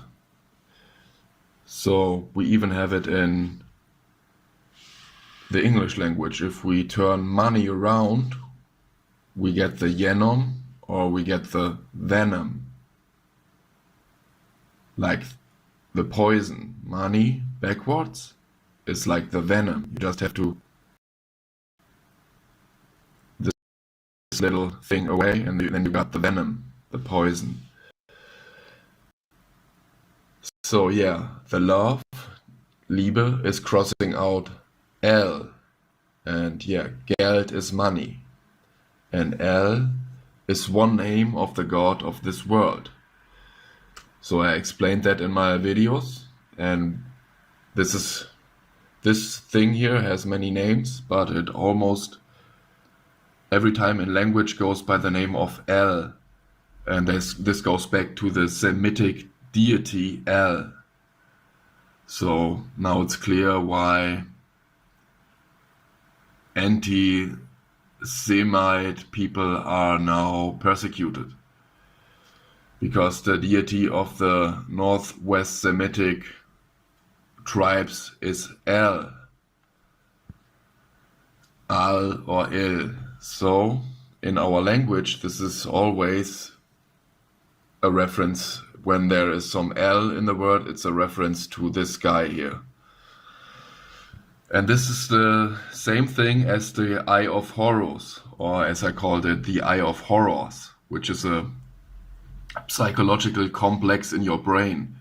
And it's basically the gatekeeper of your brain, of the labyrinth of the mind, the it. And it in Gematria equals 13, because this eye is on the 13th floor. You can count this up, and this is the 13th floor, and on top of it there is the L, the I, the number 13. And if you turn 13 around, we get L, or in German E, and I, which is also pronounced I. So this I is inside the prism, which is refracting the light and dividing the light into the 7 colors. So in this realm, everything is divided into 7, like the 7 days of the week, like the 7 world wonders, the 7 continents, the 7 world seas, the 7 sins, the 7 chakras, You can go on and on and on. The 7 seals. So, ironically, this thing is showing you what's going on here. The one light, the unified light of the heart, is being divided by your mind, by the it complex of your mind, into this shit show, into the rainbow land, or we could say the brain land, because the brain hurts. So, to get back out of this shit projection, it's like a movie. This works like a movie projector. This is the lens, this is the light, the lens, and the light is refracted into this shit movie. And it's also, there's the shadow and there's the light. We have a duality going on here. So on your way out of the labyrinth of the mind, out of this prison wall, we will inevitably cross this eye, the eye of horrors, or the eye of fear. We have to overcome our fear, and the biggest fear would be having no money. So we have to choose money or love, Geld oder Liebe, the false god. And love backwards means evil, because if we reverse evil, then we got love. It's the complete opposite, and love comes from the heart. And if we reverse evil, we got love.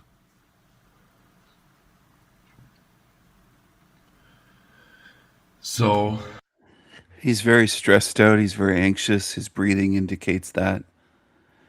He'll talk about reverse of evil being love. And then he'll say love comes from the heart. Where is your heart when your spirit leaves this body and your body dies? Your heart will be here. Your kidneys will be here. Your lungs will be here.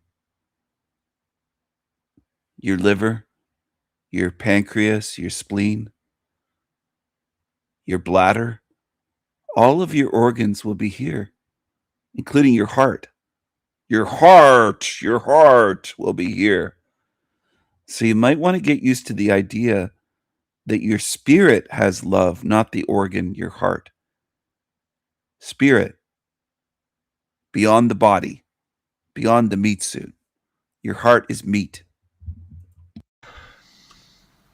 this is also reflected in The Long Walk. This is Now here he goes with Stephen King and 7 King, and he's going to mention me. Watch. I'm not kidding about this. You can't make this shit up. You can't make it up. Most of the, quote, truther community is fixated on me. Now, do I play a certain role in this matrix? Yes. I'm the one that's going to end it. That's the role for me. What do all these creatures want to do? They want to paint me as evil for wanting to end this. Ending this is the only moral thing to do. It should be simple. This should be understood by retards in this realm. The retards should be able to understand this, but they can't. They can't do it. They can't do it because they're not just retarded. They're evil and immoral. This guy wants to blame me with his little Alamy images and his stupid shit that he downloaded from Google Images. so. This is also reflected in The Long Walk. This is a movie that came out because we have a long, long walk from here, from the mind to the heart. That's a long walk with many challenges, so to speak, which we have to overcome, many fears which we have to overcome, because the id complex always produces Many fear fears. and Fears. thus tries to Fears. keep you in the mind and keep you away from the heart. And it's like a walk. Many fears. Chiron the Lost said it was a walk in his cult. One day you're going to realize, and it's going to be a rude awakening for people when they realize who I am and what I am. These dummies aren't going to like it. They're not going to like it. They're going to have what I call the rude awakening. Sometimes I call it the oh shit moment, where they realize I was telling you the truth. I am the Raven King. I can do anything. And you're going to see. You're going to see what I do with this place. That's what you're going to see. And you're going to see what I slay before I end this place. You're going to see and feel and witness and observe. And some of you will be part of it. And some of you will be condemned to this place forever and ever and ever. You showed for this whole lifetime that I can't trust you. That at the first opportunity you would do evil to me. I can't trust you. I am the Raven King. I can do anything. And this is going to be a wasteland. And I'm showing you a sovereign raven. Observing the wasteland of this hell realm. Watchful eyes of the raven. Spiritual eyes of the raven. Again, I don't expect hardly anyone in this whole realm to understand what I'm talking about. They just don't. You just don't. You see it at a surface level, and that's the most that it's the maximum that most people here can do in this hell realm. They just are surface dwellers, surface level. So be it. Stay on the surface. Get anally probed by entities and fuck yourselves. Hello. Oh, hello, Salty Siren. Salty Siren's here. I was just talking about these idiots that can't see anything, and I am the Raven King. I am the Raven King. I can do anything. I'm in a hell realm. I'm in a fucking wasteland that's going to get worse. And I'm showing myself to be a sovereign spirit, a sovereign, eternal, magical being. And these fucking clueless, I almost said clueless cunts. These clueless creatures. I'm just in a mood tonight. I just want to slay these fucking demons in this place. Demons should be, I can't even say what should be done to them. Nothing is too bad for these creatures. From the heart. And it's like a walk, a long walk to the heart, to unification, to oneness, from the separation, unification to oneness, unification to oneness, to oneness, to oneness, to oneness, to oneness, from the separation. And it's like an inward walk, but also it's reflected on the outside. I am the Raven at one King. point, in my opinion, you have to... I am the Raven King. I can do anything. I am the Raven King. I can do anything. I am sovereign. I am eternal. I am magical. These demons don't stand a fucking chance. Monsters.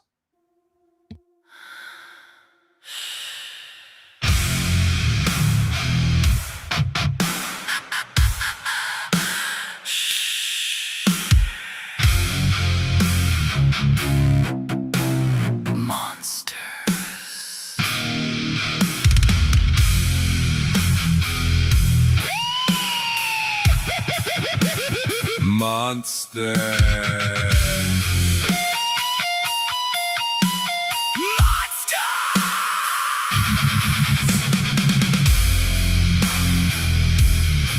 This is a hell realm. This is a hell realm. A show and tell realm. Degrade and die realm. This is hell. Zombies roam among us. Demons lurk around us. Demons write the laws, open up their jaws to devour. The innocent. Devour. The innocent. Oh, this is a hell realm.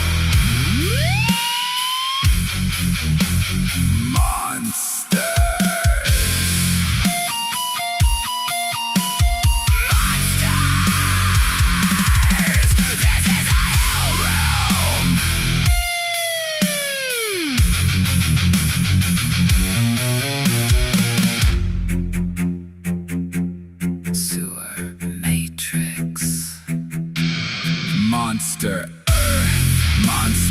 Earth, death and birth in reverse. Consume, devour, monsters.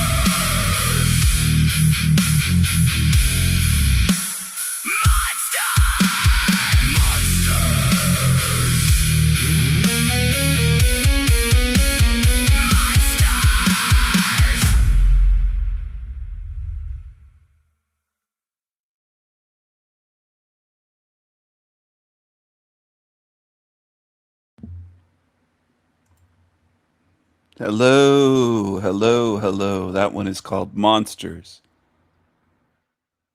Monsters. Monsters. Let's go back to this German guy's video. Choose between money or love. And this would be the point when the mark of the beast will be introduced through all this AI tech, which is also a reflection of the reptilian brain, of the id complex of your brain, the eye of horrors in your brain. And yeah, we have this movie, and this is called The Long Walk. And there we have it again. This is the trauma projection, the AI, which we have to walk out. And on top there, we have this movie and of the reptilian brain, of the id complex of your brain, the eye of horrors in your brain. And yeah, we have this movie, and this is called The Long Walk. And there we have it again. This is the trauma projection, the AI, which we have to walk out. And on top there is Stephen King. Can you see the pyramid? There it is. On top there is Stephen King, and Stephen King is like 7 king. It's the king of the 7 on the top, because everything is divided into 7 due to the light refraction, due to the division, to the separation into this electromagnetic spectrum. So the long walk is out of the pyramid of horrors, out of the pyramid of hierarchy. Through the eye, we have to look our fear in the eye to get out and to pass the 7 king. And that's why in the truther community we have this guy Stephen King. Just put away the T and you have the 7 king, the king of the 7s. And this would be our end boss, so to speak. Yeah, and the king of 7, yeah, it's the prison on top. It's King Stephen. I'm not Stephen King, but I am the king of 7s. I am the Raven King. He's calling me the end boss of this place. The end boss. You can't get past me, creepy creatures. I am the king. Look at I on top. I am on top.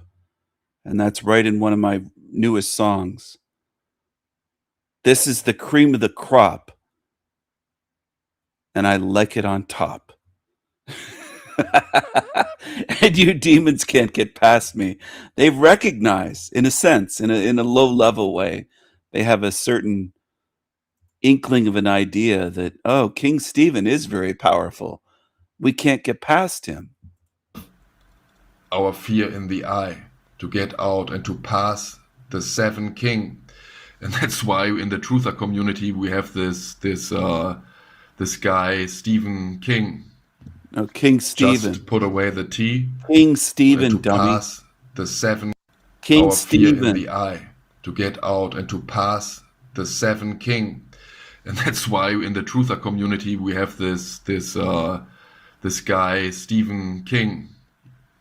Just put away the T and you have the 7 king, the king of the 7s. And this would be our end boss, so to speak. Yeah, and the king of 7, yeah, it's the prison on top, which reflects the light, and it sounds like prison or it's like L, or the Eye of Horus, which is in your brain.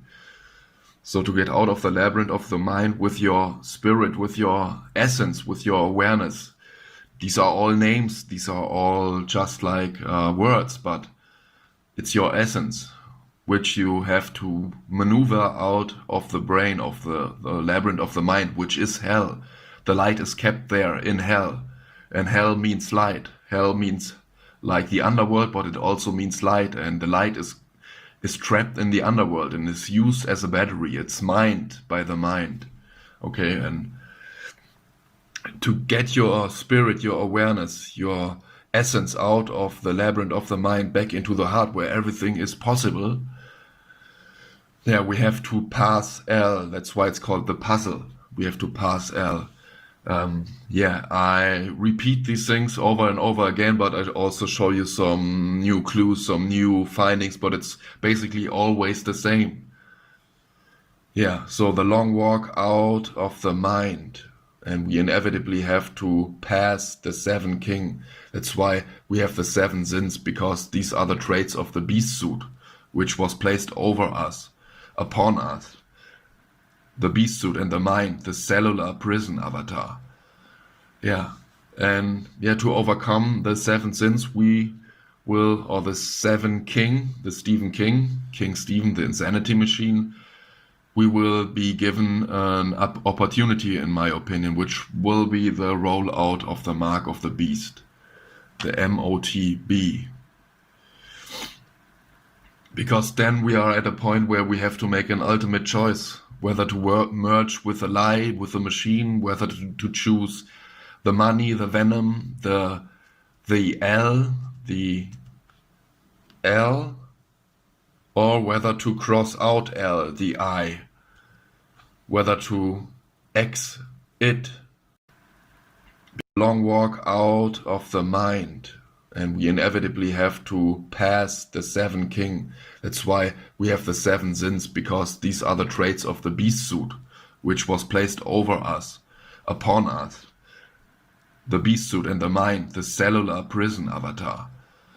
Yeah, and yeah, to overcome the seven sins, we will, or the seven king, the Stephen King, King Stephen, the insanity machine, we will be given seven king, the Stephen King, King Stephen, the insanity machine.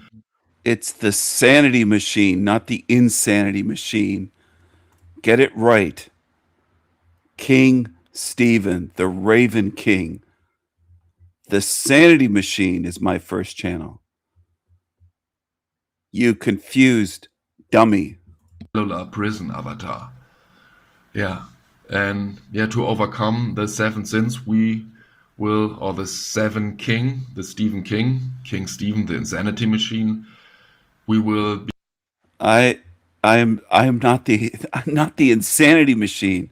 My channel is the sanity machine, and you shall not pass.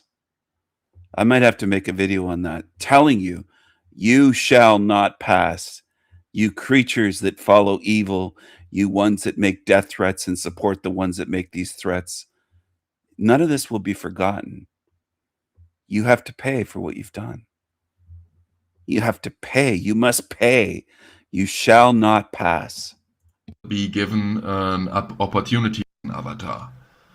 Yeah, and yeah, to overcome the seven sins, we will, or the seven king, the Stephen King, King Stephen, the insanity machine, we will be given an opportunity, in my opinion, which will be the rollout of the mark of the beast, the MOTB. Because then we are at a point where we have to make an ultimate choice, whether to merge with the lie, with the machine, whether to choose the money, the venom, the L. It's beyond that. I've told people for years, choose wisely. Choose wisely. And what do most in this realm do? They choose evil. They choose team evil. They choose to oppose me, to attack me, to lie about me, to slander me, to do all these hideous things that they do. That's what you're choosing. The L, or whether to cross out L, the I, whether to exit the it complex and exit.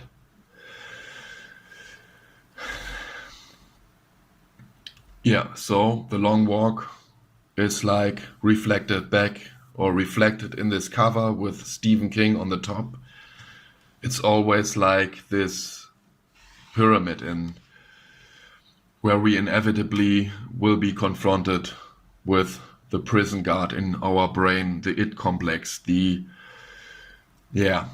third eye, and that's why we have this comment, third eye, and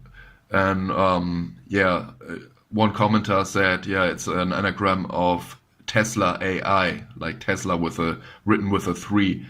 And that's of course true. It's like an outward reflection we are now getting, because this third eye is an AI complex. It's the machine. It's the reptilian. It's basically the beast within, which keeps you in fear, which is afraid to die. And these fears we have to conquer. And also in the book and also in the movie, there's a guy, the main guy, with the number 47, and this is of course a reference to Trump, and this book is years old. Do you see it? There is the pyramid,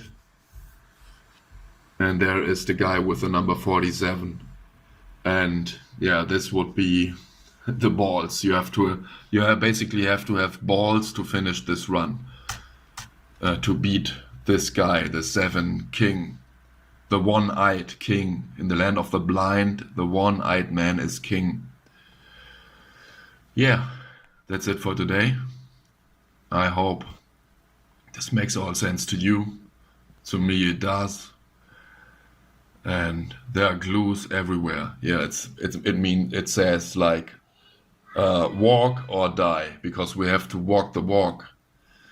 Otherwise, maybe there's some reincarnation waiting for you. You basically have to do the walk with fortitude and never give up. And that's why 42 months, the 3.5 years, the 42 months, which Elon Musk always is referring to, this is the time when the mark of the beast is being rolled out. And that's why we have to walk the walk during this time, and walk the walk with fortitude. 42 months, 42. As I showed in my last video. So that's it for today, and I'm out.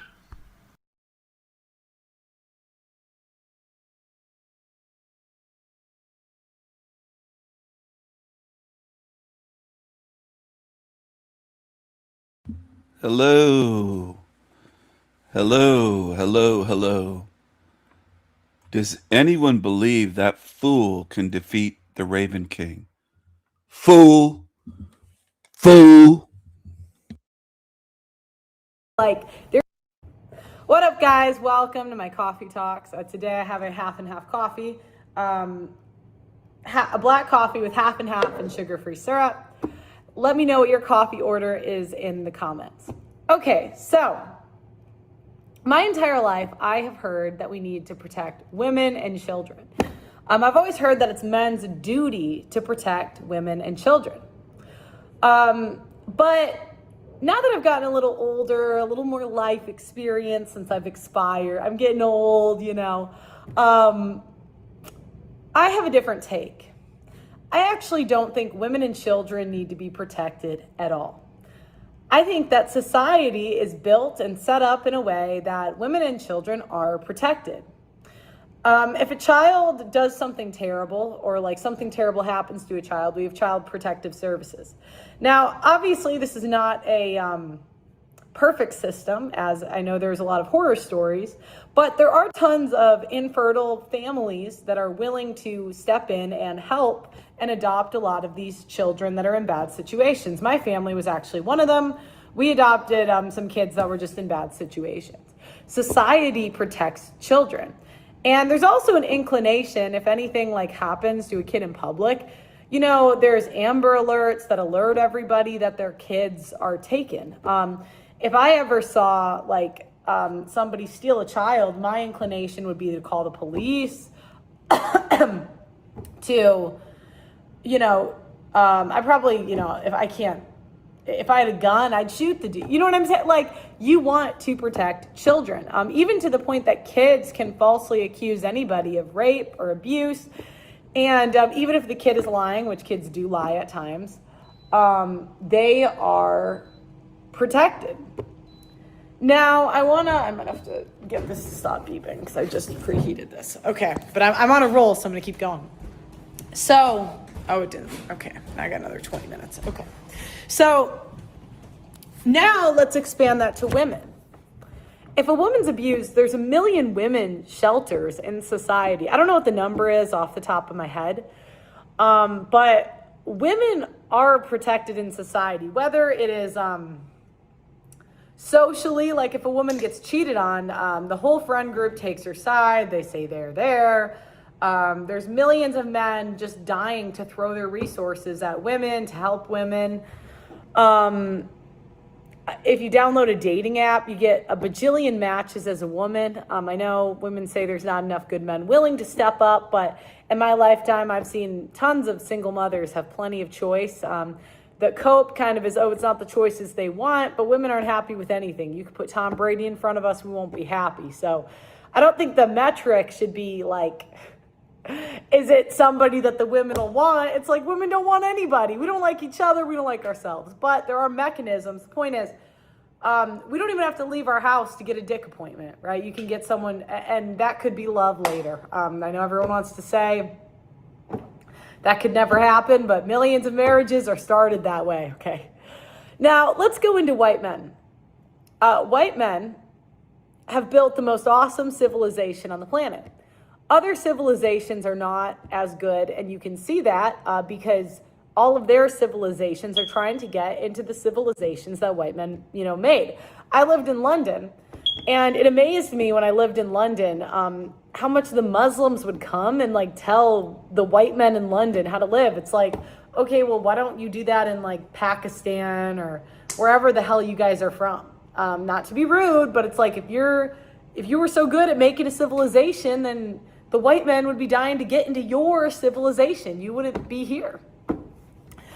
And it was crazy. I lived by a mosque. And again, I like the Muslims. I got nothing against them. But like, let's just keep it a buck, If it was that awesome, we'd all be going there. And we're not. So white men, if you divided it into 10 white men, the professions that they're in would be construction, a manager, a supervisor, truck driver, software, manufacturing, sales rep, farmer, mechanic, professional accountant, engineer, teacher, or protective services. So if there's 10 white men, those would be their jobs. White men pay 70 to 75% of the taxes. They started 70 to 80% of Fortune 500 companies, and 68% of the infantry is white men. So white men built the civilization. If you look at the founding fathers, they protected the civilization. And they started most of the big companies. They are most of the military. Most of the, they always say that Latinos are most of the infrastructure jobs. It's just not true. If you look at tradesmen, still the majority are white men. And this isn't to attack any other group, but we got to give credit where credit is due. And even so, even with all the work they do, they're not appreciated. And really, I would argue that white men need to be protected against above all else. I'm just going to list some white men that went down for some bullshit, in my opinion. Now, bullshit could mean being targeted for being white. This could be being targeted for a false accusation from women. Actually, I'm gonna talk first about things that white men need to be protected from. Being called unfairly sexist, racist, or being a creep. Being unfairly targeted for a crime they didn't commit. I know they always say that black people are targeted for crimes they didn't commit, just not what I've seen. In fact, they're more likely to be targeted for a crime they did commit. Where white men, in the case of like Derek Chauvin, was targeted for a crime he didn't commit. They're unfairly discriminated against for scholarships and career positions, called every kind of phobic, divorce raped. They need to be protected from man-hating judges, cops, and lawyers and politicians as more women get into power. They need to be protected from white guilt because white men have this ability to feel guilty, and it's used against them constantly. They want to do the right thing and they feel guilty, and they need to be protected from this guilt. Any evil historically, which I don't even really have this ability to feel guilty. They need to be protected from white guilt because white men. They need to be protected from white guilt because white men have this ability to feel guilty, and it's used against them constantly. They want to do the right thing and they feel guilty, and they need to be protected from this guilt. Any evil historically, which I don't even really think white men committed, but I don't really take that view of history. But even if you did, if you were blaming where you're at in life on something that happened 100 years ago, you're just a loser, and you got to eat that L. They're targeted for political bullshit. White men are the ultimate example where they're expected to do all the work and they can't be prideful in their skin color, their heritage. White men are targeted for the Confederate flags. And it's easy to say white men do what you want to do anyway. But a lot of times if these white men don't conform to society, they lose their job, they lose their social group, they lose their reputation, they lose their money. There's a big consequence for not conforming. White men need to be protected from their leftist teachers and college professors. Bosses and institutions will unfairly invest more into female and minority employees through scholarships, training programs, and just men prefer helping women in general, so they'll give more help to the women and it takes away from the help that's given to the white men. Their mothers, their sisters, their teachers, their female friends, and sexual relationships, whether long-term or casual, will exploit their kindness, nag and convince them they're not doing enough. A lot of times white men are the most needed men in the families, and they're not respected at all. Nobody listens to them, even though they do the most for everybody. Fathers and mothers are worried about daughters being protected, and you always hear that growing up, the daughters need to be protected. But really, all the institutions that protect and help daughters, if they ruin themselves, it's their own fault. Sons, on the other hand, are entering a system that is trying to convince them they're not needed and they're not intelligent, even though really they've proven to be the most competent group. Sons, on the other hand, are entering a system that is trying to convince them they're not needed and they're not intelligent, even though really they've proven to be the most competent group. White men have to be protected from idiot women, idiot sisters, idiot bosses, putting them in positions, putting them in positions where they're alone with women, or putting them in positions that could be misconstrued by the media. Even positions like police officers have to be protected from positions where they could be called an evil, white, racist man. The white men have to be protected. They have to be protected from their clout-chasing wives that use their husband's kindness to build their brand while searching for a new mate. White men have to be protected from their pastors and their religious leaders because they're going to take the white side. White men have to be protected from psychologists and therapists that emotionally manipulate and confuse the men, when a lot of times the white men are right. The women take them to therapy, and the therapist takes the white men or the white wives side, or black wives, Hispanic, whatever. White men have to be protected from the medical system because a lot of times, when I was a kid, right, I broke my foot. And when I broke my foot, I was crying. I'm in the medical system, and they're like, "Oh, how did you break your foot?" And the way I broke my foot with my dad was we were playing a game, and it was my birthday, and he would go from the top floor to the bottom floor without getting tagged. My dad designed our entire house just so we could play this game growing up. It was so fun. It's called Search and Rescue.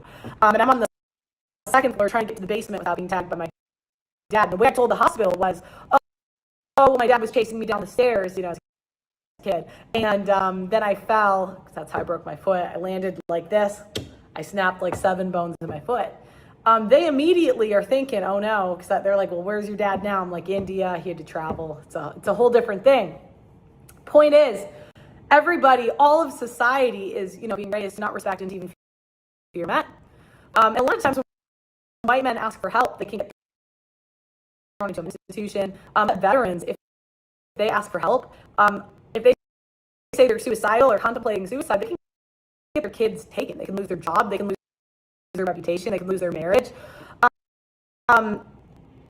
You know, women are protected by strangers.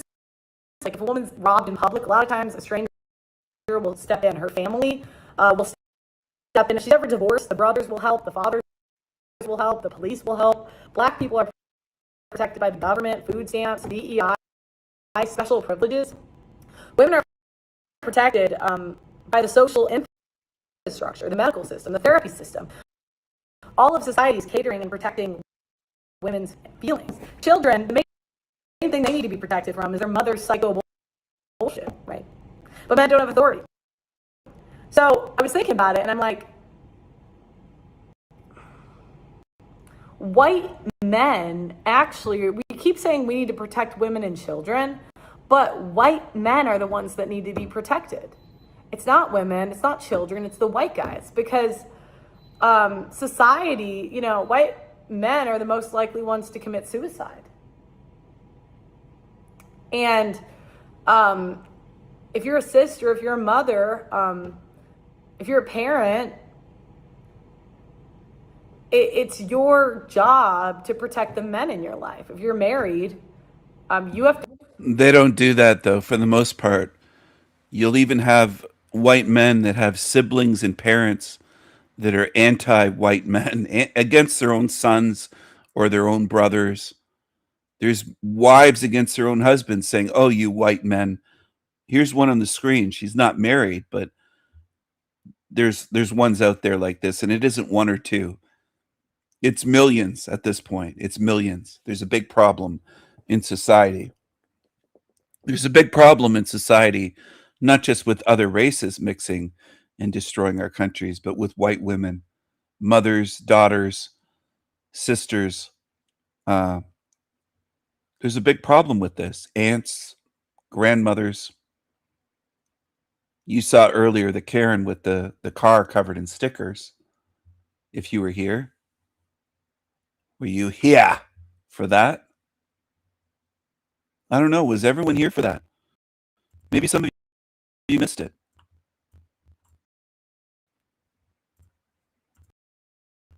Karen showed her car, silver diamond. The gross granny showed her car, Karen. And it looks like a Karen car. It looks the way you would expect a deranged Karen's vehicle to look, the back, covered in stickers. Absolutely covered. I'll show it. But this one on the screen is openly anti-white men, anti-straight white men. Openly. And they feel emboldened to be this way in society, on the internet, on YouTube, in chat rooms, and in person. And they march, and they're against white men that built the greatest civilizations on earth. Oh no, hello, Salty. I didn't know that was going on. This is Silver Diamond's back of her car, the cackling witch. You missed it earlier. She was cackling about her deceased ex-husband, laughing about him dying, laughing about his suffering, laughing when she said he had lung cancer or something. All these, it's all hilarious to these cackling demonic witches. And the cackling was evil and demonic. And here's the car. I took a screenshot from her No Kings protest video. She just added new stickers on the back of her car. She put Trump is a pedo. She put fuck ICE. She's covering the back window and the back of her car. I thought it was a Subaru Jezebel model, but I guess it's a Impreza or something. I thought it said Jezebel. That's what I thought. Now, the back of her vehicle is as trashy as she is. It's as trashy as she is. How would you like to be driving and see this? What would you think if you were driving and this was in front of you? And I would think, fuck, what a deranged, creepy creature. Just obsessed. And they'll deny it and say, oh, I'm not obsessed with Trump. This is the way they are, these creatures. Have the day you voted for. Look at that one.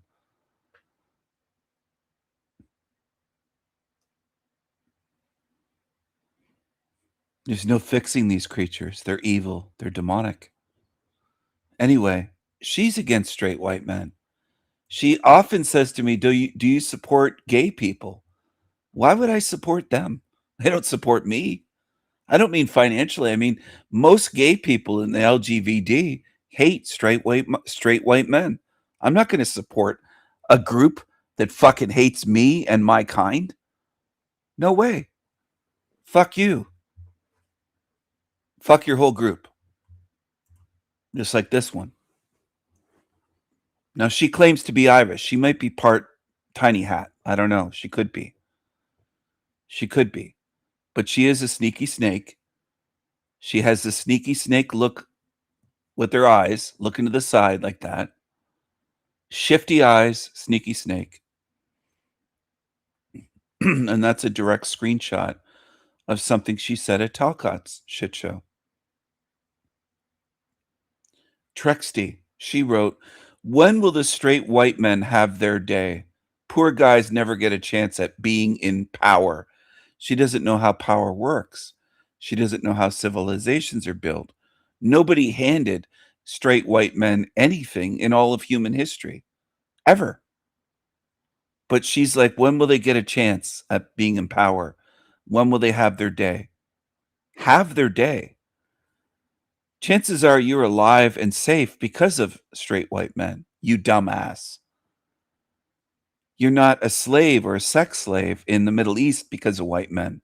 You have no clue how you would be treated in this realm, in this hell realm without straight white men. I'm going to type it here. Most Western white women are somewhat or very much like Trexty. They don't have a clue how they would be treated in a hell realm without us straight white men. They don't have a clue. They don't know who invented, engineered, designed, built almost everything in the modern world. No clue. Clueless females. Imagine being a white man in a realm with idiots like her, ungrateful, fucking demonic losers. Imagine that. Because this is what white men deal with. We see and hear comments like this all the time. Now, women will hear me say that and go, does it hurt your feelings? It's not about feelings. It's about truth and being gaslit constantly for years. Little boys are gaslit by female teachers like her. Little boys are gaslit by teachers, female teachers like Trexty. Okay? From the earliest age, from age 3, 4, 5 years young. That's what we're dealing with. So women, I know how women think. They'll go, oh, well, does it hurt your feelings that there's women that say this? No, you're abusing children. Maybe not you personally, but you as a group across the Western world. Teachers are almost exclusively in elementary female. It's like 90-something%. So it's almost always you. And a lot of them are white, still in Canada, United States, UK. This is what's being done to little boys, what you see on the screen. They try to instill white guilt, hatred for themselves. They try to destroy little white boys. That's what's going on. Now, some of you say, I didn't know that. I don't have a child. Why should I? Like, it's always like that in this realm. Why should you care? Because you should start caring about those beyond yourself. If you only care about yourself, you can stay in this realm. I don't want you. I don't want you out there beyond here. You can stay with Trexty. Anyone that's tuned in that says, oh, I'm more on Trexty's side, stay here then. This is where you belong. This is a perfect realm for you. Because we're in an anti-white men society. Most women in Canada, United States, can't even admit to that. You can't admit to anything. And that's a big problem. That's a big problem. And you're going to see, as time rolls on and things get worse, why it's a big problem. Because it's going to be a big problem even for you females. The government's not going to protect you. And it's going to get worse. And all of your anti-white men stuff is going to come back to bite white Western women in the ass. For years, I've heard women say how American men are too masculine, too macho. American society's too macho. It's too cowboy. It's too this. You call masculinity toxic. You just have hated on us at every level and tried to gaslight us. And you've tried to make little boys feel like they're wrong just for being boys and for being different from girls. Like that. This is deranged and sick and mental. Now, it's not every woman that buys into this. It's just millions and millions and millions and millions. And what most women do is say, not me, and it's not most women. They'll lie and say, it's not all of us.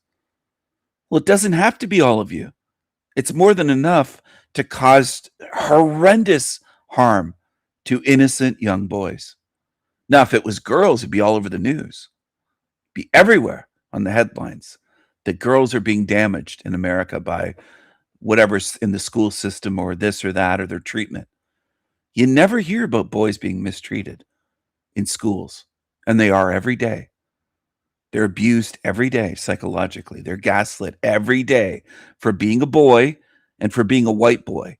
And then later on, once they're through, at least in or out of puberty, and they know what they are, they're not just a little child. They're abused and gaslight for being a straight white boy or a straight young white man. Every day, they're subjected to that in school, in media, by government, by entertainment, by Hollywood, in video games, music, everywhere they look, on billboards, in magazines, it's everywhere. And most of you females don't even notice, including ones with sons, by the way, which is sometimes the only chance that you have of seeing. If you have a son, you have a slight bit more care for boys and men in general. Not all women. There's women with sons that have no care. They have multiple sons. They have no care at all. They don't even try to understand the difference between their sons and their daughters. They just don't get it. They don't care enough to get it. I've seen that as well. I've seen people on Facebook that were friends of a former Facebook friend say they have to teach their young 13-year I think one was 13.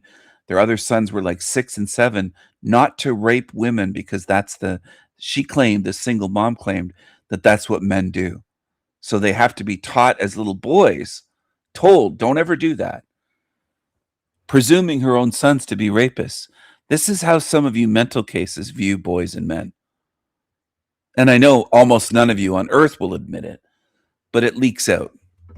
Now, I'm not saying it's all of you, but it's a sizable amount of you that there should be huge asylums built like they had in the old days.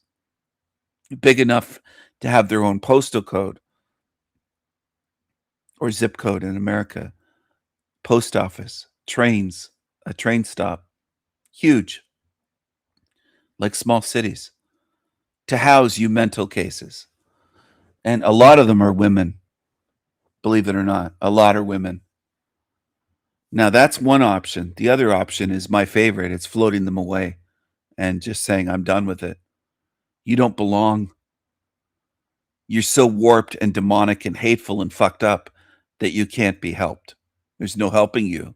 And why should we just keep you around to suck all the resources for food and attention and servants and nurses and this and that, caretakers for you? You just fucked. And you see the one on the screen. And there's millions like this from here to Ireland, from here to Australia. Unfortunately. Now, I wish you didn't exist, that kind. But you're all too common. And it's getting worse. And then they think that ones that say things like Pearl's saying here, they think this is absolutely nuts.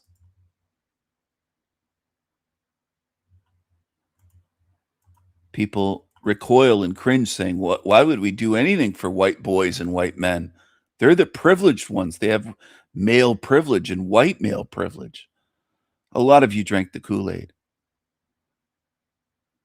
It's not just that you can't be helped. I don't think you should be. I don't think we should invest in trying to help you.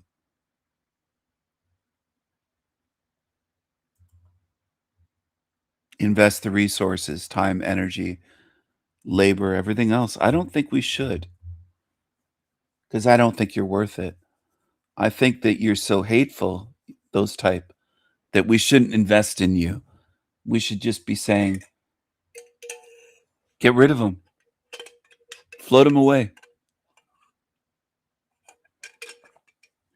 That's actually what Europeans would, something akin to that was done. If any part of history is accurate at all, the narrative, where they would just be outcast, and that's what women fear. That's a deep psychological fear of females, and this goes back throughout so-called human history, where women want to agree with the group. They don't want to be outcast. They don't want to, because you were thrown out of castles if you were that way. You were outcast, and you just let the fucking invading horde have them. We don't want this old hag that's complaining about everything and is a Karen and hates men and doesn't appreciate the men that have fed her and protected her and done everything for her, built all of fucking society, where you didn't build your own houses, lady.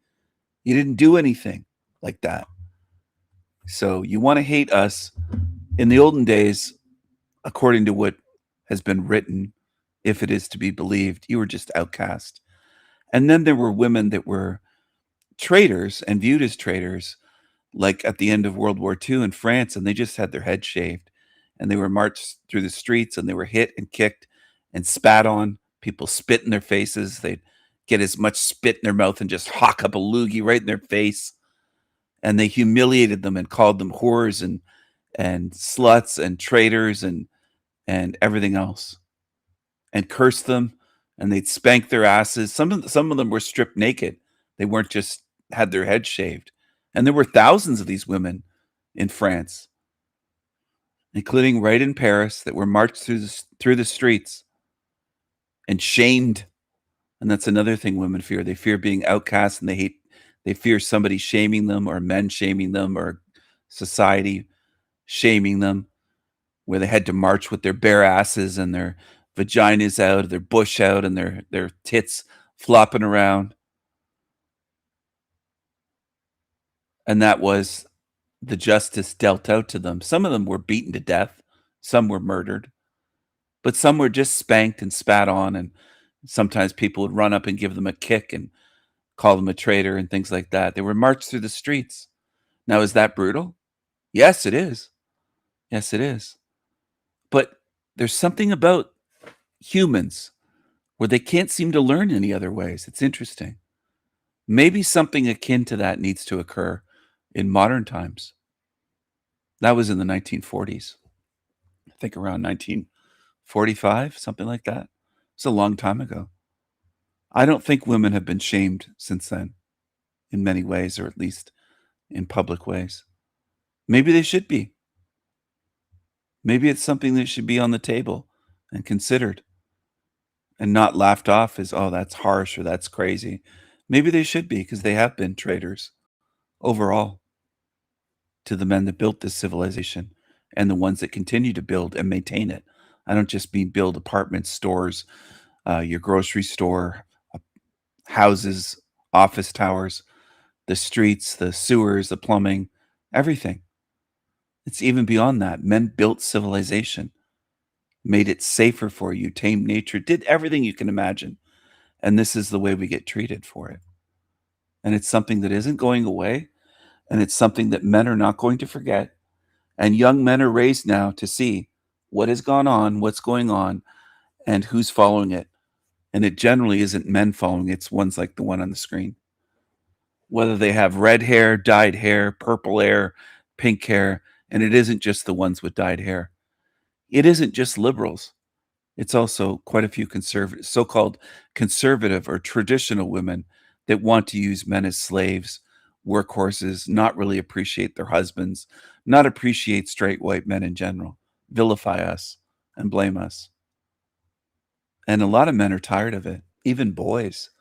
There's boys that are not yet men that are tired of it because they've lived their whole life in this toxic system, being blamed and attacked and put down and gaslit, and they're tired of it. And that's part of what's going on. And there are going to be repercussions, including spiritual consequences for what you've done en masse and what you've supported. It's not every single woman, but it's too many. It's more than enough. It's too many. And you'll see what I mean one day. You don't have to believe anything that I'm saying here, because a lot of you have that. You can't see ahead, but you disbelieve ones that do lay things out for you. There will be consequences. Whether you fucking believe it or not, there will be spiritual consequences. And a lot of you have gone along with women like this. Some of you have gone along with feminism, man-hating, man-blaming feminism for decades, if not a lifetime. Some have done it your whole life, since the 60s or 70s. You've been part of this man-hating system. And some of you will say they can't help it. It's a hell realm. You can help it. You do have choices. If you choose this, you belong here. Simple. Is that simple enough for you females that are maybe confused? Support man hatred like the thing on the screen and stay in this hell realm. It's that simple. Hey, internet friends, something weird is happening, weirder than usual at least. The official White House Twitter account and its Instagram shared 2 brief, mysterious videos last night with no context or explanation, of course. So obviously this caused a great deal of confusion, and it was raising all these questions of, did the White House get hacked? Are they about to nuke Iran? All these questions. But let's take a look at these videos, shall we? Some people say that really disgraceful. She calls herself Grace, I think. Really graceful, really disgraceful. 407,000 subs. Some will say that she knows more than she lets on. She knows more than she lets on. Well, she just talked about nukes. She's been on the internet and has had a channel forever and doesn't look deeply into stuff. She always does this kind of video. And it's for profit. It makes money. She ever going to, why would she talk about nukes, a psyop that is, it's simple. And this is what they do. This is what they do. The first video, which we'll call video 1, was posted around 9:15 Eastern time, and then it was deleted from both Instagram and Twitter. It's a vertical style clip with on-screen text. I'll just let you see it now. It's launching soon, right? It's launching soon, right? The text on the screen reads "Sound on," with the camera pointed down at someone's feet. I can't really say it's a woman's feet. This is the White House there. This is stupid stuff. And this is what people watch. 6.6 thousand likes, 65,000 views in a couple days. It's baby truther stuff.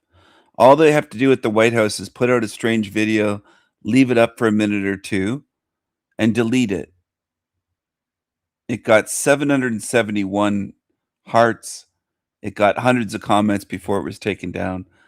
And this is what they do. They play you like fucking fools. And you like to be fooled. People like to be fooled. Humans like to be fooled. They like to follow shit. They like to get duped by psyops. I think somehow it makes you feel good. Humans, you seem to enjoy it. These are the collaborators in France. This is what they did. French female collaborator punished. And they took pictures. They documented it. People had cameras and they took pictures. And they colorized some of these later on. 1944. French female collaborator. So look at them laughing. There's young ones there. There's a woman laughing. They're laughing because they lived in neighborhoods sometimes and saw these women collaborate with the enemy. Now, I'm not going to go into who the real enemy was. World War II. But these French people saw these French women essentially fucking, sleeping with the enemy, dating, marrying. Who knows? They did a lot. It wasn't just females. There's men that were hung and everything else for collaborating, but they did a special thing, and it's on video as well. There's video. What happened to women in France after D-Day? It was thousands of them. It wasn't just a few. They were slapped. Some people, sometimes they grabbed them by the throat. They grabbed their hair. They'd forcefully shave their heads to shame them. This is real, all right? So some of you don't like it because you said, "Oh, that's a woman, that's a female." I've heard that kind of stuff my whole life, as though women are untouchable. No matter what they do, nothing should ever happen to them. But men should die in wars, men should sacrifice, men should lose their limbs. Men should do everything, and women should just be put on pedestals. Well, that doesn't work. That ruins society. Now, do I think this is a bit extreme? Maybe. Is it understandable, though? Yeah, I would say it is. Yeah. I could see this happening here. Most people that will hear my voice in my lifetime couldn't see this happening. But I could see this happening here in Canada in 20 years or less, or in America, or in the UK, to the women that have really participated in the downfall of Western civilization as a whole. Not just this country or that one. Western civilization as a whole. And there's been a huge betrayal of by women, including mothers, sisters, wives, women in general.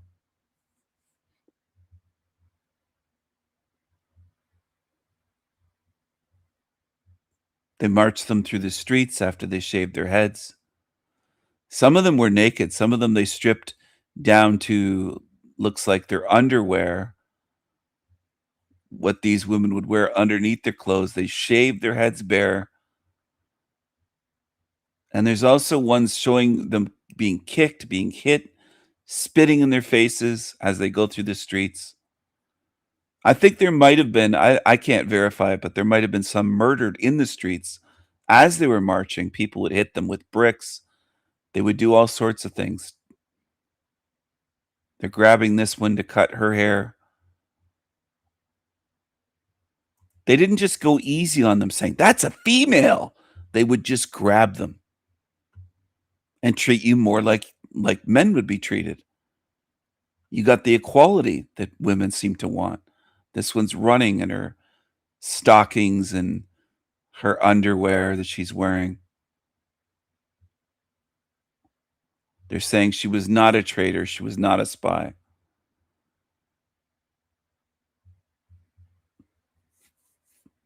There were some falsely accused, as always, in this realm. Some had grudges against their neighbors. Some bitches hated a woman, so they'd say she's a collaborator. All of that went on as well, because people can lie, and they do lie in this realm. If they were accused, this is what happened. There weren't any trials.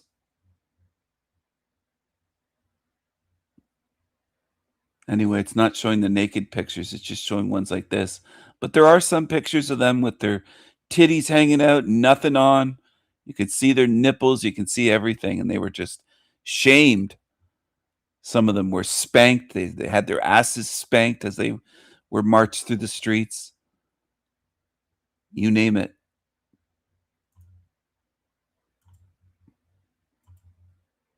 I think some of you might be facing some things in the future. And then spiritual consequences as well for crimes. Because a lot of you have thrown your own sons under the bus. You've literally thrown them under the bus and supported a society that is against your own sons. You've hated your own sons. You've been envious of men, including your sons. You've done horrendous harm to your sons and boys and men in general.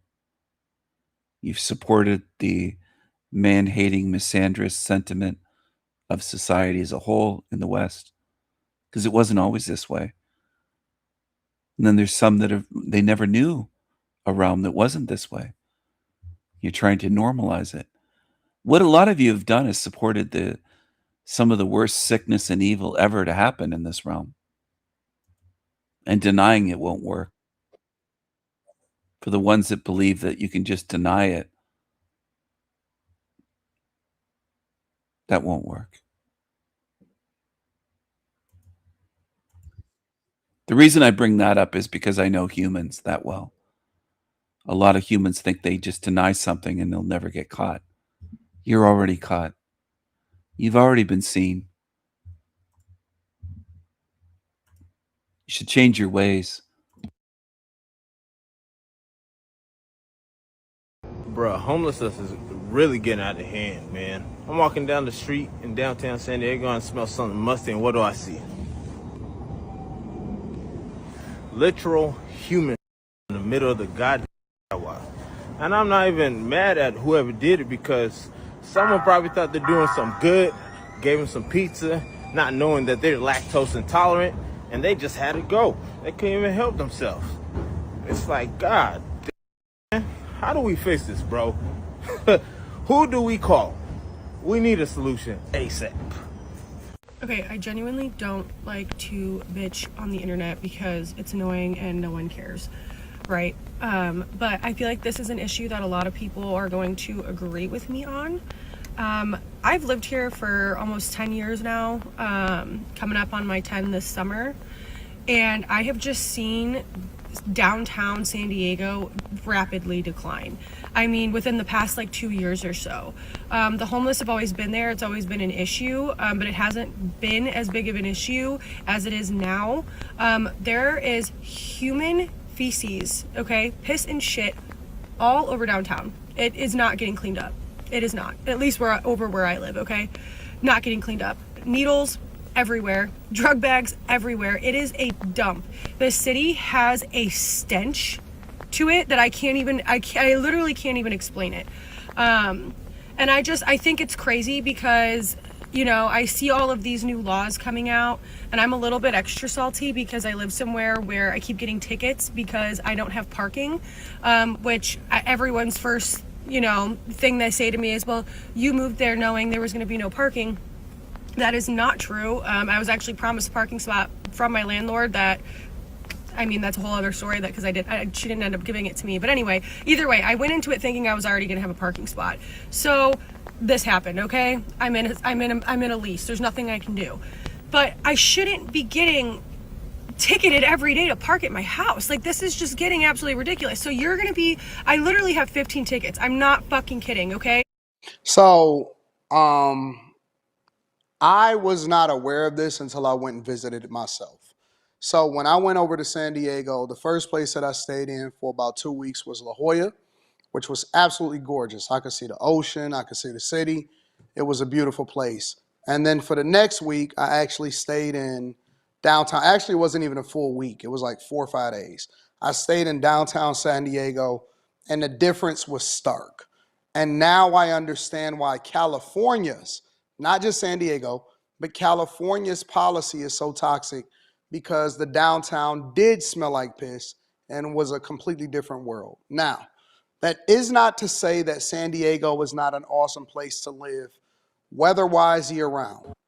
I visited San Diego in the earlier 2000s. I want to say maybe 2007,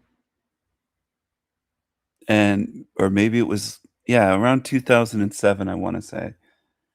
And it was beautiful, at least the parts I was in.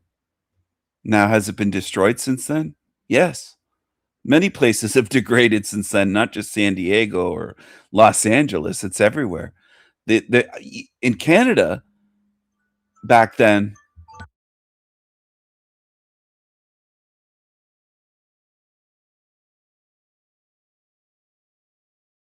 sorry about that. In Canada back then, you wouldn't see homeless people. It would be so rare to see a homeless person, just one, in 2007. Now, in the 80s and into the early 90s, I didn't see any where I lived. Any. In various places. Even at night, you could go through downtown court, you wouldn't see homeless people. And now there's a homeless problem in almost everywhere that you go in Canada or in America. And it wasn't like that. So people that have been born post 2000, that might be 25, they think, well, there's always been homelessness, Stephen. No, there wasn't. No, there wasn't. There wasn't always homelessness, and there wasn't always people shitting, pissing everywhere in the streets and downtown beautiful areas smelling like it wasn't like this. So this is going to be normal for people, let's say, born 2 years ago. They're going to grow up in a place and say, well, it's always been this way. And that's another way that hell realm degrades and everything gets normalized and people just go, it's always been this way. No, it hasn't been. You wouldn't believe how clean even Toronto was in the 70s when I was a kid. And we went to Toronto to exhibitions. We went to art galleries, museums. My mom took us to, there was an Ontario place there, playground. We went to the CN Tower, I think the year or two after it opened, something like that, when it was very new. It was very new, and it was the tallest tower in the world. And Toronto was clean and safe, and you didn't see gangs and darkies. I mean, most of Canada was white. I went most of my childhood without even seeing any darkies, much less crimes or homeless and just shitholes. It wasn't like that. It was clean. It was safe. Anyway, you can't understand if you didn't live it. And that's the problem. There's younger people on my channel. They have no idea what I'm talking about. You didn't see trails in the sky. There are lots of differences. And I remember all this. And I'm willing to say it. Now, a lot of older people won't say how things were and how bad things have gotten and degraded. They just won't admit it. People were awesome. It was a lot slower, right? It was a lot nicer. And as bad as San Diego's downtown was, not as far as like, the downtown itself, it was a couple busted windows here and there. But for the most part, it was a nice place on the outside. And I stayed in a hotel when I was downtown. And then I stayed in an Airbnb, a really high-end Airbnb, when I was in La Jolla. I will tell you that if you can afford it, it is a very expensive place to be in. If you can afford it and you can get the high rise up on the hill, get the high rise up on the hill. It's so worth it. Pool, weather, energy, people. It's a lot more slow motion. It's a lot cleaner, and it's a better environment than over in Los Angeles and some of the other places in California. But with that being said, they're not wrong about downtown downtown San Diego. It is starting to look a lot like, except for it's just not as bad, Los Angeles. When I'm in Los Angeles and you walk around, and it don't matter if you're on Skid Row or if you over by, it's a little bit cleaner over by what used to be Staples, but now it's Crypto Arena. It's boo-boo bombs, doogie bombs, whatever you want to call them, right? Ooga boogas. Ooga booga bombs. Maybe you could call it that. Ooga booga bombs. Because that's Tigga behavior. I'm not convinced that people want a better world. That's another thing I should make. There's so many things I could make videos about. I almost said should. I'm not obligated. But I could make videos covering so many things. I don't believe that most in this realm want a better world. I don't buy it. Any more than I would buy that a feminist says that she cares about men. If she's a feminist, no, she doesn't. She's part of an ideology that supports policies, including legal discrimination against men and boys. And she's part of a movement. Feminists are part of movements that are against men and boys. It's like that. Most people in this realm do not want a better world. They tend to support things that make things worse. And then they make excuses for why they do that.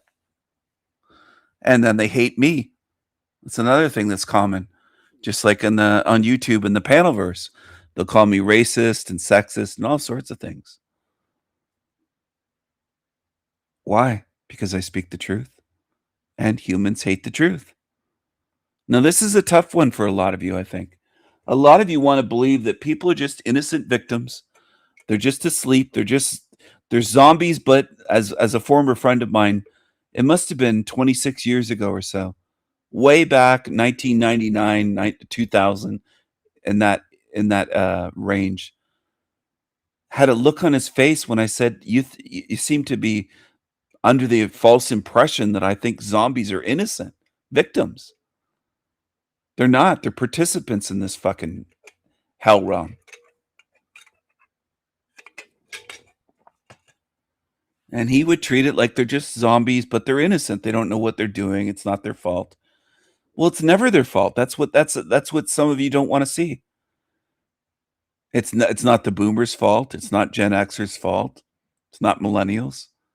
Now, I'm not placing all the fault on you as people. Obviously, we're in a realm that's designed to cause suffering and pain, where we have to eat to live. You have to eat life to live here. And on and on. We didn't code or write the rules in a sense. But do people willingly choose to follow evil? Absolutely they do. Now, do I believe that most humans on Earth would admit to that or see that? No, you wouldn't. Most of you would make excuses for the follower masses and say, well, they just don't know any better. What about when it's shown to them and proven to them? What about when all your bloody excuses are taken away and they're still choosing to follow evil?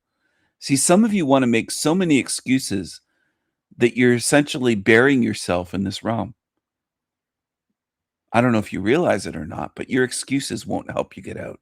Making excuses for demons is basically waving in front of me, seal me in here, Stephen, I belong with the demons.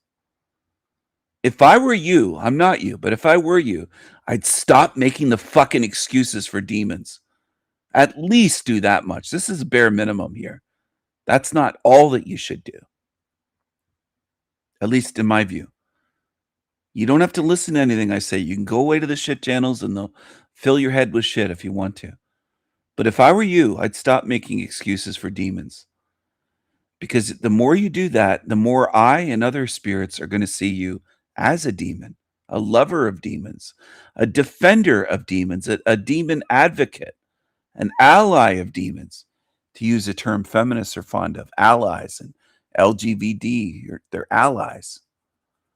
They treat it like a war in a sense. And it is a war. It is a spiritual war. And it's one that most people just want to make all the excuses they can come up with for evil. And they just keep making excuses and making excuses and making excuses and making excuses.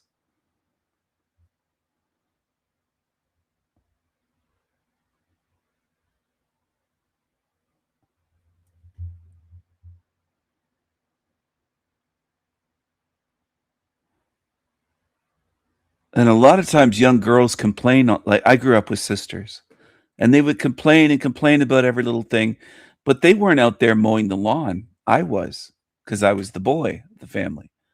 But they'll look back treating it like they were oppressed somehow.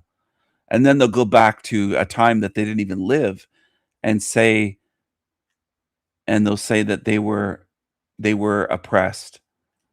They'll say they were oppressed. My sisters would say, one of them would say that women were oppressed because they couldn't have a bank account. She believes that, and it's false. It's a feminist myth that they put out. Women had bank accounts in Canada in 1950, 1960. And she'll say they needed their husband's permission. The husband, for the longest time, took the responsibility and accountability even for his wife. Even if she committed a crime, he was in trouble. For the longest time, that's the way it was in the West. So you couldn't just have your wife spending all your money and going poor.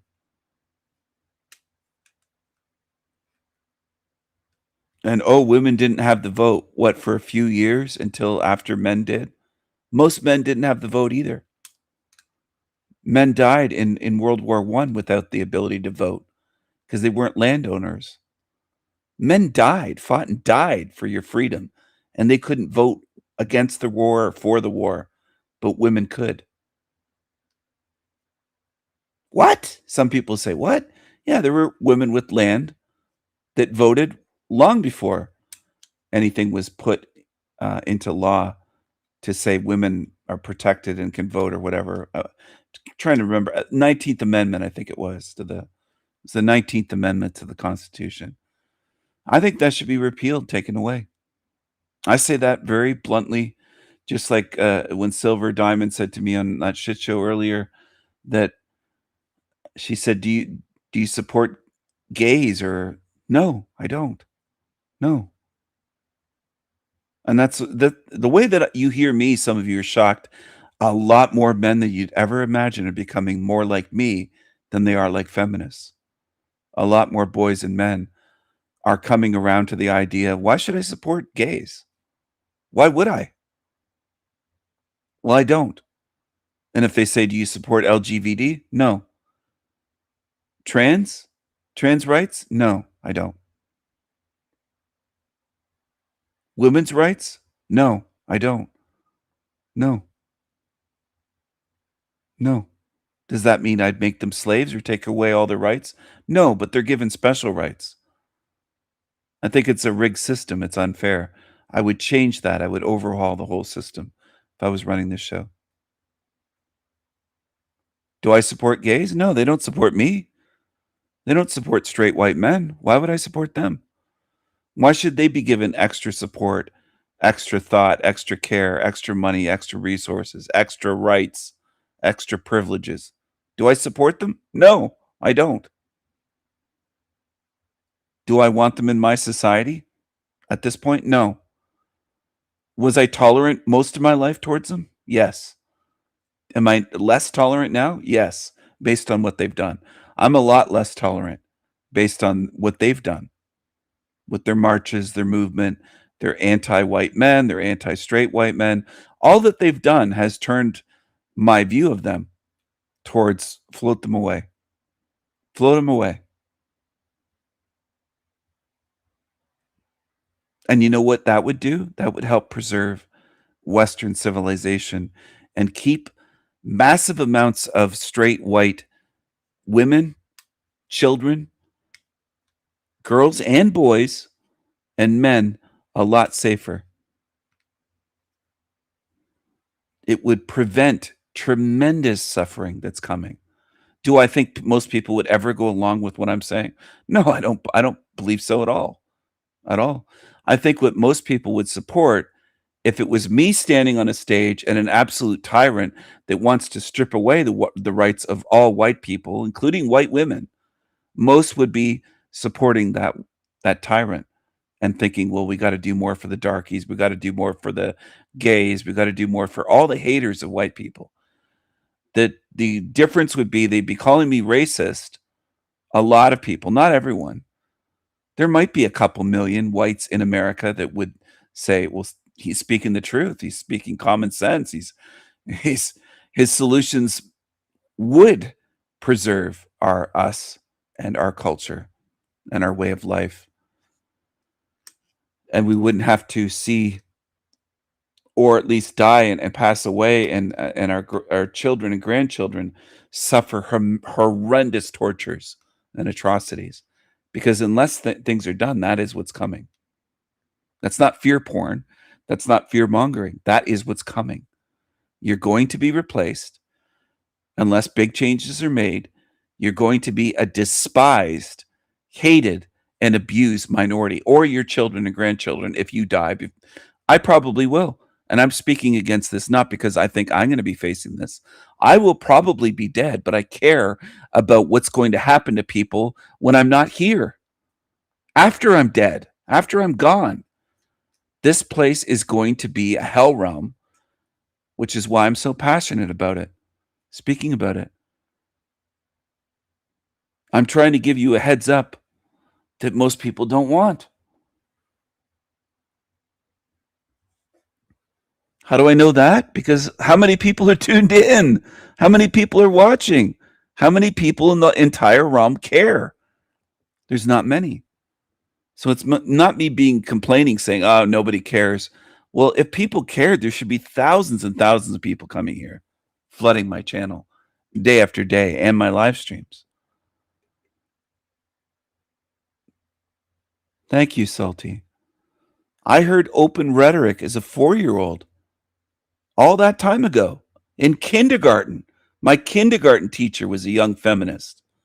She gave special treatment to girls, and she was harsher and punished boys, including hitting us.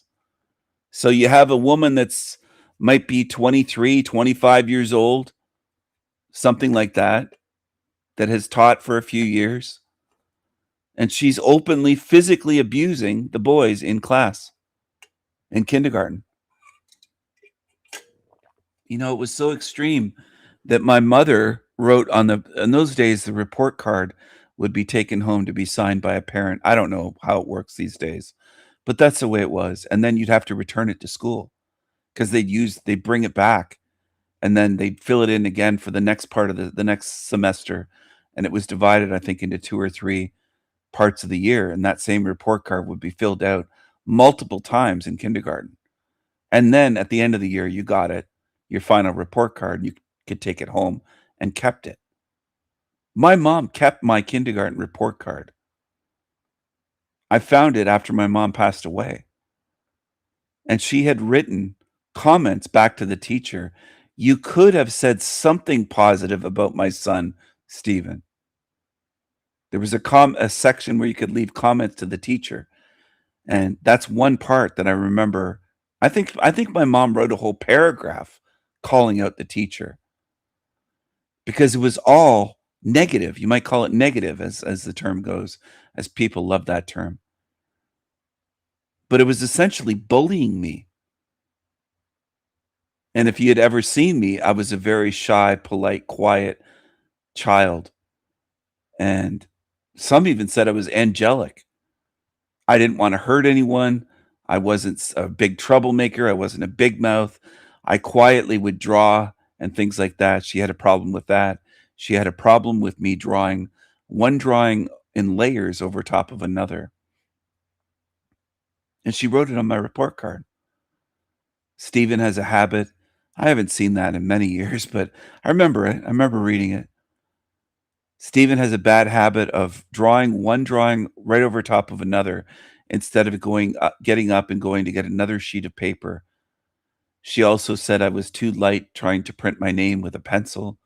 We were being taught how to print our name using a pencil. Right down to crayon drawings. She had a problem with a kindergarten, the way that I did my crayon drawings. And there's a picture of me that my mom kept, me coming home, and I had drawn our house, and I was so proud of it, holding it up on the front porch. And I think it was my dad that took a picture of me standing beside one of my sisters. And she was so happy. She was like a shadow of mine and happy that I was home from school. And she actually had a spirit back then. I don't think she does anymore. Not the spirit she had as a child. She's given way to what this realm is in ways that just unrecognizable. But yeah. Me and my best friend in kindergarten were both spanked by the teacher and hit as well. Both of us. In front of the whole class. Now, these days, the parents would sue them or something, sue the teacher, sue the school. There'd be abuse. It'd be a big thing. There'd be something done about it. In those days, nothing was done. Nothing. Nothing at all. Nothing happened in those days. You could, as a grown adult, you could literally just take your hand and smack a 4-year-old. Because I was 4.5 when I started kindergarten. You could just hit a kid right across the face. That's what these teachers did, Catholic teachers. And she was a feminist because she was spewing feminist shit. And that was a thing back then. And people didn't see a problem with it. The Catholic Church didn't, the school board. Feminism was allowed to take over schools, churches, everywhere. The legal system, politics, advertising, Hollywood. It's taken over everything. It's in everything, everywhere you look. And most women are just so oblivious. They believe themselves to be smarter than men, but they can't even notice that everything has been taken over by feminism. As far as I understand, you can't even watch a movie these days without a feminist agenda or feminist characters or man bashing, or it's just in everything. Now, is there a big opposition to it? Not really. I don't see a whole big openly thing against it. I would say most women either don't notice it or support it. They don't think there's anything wrong with it. I think it's female empowerment. It's girl power. The future is female. Well, what happens if men walk away and say, we're not doing this anymore? We're not keeping this running for you. Do it yourselves. See women on the side of the road, do it yourself. And they'll say, well, I'll just call a tow truck driver. What happens when there's no tow truck drivers? What happens in society when men just drop out and stop being mechanics and tow truck drivers and taxi drivers, everything else, truck drivers? What are you going to do? Is what I asked the women of the West. If men ever went on strike and said, we're not doing this anymore. You hate us? Well, take over every job. Ambulance drivers, doctors, firemen, cops, everything. And just let this society become like a movie, like The Purge or something. Just let it all go. Fend for yourselves and fend off men on your own. You can't call for men's help. If you get butchered by Tiggas, so be it. This place could be a lot worse. People don't understand. This place could be a lot worse than South Africa. What's happened to the farmers there, with them being home invaded and tied up and tortured, men and women. The wives of farmers sometimes have been tortured in horrendous ways, gang raped by Tiggas and tortured, tied up for days. And they'll use power tools on them and all kinds of, it's just fucking, it's demonic. And that could happen here. And do I think that most in Canada or America would ever consider that as a possibility? I would say a flat no. I think most that are around are just zombies. Now, once it would be happening, you'd realize it's bad. I think they have that little bit of awareness left that if they're being tortured, they'd recognize it as torture. But they can't see it ahead of time as a possibility. They can't look and go, that could happen here. That can happen right here. And if it doesn't in my lifetime or yours, what about your kids? Your kids. I don't wish harm upon them. I speak out in hopes that it reaches some fucking minds and gets through somehow where it doesn't happen. I don't want it to happen. I don't want your kids and grandkids, your children and grandchildren.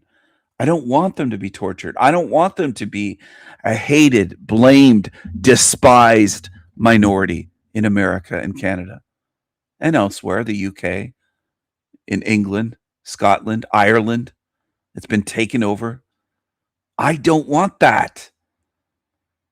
But why are there so few that are saying what I'm saying? And I've been saying this for 15 solid years, easily 15 years. And very few. And people still today come along and go, he's racist. Really? How bad does it have to get? How obvious does it have to get? Do you need to see people butchered in front of you just because they're white and they're hated?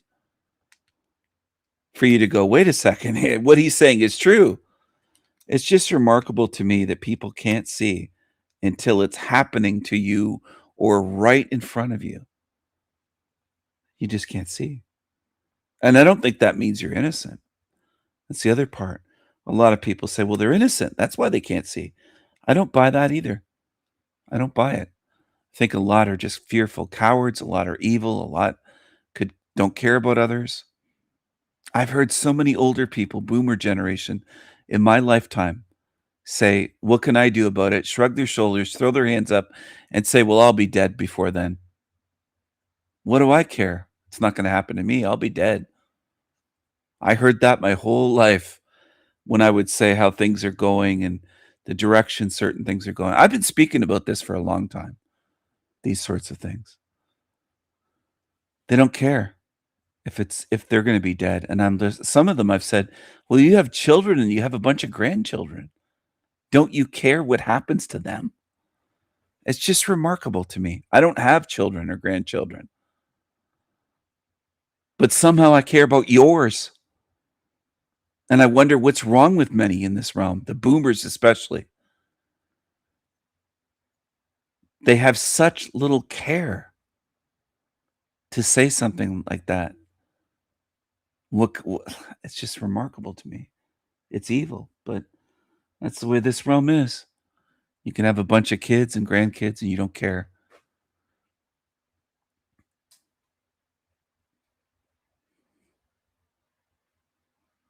Where is there a good place on earth where white people are the minority and they're a bunch of they're surrounded by a bunch of angry, violent Tiggas and other groups, but that's the main one. Where is it good? Where is it good and peaceful and safe and thriving and a good place to live for white people when they're the hated minority? Nowhere on earth is the reality.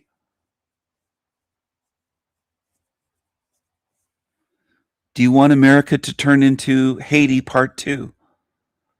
They got rid of all the French white people in brutal ways, including torture, including taking machetes and large knives and just going after them with anything they could, including the innocent children and women that weren't involved in anything, just brutally raped and murdered, taken out completely. They wiped away every single white person on that side of the island, all of them. And some were able to flee on ships and get away, but it was a genocide. Do you hear that blacks genocided the whites? No. Almost nobody talks about that. I didn't hear about that most of my life until well into adulthood. There's a lot they don't tell you about this realm. Hello, Footprints. Hello, good to see you. I just wish people would understand. I was on a shit show earlier and they mentioned Nazi Germany, and I said I called them retards and zombies and lazy zombies and demons. I said, you don't care about the truth. They took it. They couldn't really argue. They didn't argue on Zatoichi.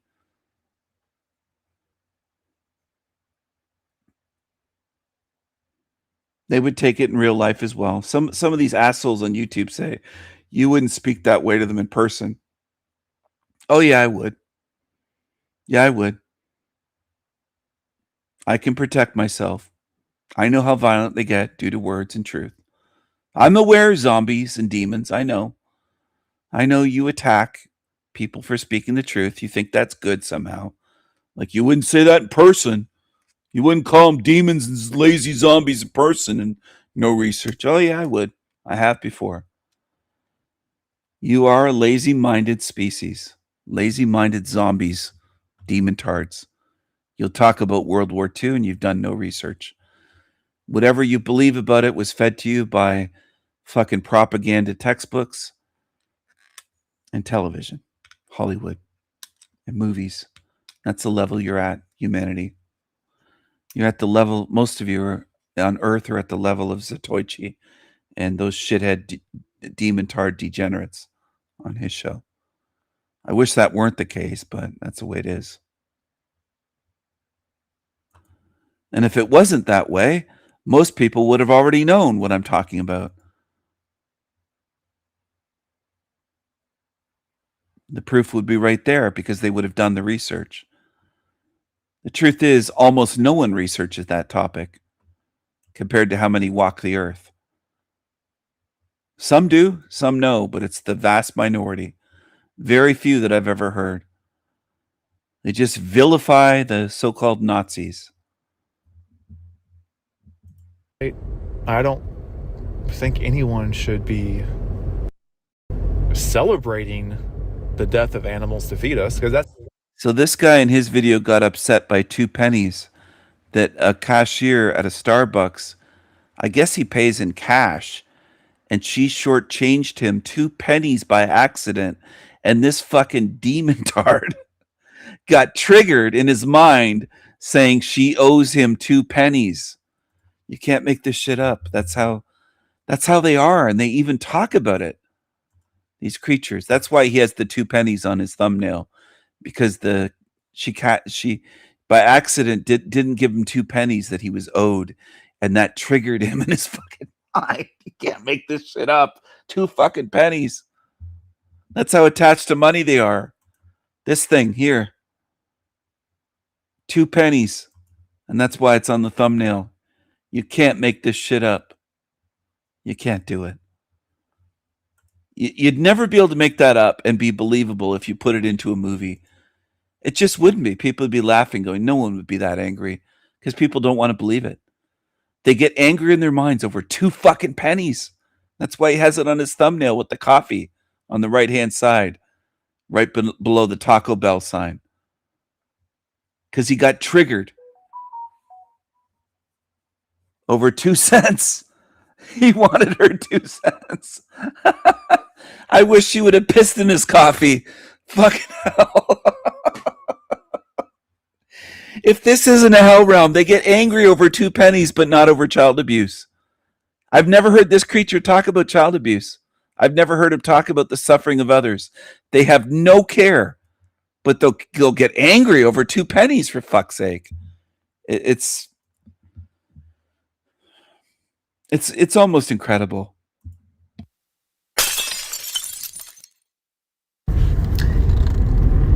If they weren't making money. Oh, there's a good thing to go after. And then you start seeing all these YouTube channels being like, oh, yeah, I can see how. Yep, I can see it. But hey, you got to make... I wouldn't have gotten angry over 2 pennies as a child if I were shortchanged 2 pennies at a store. And they're adults and they're got to be late 30s, maybe early 40s, getting angry over 2 fucking pennies. We don't even use pennies anymore in Canada. I believe I haven't. It's just, you can't make this shit up. You just can't do it. I can see it. But hey, you got to make money while you're in hell, right?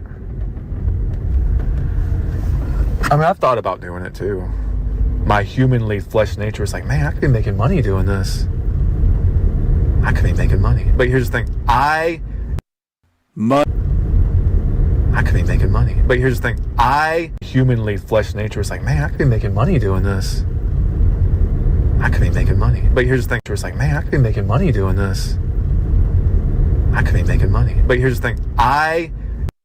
Money, money, money, money, money.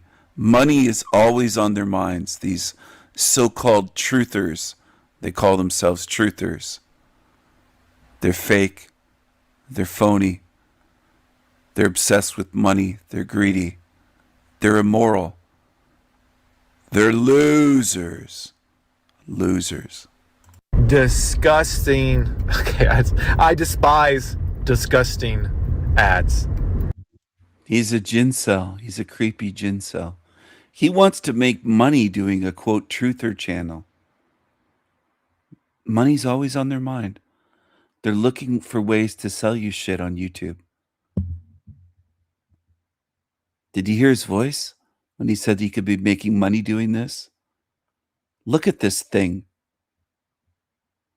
Wait until that flesh suit mask comes off and you see what it is. I think ads are like little mind viruses. Just totally. You got to make money while you're in hell, right? I mean, I've thought about doing it too. My humanly flesh nature is like, man, I could be making money doing this.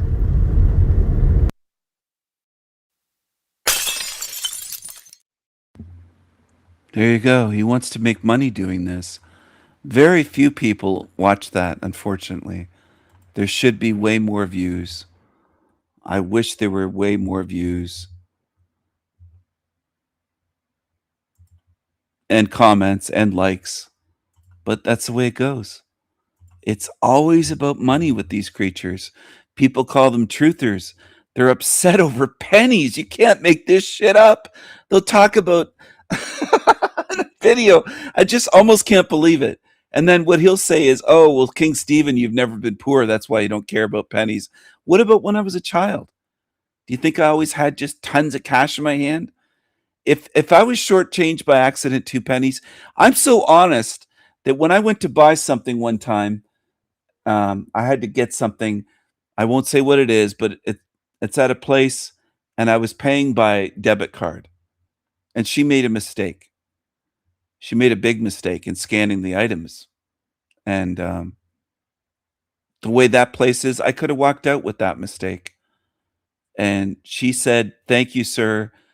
You saved my job," because I corrected her and I said, "It should be way more than that." I said that to her when she gave me the total. She said, "Oh, it's 150 something or whatever." And I said, "It should be way more than that. Way more." And she looked and I go, "That's not right. That total. It's got to be way more than that."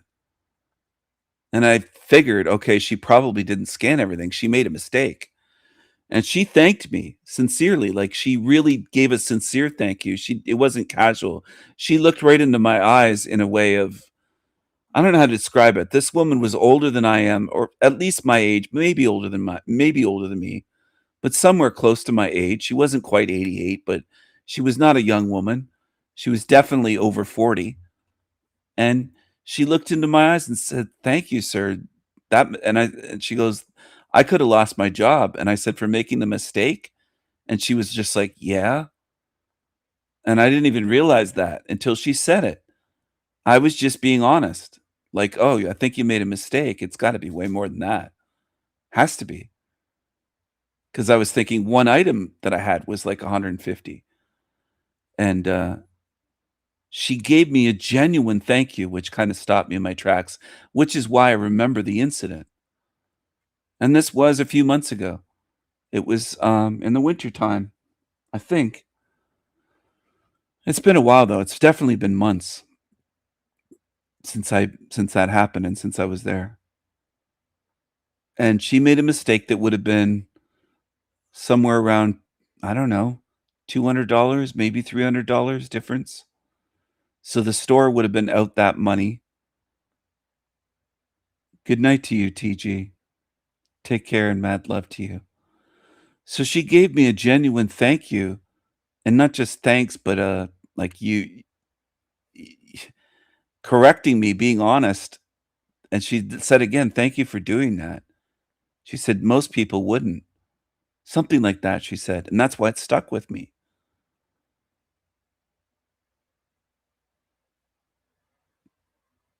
I could have said nothing and just walked out. And that would have cost her her job because she made a simple mistake. Maybe something was on her mind. Maybe she was distracted, so thinking, "Man, this guy's voice, this guy's such a handsome devil." I'm just kidding. I don't know, but whatever happened, she missed a couple things. And it was quite a bit of money that she said, it would have cost her job. And I was like, "For making a mistake?" And she goes, "Yeah, you can't make a mistake costing that much money."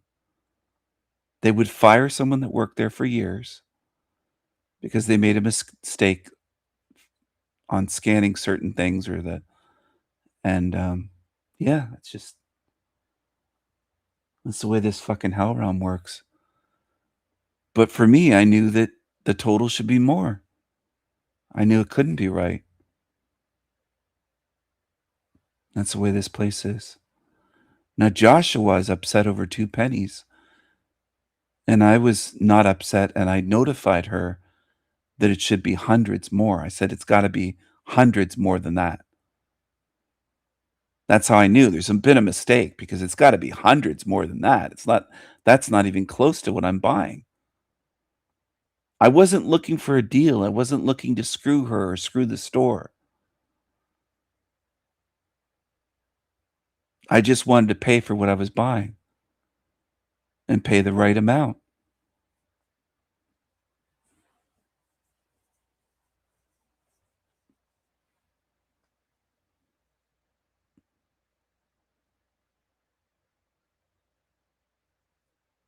Two pennies. I just can't imagine somebody. Well, I can actually. I can imagine this penny pincher. Maybe he's a tiny hat. Anyway, what else was I going to share with you? I don't even know if I want to share more of that creature at this point tonight. This I wanted to share. I have so many tabs open. I know you can't see, but there's tabs all the way across my screen. of stuff that I've watched, or watched a bit of it, a little bit of it, enough to go, okay, that might be something I want to share later when I go live or at some point. That's what I do. Share here on the show. This is El Diablo Radio International, the greatest show in hell. Nobody does it better. Nobody. Yeah, I bet he would have done that. And then she would have lost her job. And I don't know her, but I've seen her there many times. And she told me she has a son and stuff like that. She said she wouldn't have known what to do if she would have lost that job. But it was the genuine thank you and the way that she was that was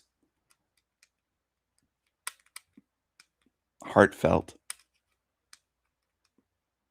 So I would hate for someone to lose their job making a mistake like that.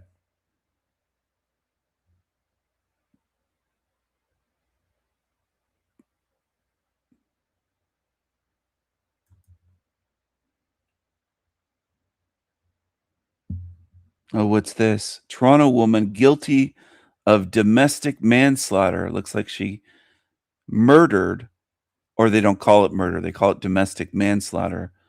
Murdered either her boyfriend or husband. But we're always told women aren't violent. In this realm, we're told it's almost always men. Women aren't violent. Viewers, darling viewers, it's another sunny day in lovely England, and welcome to, by popular demand, welcome to Stamford in Lincolnshire. It's considered by many, including Hollywood, set finders, to be the most beautiful town in all of the UK. So let's go and investigate. Now, of course, the busker down there is playing the piano. Of course, because Stamford is quite well to do. And Burley House here, in the 2022 film starring Robert Pattinson as the Batman, Burley House, if I'm pronouncing it correctly, was used as Wayne Manor. Hello, sir. How are you? Hello. Many times. Thank you. Lovely to see you in this little town of ours. A lovely, beautiful town. It is, isn't it? It's great. Are you a Stamfordian? I am definitely a Stamfordian, sir. Born and So bred. when you go somewhere else, does it all feel really ugly and dystopian? This guy's a Stamfordian, born and bred. Quite often, especially to the people as well. Yeah. Unfortunately. We're sort of a little bit more civilised around here. Very civilised. The busker's playing the piano. Yeah. And there's nobody hassling music. No. And is it always sunny in Stamford? Well, yeah, we could always never pray on the way. The sun always shines in Stamford. Believe me. Thank you, sir. Fantastic. Nice to meet you. All the best, mate. Thank you. So there you go. The mustachioed gentleman. So this was the only sunny day in England that year. I'm kidding, but it's nice to see an English town on a sunny day. And what a lovely place this is. It has that old world feel from the stones they're walking on, the streets. And it's a walkable street. There's no vehicles. There's no vehicles, mate. There's no vehicles. You don't see that where I'm from. It's always, the downtown is always at least 2 lanes, either going each direction. You don't see these walkable places where it's no cars, it's people walking and storefronts. This is amazing. This is really cool. And then anyway, I'm going to play more of it. Big fan of the channel. And I met a few people here already before I started recording, very friendly. Now I'm going to give you guys some facts about Stamford. So Stamford town has a population of 21,000 and it's quite densely packed because of all the listed buildings. Over 600 buildings listed as far too important historically to ever be demolished. And that's quite impressive. And you may notice by looking around. So did English men build these buildings, or was it the Tartars from Tartaria? People are so stupid, man. They just are.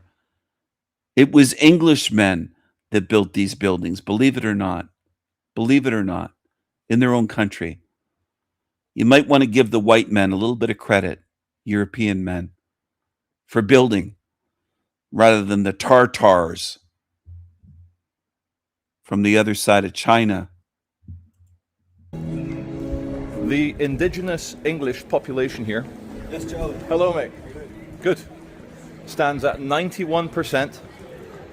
And the overall Caucasian, as in white people, is 96% here. So. And that's part of why I wanted to share this with you. It's 96% white.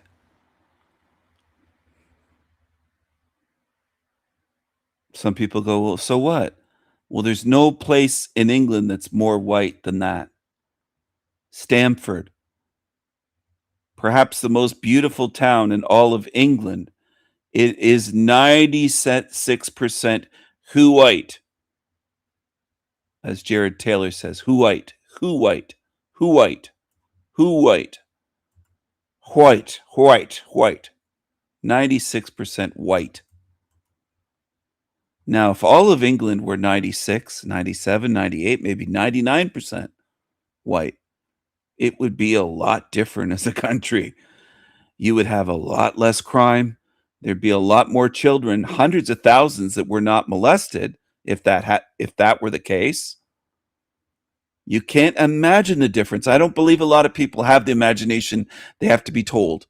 It would be different in this way. It would be different in that way. Because they don't want to use their imagination and say, wait a second, if England were almost exclusively white, what would be better? What would be different? What would the differences be? There'd be a lot less shish kebabs shops and the Turkish or Muslim barber shops and the vape shops and all the fucking front companies they have that are laundering money.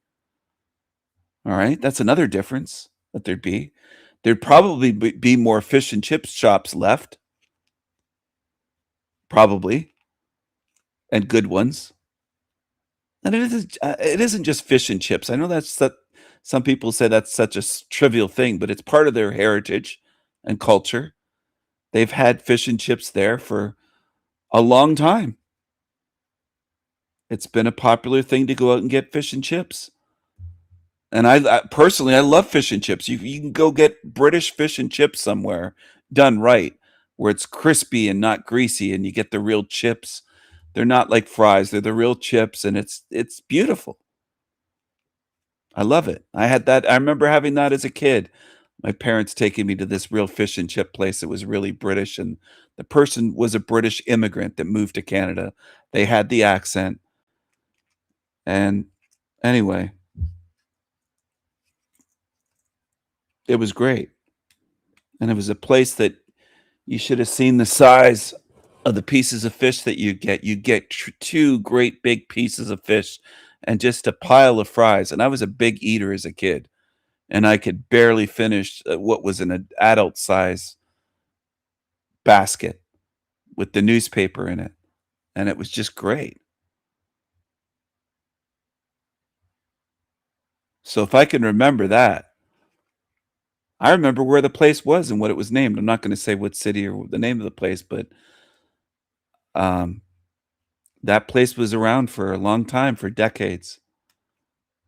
And it was the best in that town, that city. Best fish and chip place for miles.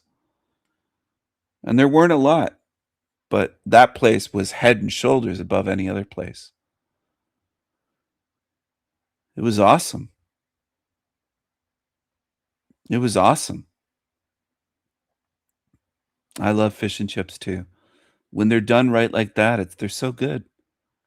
So that was British comfort food for a lot of people. They grew up as kids in England having fish and chips as a treat, or maybe they take them there on a Friday or the weekend or something that might have a day and take their kids out. pick up some fish and chips at one of the shops. Welcome to an almost 100% European and I'm going to say it again. It's 96% white there. It should be that way or higher all across England and Scotland and Ireland and Wales. Now, if I were running the UK, it would be.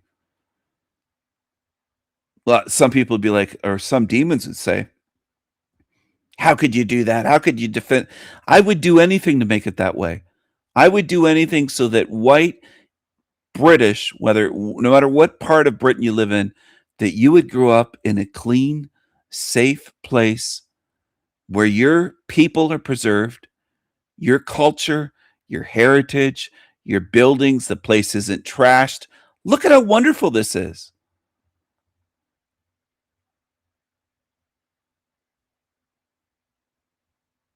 And you also wouldn't have to worry about, oh, we're going extinct. They're trying to replace us. They're taking our country. All of that stress would be gone. I would change it. I would restore it. And I do believe that there's supposed to be a political party run by a guy there about restoring Great Britain. That's exactly what I would do. I would restore it to its former glory. And it would be glorious. And I would work tirelessly day and night to make sure that it was. When I find something worthwhile, worth doing, I pour myself into it. And that's what should be done. When I look at those, I told Talcott, I know it doesn't really relate to him, but I was saying on his show earlier when he was live that I don't cry and all this stuff. But something that does get me teary-eyed is seeing the old footage of what Britain used to look like in some of these places. And it gets to me because it was so beautiful and powerful and like another world. And it's like that was wiped out.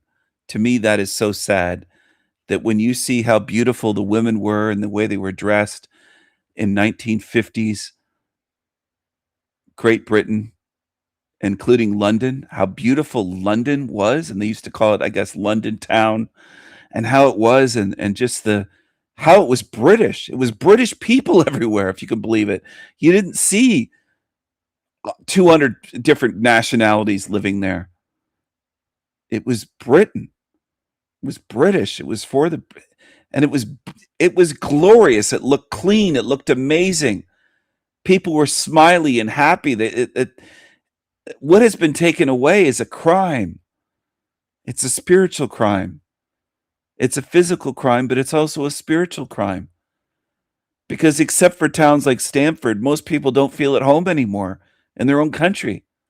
They've lost the feeling of this is our home. It's been taken over. It's being destroyed right in front of their eyes. That's a horrendous crime that should not be happening. It should be like this or better. This is what I would aim for, though, if I was running Great Britain. If they said, here you go, it's in your hands, Stephen. Well, I'd be working my ass off to make sure it was like this. Like this. And I would be making it like this and then aiming for 1950s level happiness as well for the people.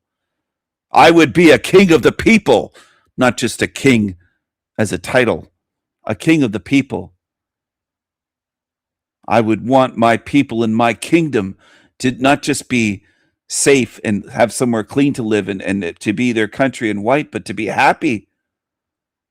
To bring back that spirit of happiness and pride in being British, being from England, going back generations. Some of them have been there for many centuries. They can trace their ancestry back, or Irish, or Scottish, or Welsh. And this is what has to occur. Like, you can't allow this to happen. Every town and city across Great Britain should be 96% or above white. Every single one. All of them. Big or small. Right down to the tiniest town. The tiniest village and hamlet should be 96, 98, 99% white. Period. And if you want to let a few, just a few in the whole country, I'm not talking millions. I'm not even talking 100,000 in the whole country. If you want to have a few darkies to cook up your curry for you, a few browns, so be it.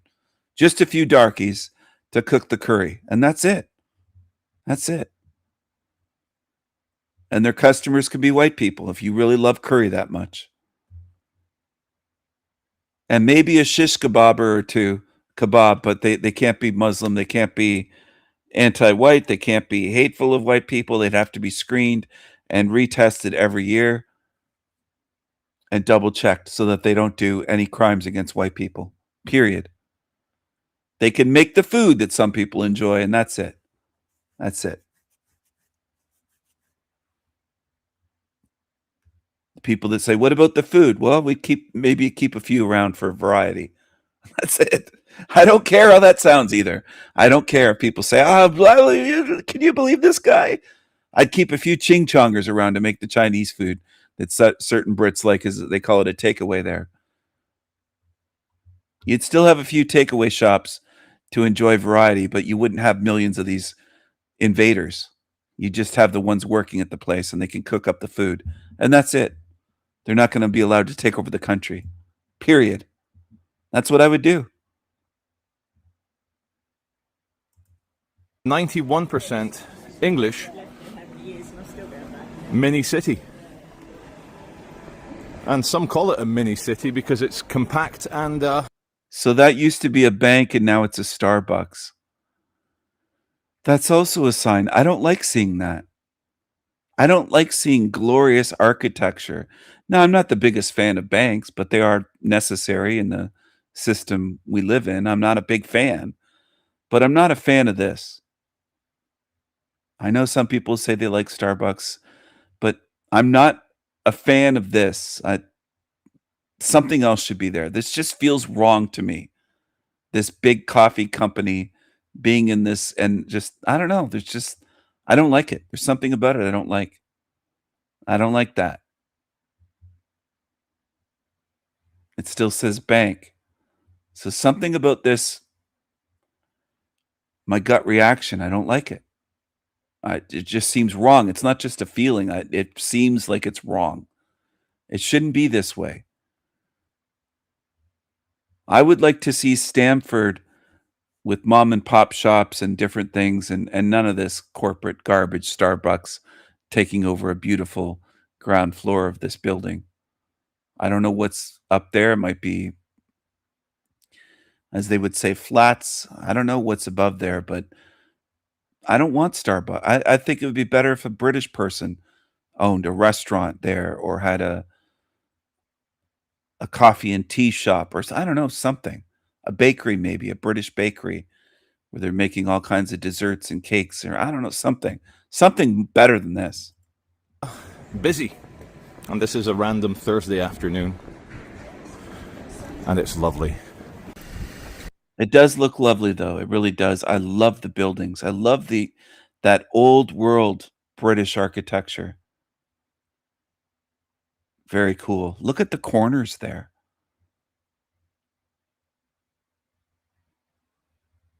Look at the windows and how they framed out those windows, and just everything about it. And it stands the test of time. It doesn't just fall apart. These well-built buildings are still going. Are you noticing? Look at these ones over here. These are really cool too. Above the best cuts. I don't really. Well, it says traditional. I don't know who. Wait a second. They don't look white. Be nice. I would get them out of there. That barber shop. If they're not white, they got to go. Mellow yellow. Those guys there, they're not white. Sandstone. That gives everything its nice sheen. High Street, St. Paul Street. There's a gourmet food shop here. Sorry for talking so much, but this kind of thing, just seeing this, I'm not even there walking the street. It just excites me. I like seeing this. I didn't like the ones outside of the barber shop and that. And those people probably owned it, either them or their uncles or something.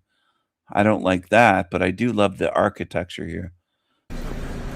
So what am I getting at? 96% white isn't white enough. You should be aiming higher than 96%, even in Stamford.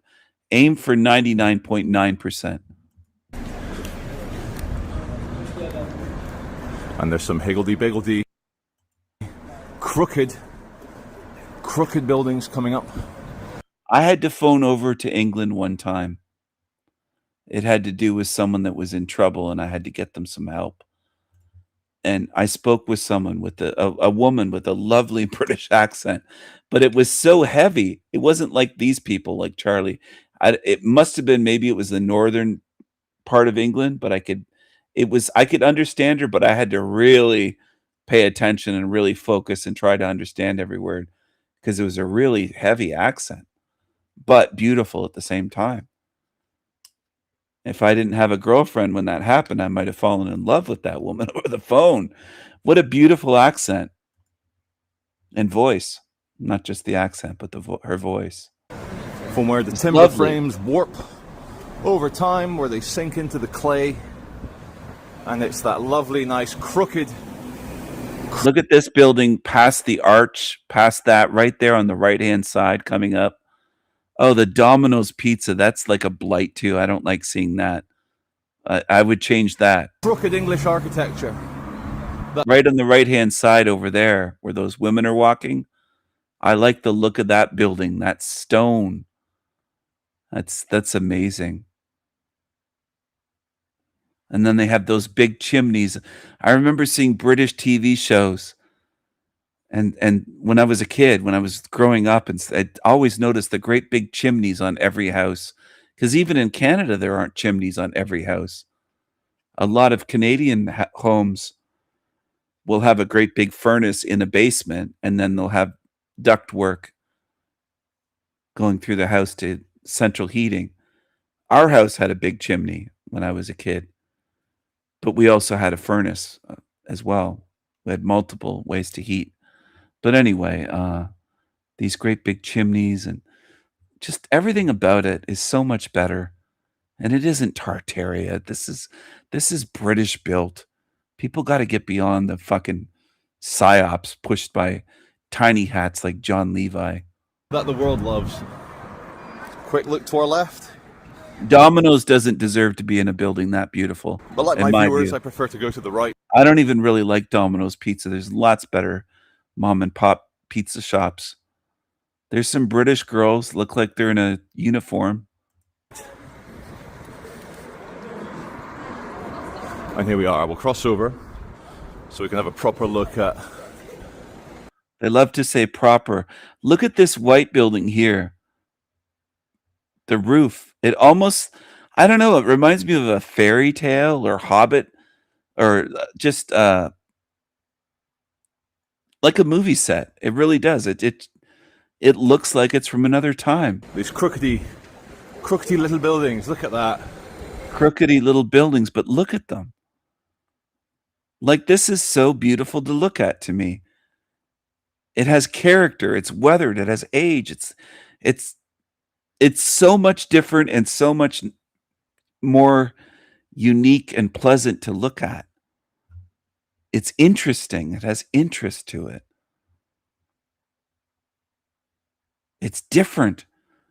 Each one, they're not the same, repeated. Look at that. It's visually cool to look at this. A bird just landed on the roof there by that upstairs window. It's very nice. This is what I mean by the big chimneys, these great big brick. And those are old bricks, you can tell.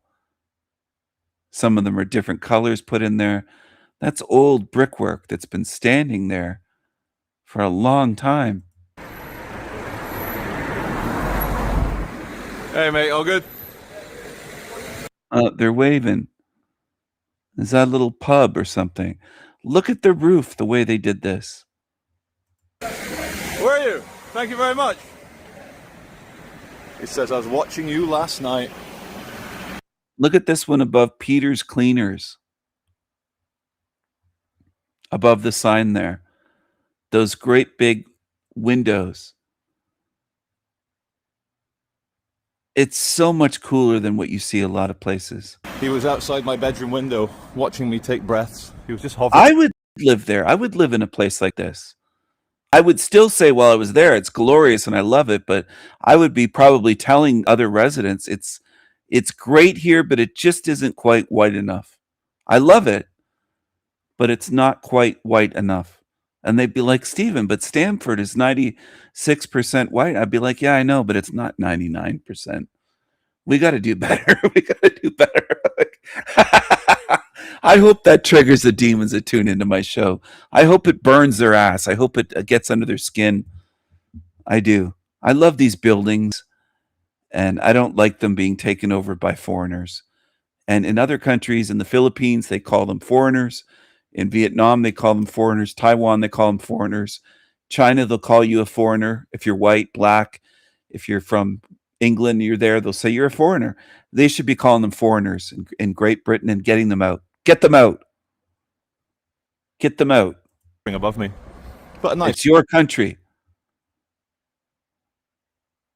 It makes me teary-eyed when I think of what it was and what it's being turned into.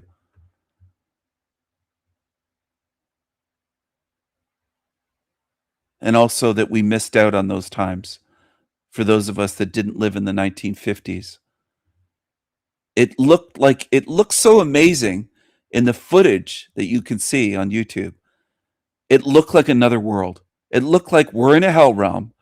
And I'm not saying it was perfect. Obviously, there was disease. There were still heart attacks. There were still things, but it was still 100 times better than it is today. It's degraded so much that it does make me emotional, despite people thinking that I have no emotions. I do have emotions.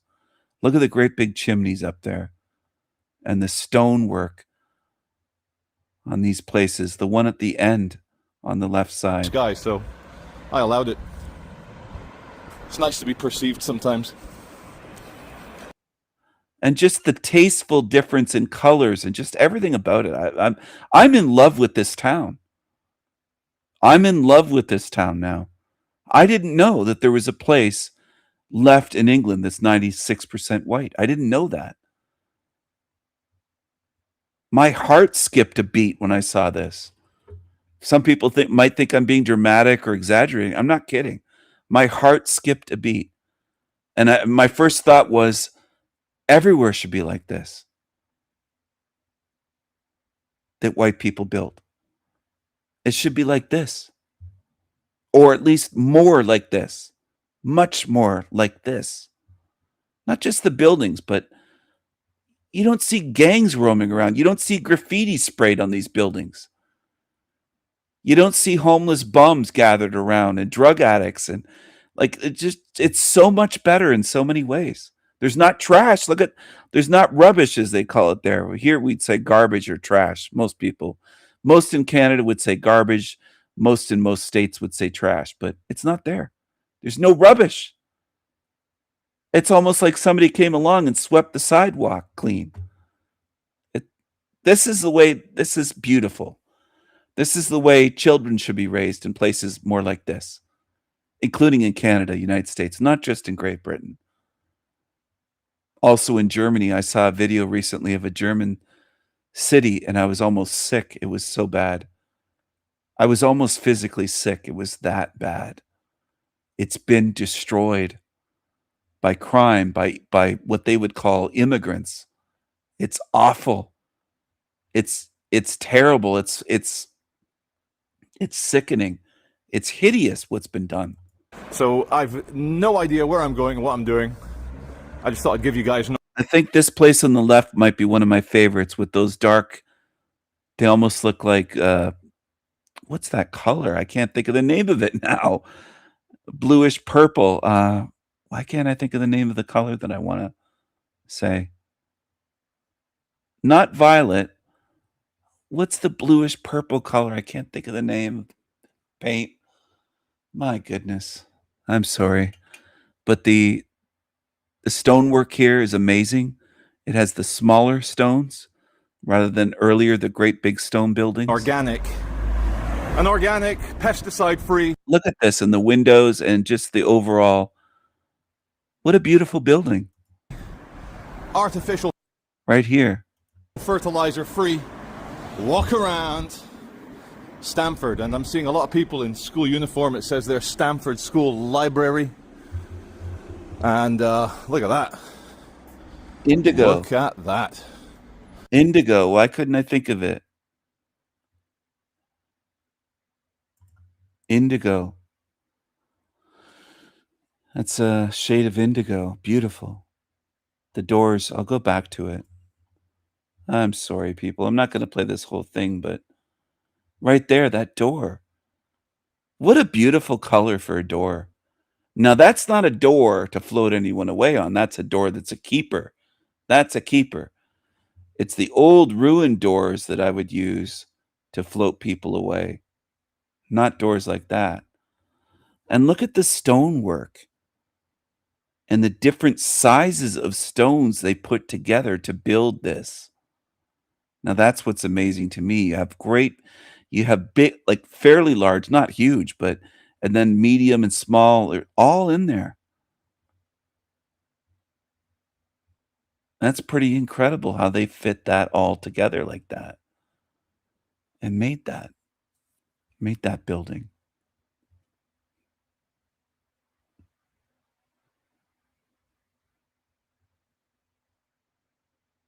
School library, and look at that.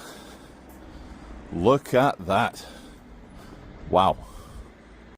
Are they building that in the darkest, I was going to say darkest Africa, but darky Africa, the dark countries? The darkyhood? No. Do you see the difference? They couldn't build a wall like that, much less the building. They couldn't build that wall in Zimbabwe or the Congo or Sudan, and they don't. They don't. Just the wall and the gates. Looks to be a wrought iron gate there. Then there's a railing for the stairs that go up. Anyway. The whole place is a movie set. Good on you, Stamford. Funny story. This gateway here, demolished in 1688. Charlie Veach. That's okay. Charlie Veach is only part. He's part. Excuse me. He's part British. I think he said that he's part Scottish and part Brazilian. He's mixed. All right. But he appreciates things like that more than many people, which people should appreciate the beauty and the good places that have been maintained and not taken over and destroyed. I feel for the children growing up in this place.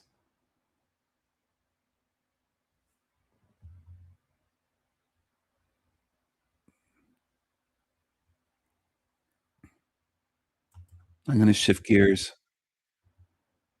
to something here. I had to share that with you, though. There are places that are mostly white, and that's how they look. They don't look like ghettos. They're not destroyed. Look at this guy. No one has ever died. Sky. No, it's not that guy. This is a different guy. No one has ever really died. There has never been the death of any single one person. Now, before you get triggered by this, or to help you, if you may be wondering why I'm saying this or what I could possibly mean. People like these clickbait titles. He feels clever. Look at the views he's getting. In a day, 1,800 views on this shit. And it is shit. Do not mistake death, or somebody dying, I should say, for an organism or the body ceasing to function. Do not mistake death of someone for seeing roadkill on the side of the road. There's a difference from the organism, from the body ceasing to function, perishing, and somebody actually dying. And this is the picture that I want to paint.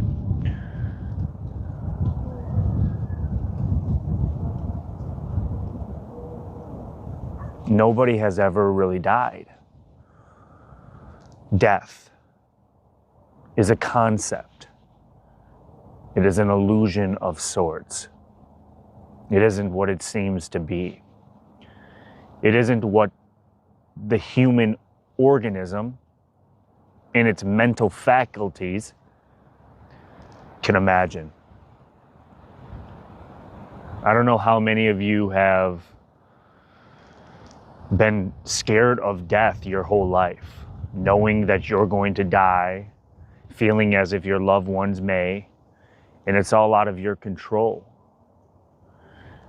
It seems to bring a lot of fear whenever it's brought up, because it's imagined as the end of someone, as the end of you. It's imagined as the end of me.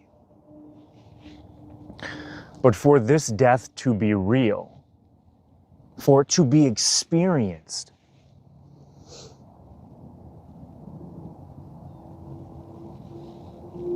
then should it not have an experiencer? Shouldn't it have a someone who is really there that dies? But who would ever know that they are dead? Who would ever know of their own absence?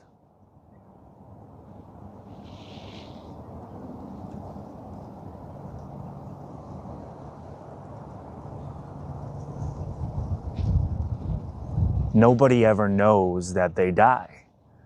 Nobody ever knows that they are dead. There cannot be an experience of your believed absence.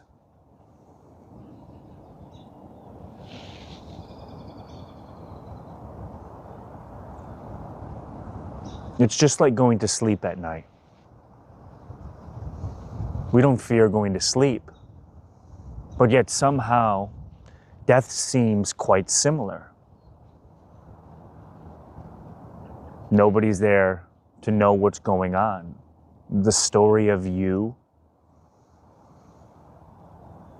the thoughts you think you're thinking, the life you think you're living when you go to sleep ceases to exist.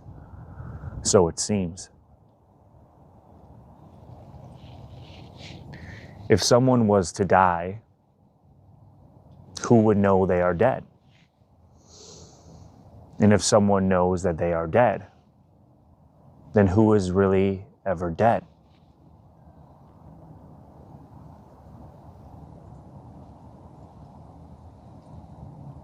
Because the one who is imagining an end is a hallucination from the very beginning.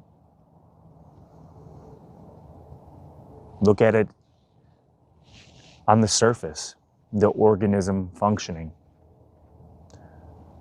Animals seem to come and go. Impermanence seems to really be the only thing that is steady, the coming and going of appearances. The human is no different. The human organism is no different. The only apparent difference is, once again, everything comes back to the operating system that the human being functions with and thinks it knows reality. The brain, the senses, all interacting, holding this story together of you, your birth and your death, and everything in between. You know, I actually find it fascinating.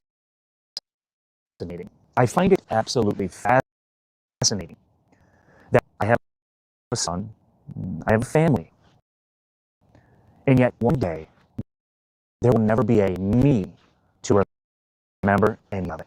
Not a single moment of it.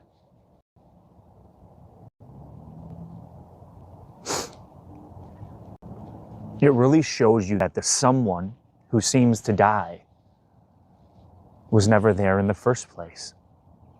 All of this running around, this stressing, this worrying, trying to live a picture-perfect projection, I should say, of a life. Trying to fit in, trying to be liked, to follow the crowd.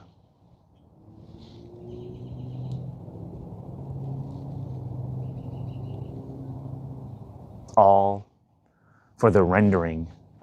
Fit in and follow the crowd? You lost me. I don't relate to that at all. This guy's a weirdo. Of the character to just cease.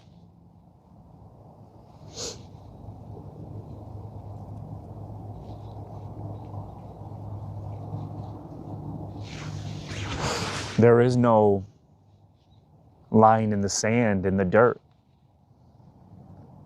where something will come to an end. Nothing's has ever started. Nothing's ever began. Nothing's has ever started. This guy should meet Ian, I think, from We Are Awake TV, or what used to be called that. He should meet him. Line in the sand, in the dirt, where something will come to an end. Nothing's has ever started. Nothing's ever began. It sure seems and feels like it is and like it has, like there's something really happening here. But that's just the apparent world. It seems to keep on going. It seems to keep on moving. But you don't know death. You never will. For death to be something, as the mind and many imagine it, it must be some type of experience that that many talk about, speak about, and imagine.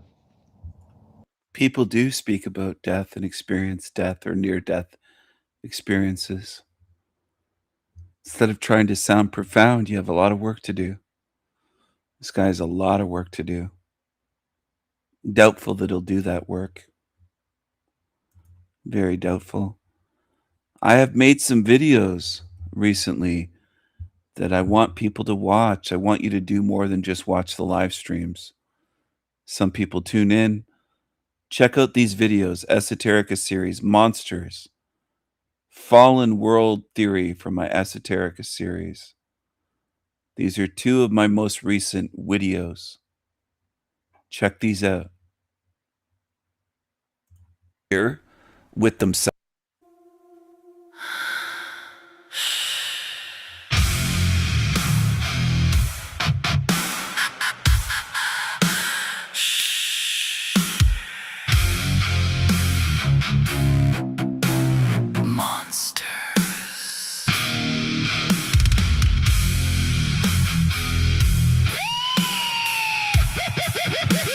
Monster.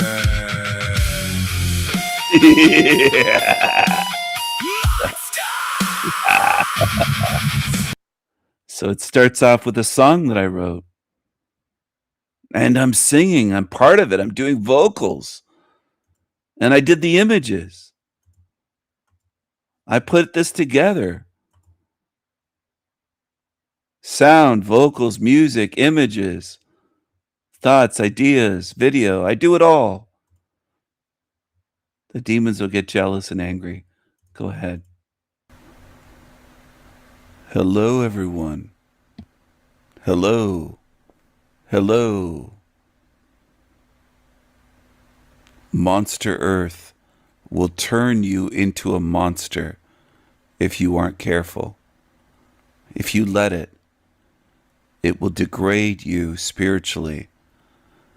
It will degrade you spiritually. It will turn you into a monster. That's part of what's going on here. Very few people speak about that, if any, on other channels. This is a degradation realm.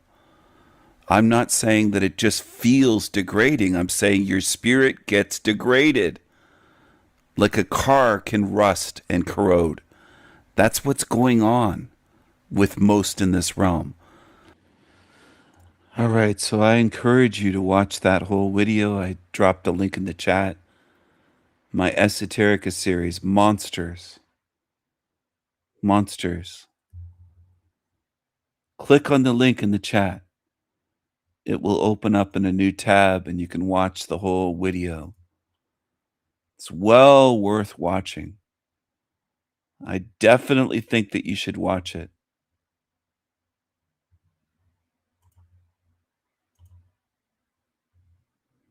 I'm going to end the stream fairly soon. Share a couple more little things.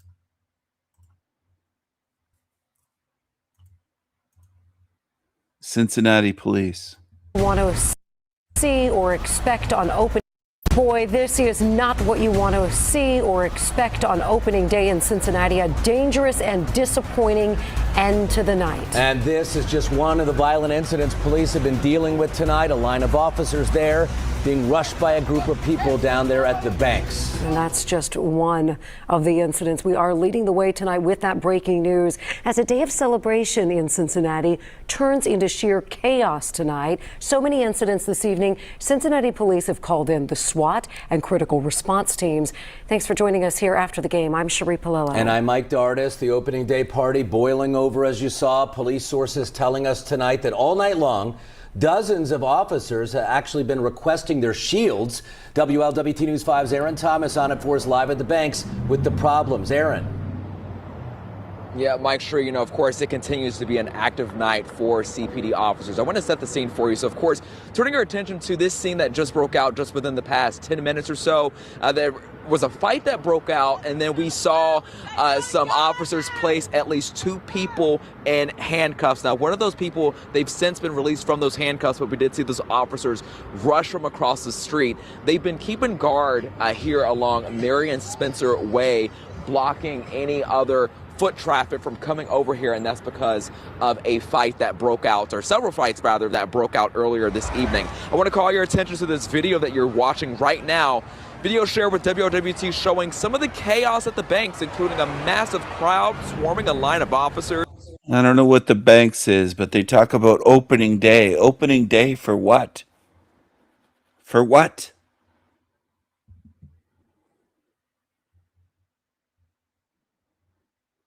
Carnival Cruise Lines, we told you so. The tiggas. I didn't hear the word baseball once, neither did I. They kept saying opening day, opening day, opening day. Yeah, for what? For what?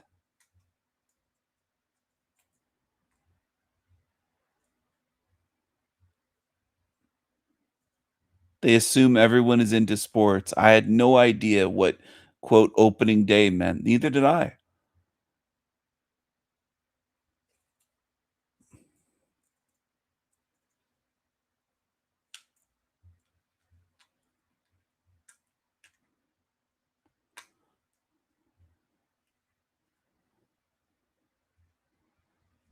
Tiggas.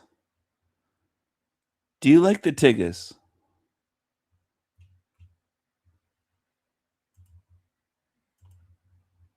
Same ones, spring break, Daytona Beach.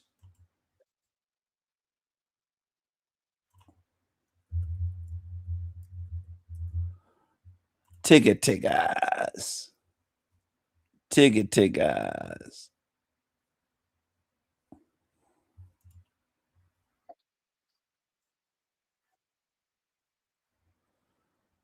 I thought it was cockroaches. I thought it was cucarachas.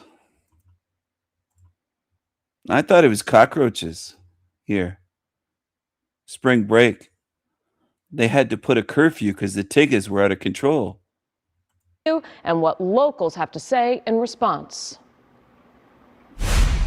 After thousands of people flooded Daytona Beach for an unsanctioned event last week, Cucarachas. leading to chaos in parts of the city, leaders voted to take action. Some locals are welcoming the city of Daytona Beach's new curfew for anyone under 18. I think that's pretty awesome. I think we definitely need that. That should actually be in place all the time. Starting Friday and for the next 7 days. In place all the time. We need curfews now because the Tiggas ruin everything for us. So if you wanted to go to the beach late at night and go for a swim peacefully, they'll ruin it because there's a curfew, because the Tiggas want us to live in a fucking police state. Great job. All minors will have to be at home by 8 p.m. until 5 a.m. the following morning. The curfew applies only within the special event zone stretching from University Boulevard to Silver Beach. This curfew won't apply to minors who are with their parents, who are playing in their front yard, or going to and from work. In the meeting, Police Chief Jakari Young says he has more ideas for future years on how to get the crowds under control, from placing an age limit on Airbnbs to requiring mandatory security guards at bars. But he says it's up to the city commission to decide how strict they want to be, giving examples of what other cities are doing during spring break. So Miami Beach just flat out said, you are not welcome at all. We don't want you here. Everything's shut down.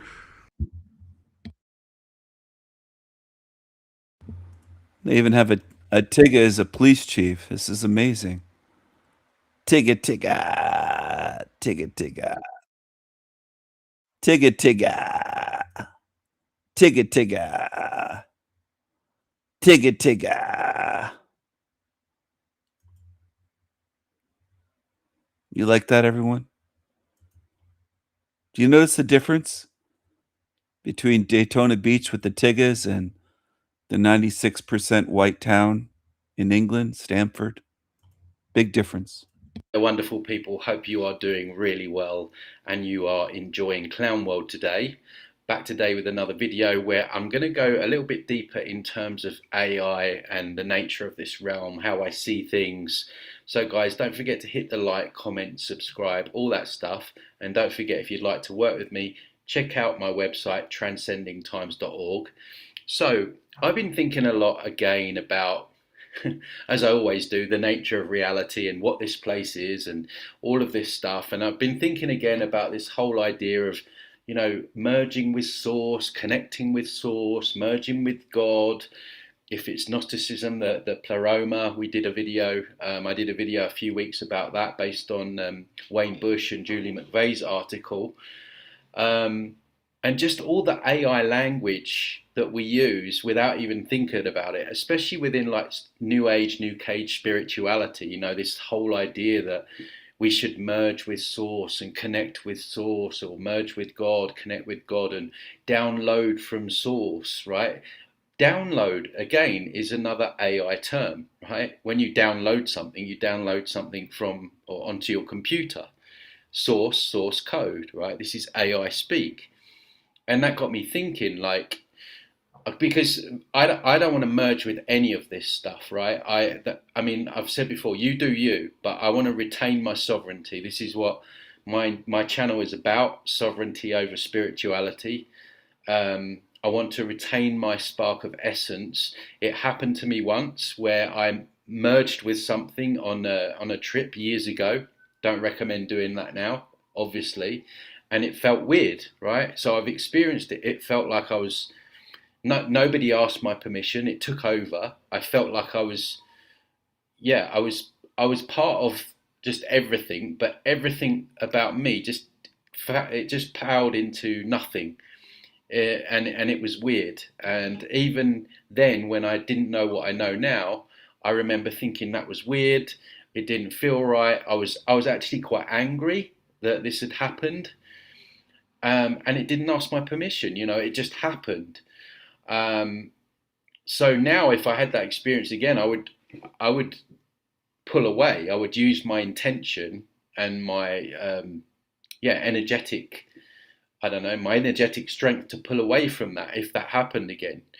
But you know, obviously down the years learning this kind of stuff, you realize, well, actually it sounds like it's just another scam.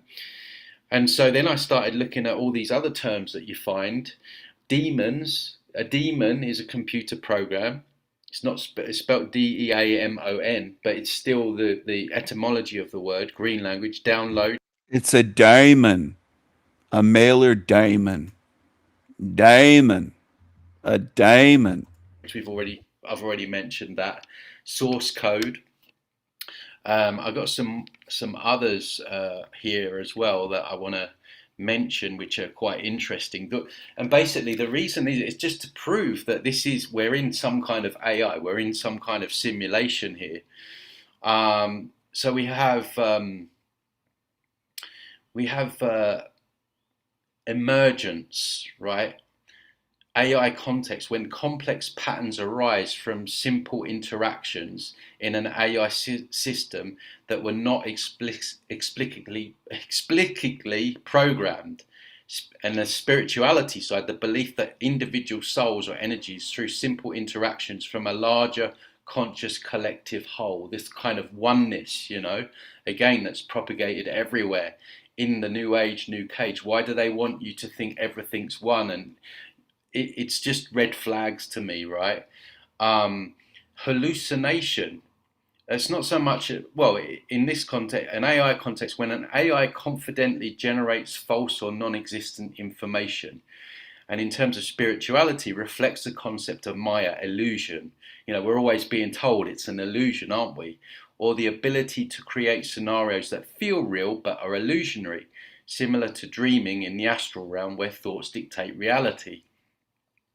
And then get this, right? This is bang on what I've been speaking about. Neural networks, energy centers, chakras. So the AI context, layered nodes that stimulate the human brain to learn patterns. Spirituality, often visualized as a net or a web of nodes, chakras, within the human subtle body that acts as nodes for processing spiritual energy. Yeah, they call it web of nodes. I call it an etheric implant that overlays our natural energy vortexes. But it's interesting that came up. So again, we see the similarities of AI and spirituality. And then you've got recursion, self-realization, infinity, AI context, a function that calls itself, creating a loop until a base condition is met. And in the spirituality side of things, you have the process of the self-studying, self-awareness, or the spiral nature of consciousness, experiencing itself through infinite timelines and lifetimes, the whole infinity sign, right?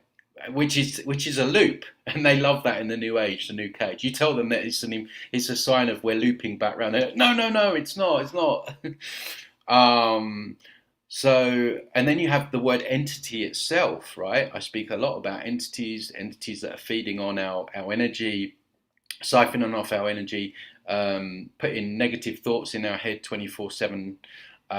So the AI context is a distinct autonomous agent within a program. And then the spiritual astral side of things, astral entities or beings met in non-ordinary states of consciousness. And I say that the entities themselves are just programs, that they can be deleted basically.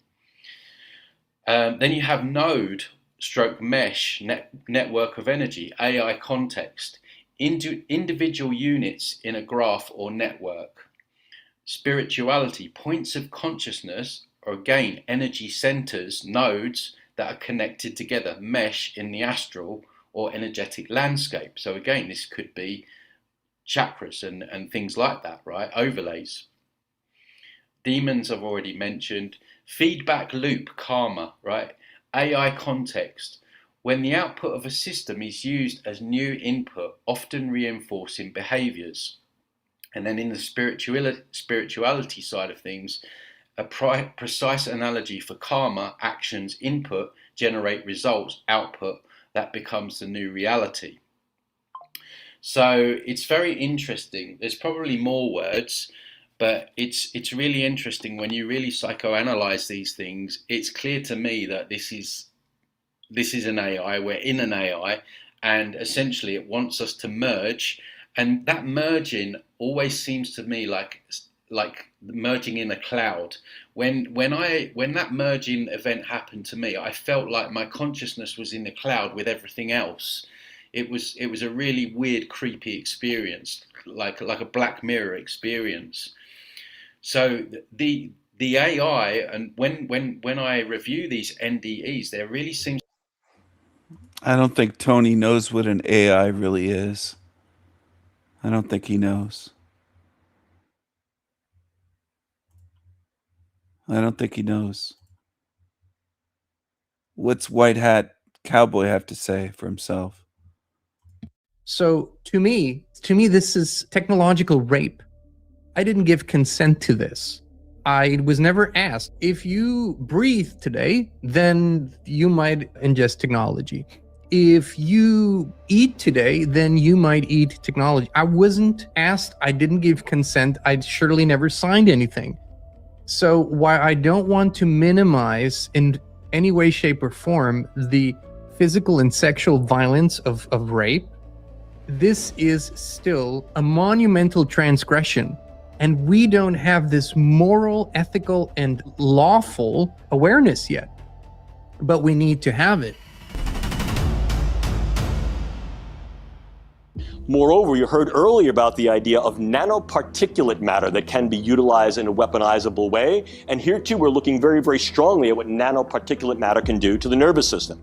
Some ongoing studies with our colleagues in the medical branches of NATO have in fact shown that the use of nanoparticulate matter in a scatter arrangement can be used to incur what looks to be broad-scale epidemiological stroke epidemics.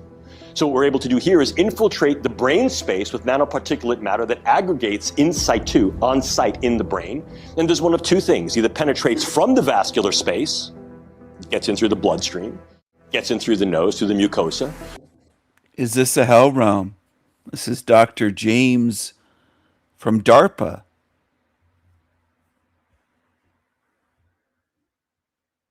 They attack you in so many ways, and people defend it and say, this isn't a hell realm. Or infiltrates the vascular space and clogs it. What is the result? What's called a nanoparticulate stroke, or a hemorrhagic diathesis, fancy word, for it's a predisposition to individuals having brain bleeds. Demonstrated? Oh, absolutely. We're able to show animal models of same, and the Italian group has done a fair amount of work demonstrating that nanoparticulate matter can be highly disruptive, not only of brain vascularity, but brain function. You may not necessarily incur a stroke, but you're going to begin to disrupt the network properties of the brain, and as a result, engage something more of a long wars effect through the use of these types of matters, where you now begin to influence the population in increasingly concentric circles of expansion. So let's dive right into it. For the past 20 years, I've personally been discovering really consciously the incredible and beautiful thing that is our presence here, what we're actually capable of, both, on a spiritual level, on a physical level. On the flip side of this, what I've also discovered greatly over the last 25 years and more, researching into this, is something that I call bio-raid, which most people are still unaware of or can't really believe. But it's happening and has been happening for a very long time, where that very biology, and through that biology, our spirituality is being stifled, disabled, and we're being transformed. That bio-raid is what I call the medical and technological rape of the human body. And I really call it rape. We now have so much more information on that. A lot of these things were sort of known for a long time, but they came from whistleblowers. They came from old documents, they came from leaked documents, they came from Freedom of Information Act documents, and they came through intuition. We felt the interference. If you go back to the year 2020, we felt an incredible change starting to happen in the human population, and it just went sort of ballistic from there. The purpose of this show today is, yes, to show you a little bit more of what is happening. We have a little clip of Sabrina Wallace here, but more importantly, to create the awareness for this concept of bio-raid. Like I said, it's the biological, medical, technological rape of the human body. And the reason why I think this is important is because we, collectively speaking, do not yet have this awareness of what kind of a crime this is. And I sort of liken this to what sexual assault and rape were looked at for a very long time, up until only a few decades ago, really, and how often this was sort of a cavalier thing, and how often women were themselves blamed rather than being seen as what they were, a victim of a horrific crime. And so there was no awareness in the general public, or at least no admitted awareness as to, yes, this is a horrific, inexcusable, violent crime. Probably one of the most horrific crimes you could commit against another is the rape. And we now have that awareness. There's no one out there, or very few people, I shall say, that would basically go on a record and say, yeah, it's not a big deal. Everybody knows it's a big deal. But there are very few people who have that same awareness when it comes to the technological and medical rape of their bodies. So that includes technologies like, nano and smart dust, which is an admitted technology. It's something that we can't see, but that can be used through the air at any given time. Nanotechnology that is infused in the food, in medicine, that can be delivered in certain instances through the water. And these things are being done, as a matter of fact, on such a scale that my recent conversations with researchers on the topic have all confirmed that it's in all of us. People have asked me what I meant by we've all been sort of tainted. Yes, it's in all of us. There is nanotechnology now in every living being, I should say. We have the data that pretty much every blood sample that comes back and that it's examined through the electronic microscopes, that very few people only have because it's so expensive, but they all come back positive. And it has nothing to do with whether that person was vaccinated or not. So it's in everything. It's in the food, it's in the entire chain, and it's inside of us. When you discover this and when you start confirming it for yourself, because more and more it's going to be confirmable for yourself because of the growing interest in this. We're going to have testing technology very soon that's going to allow most people to see how much, what kind of technology, and also thankfully some of the solutions out there to help us get this out of the bodies and then keep it out of the bodies. I consider that if a doctor administers this to you, it's their responsibility first and foremost to know what they're administering and to inform you of what they're administering, so you can give or withhold consent. If they don't do it and you're being injected with something against your will and knowledge, now, in my view, you were technologically and medically raped, right? And everyone in that chain needs to be held accountable. But we can only, and none of this has happened, by the way. None of this has happened. It's astonishing. None of this has happened because the general public does not have this moral, ethical, and even legal awareness yet. So bioraid is the term that I use for it because I think it is that. We could go stronger into language, but I think it's important that we talk about it. So here's a little clip of Sabrina Wallace, whom we featured many times here on the channel, who's one of the most prominent, outspoken, and deep researchers on this broad subject, and who has brought great awareness to a great many people. Very, very deep, very technological in her terms, but incredibly astute. So let's watch this together here. The nanotechnology reproduces itself, grabs up the components of your body to do it, then after reproducing itself, creates its own neural networks, no different than your body does. That's bad enough. Then it can give commands to itself because it's got its own neural networks. So it starts upgrading different nodes of itself. Then it creates its own AI internally on its own. Every single one of you that thinks you need the 5G, no, it's inside. Thus the foundries with DARPA 10 years ago.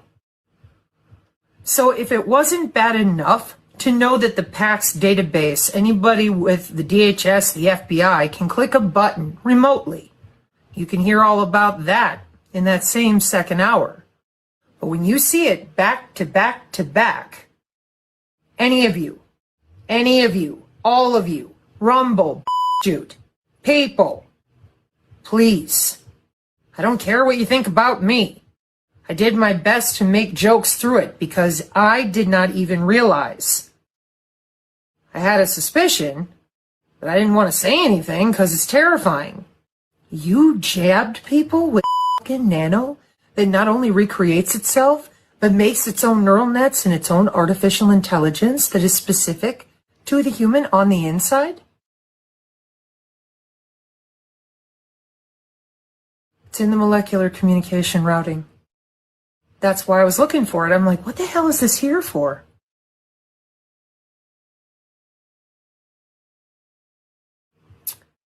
I warned people that this was about turning humans into something else. Initially, I thought, like arm into a fish flipper. Oh, no. No. Then I went to the Kill Web on a military blog from 2020. Our synergists know more, I suspect, than your military does. Not because of their compartmentalization, because they're way too good at keeping their mouth shut.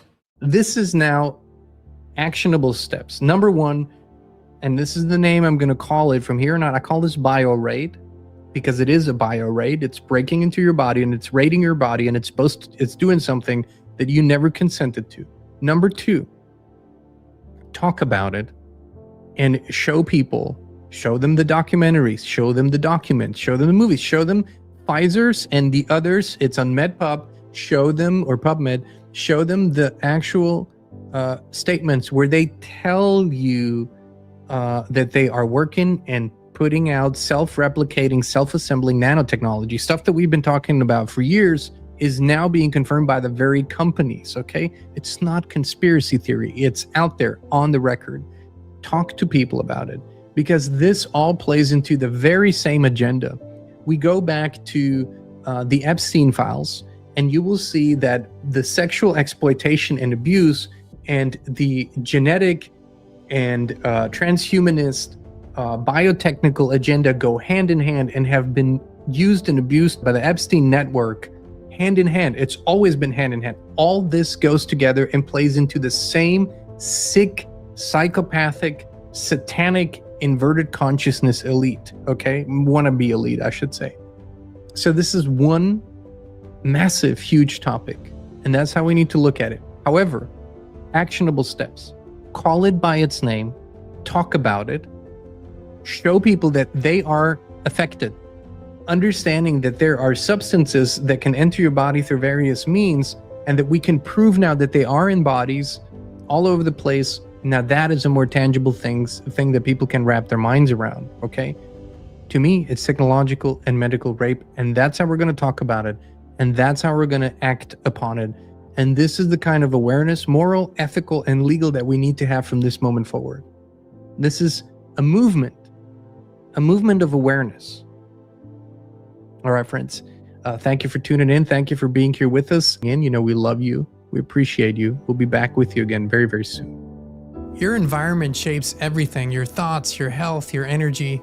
But most people never question the invisible field they live in. We did.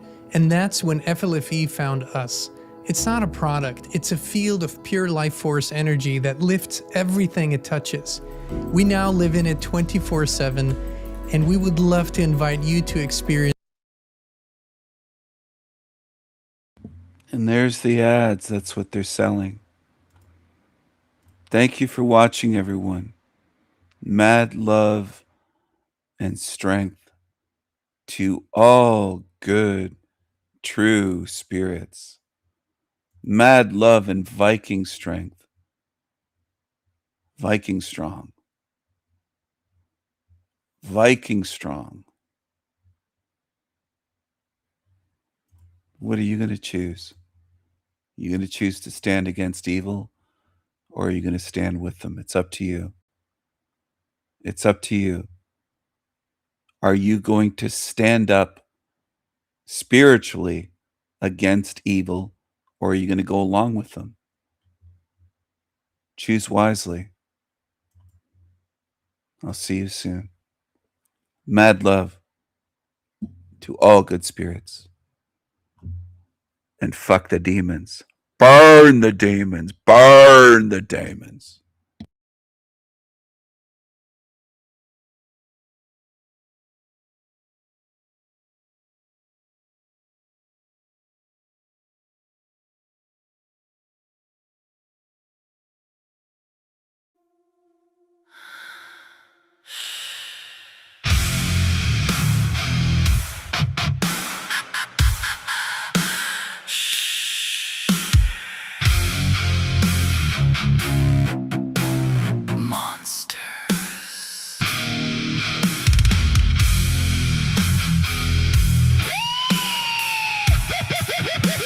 Monster.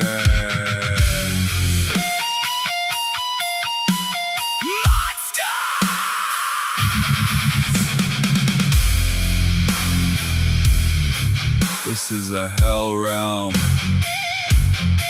This is a hell realm. A show and tell realm. Degrade and die realm. This is hell. Zombies roam among us. Demons lurk around us.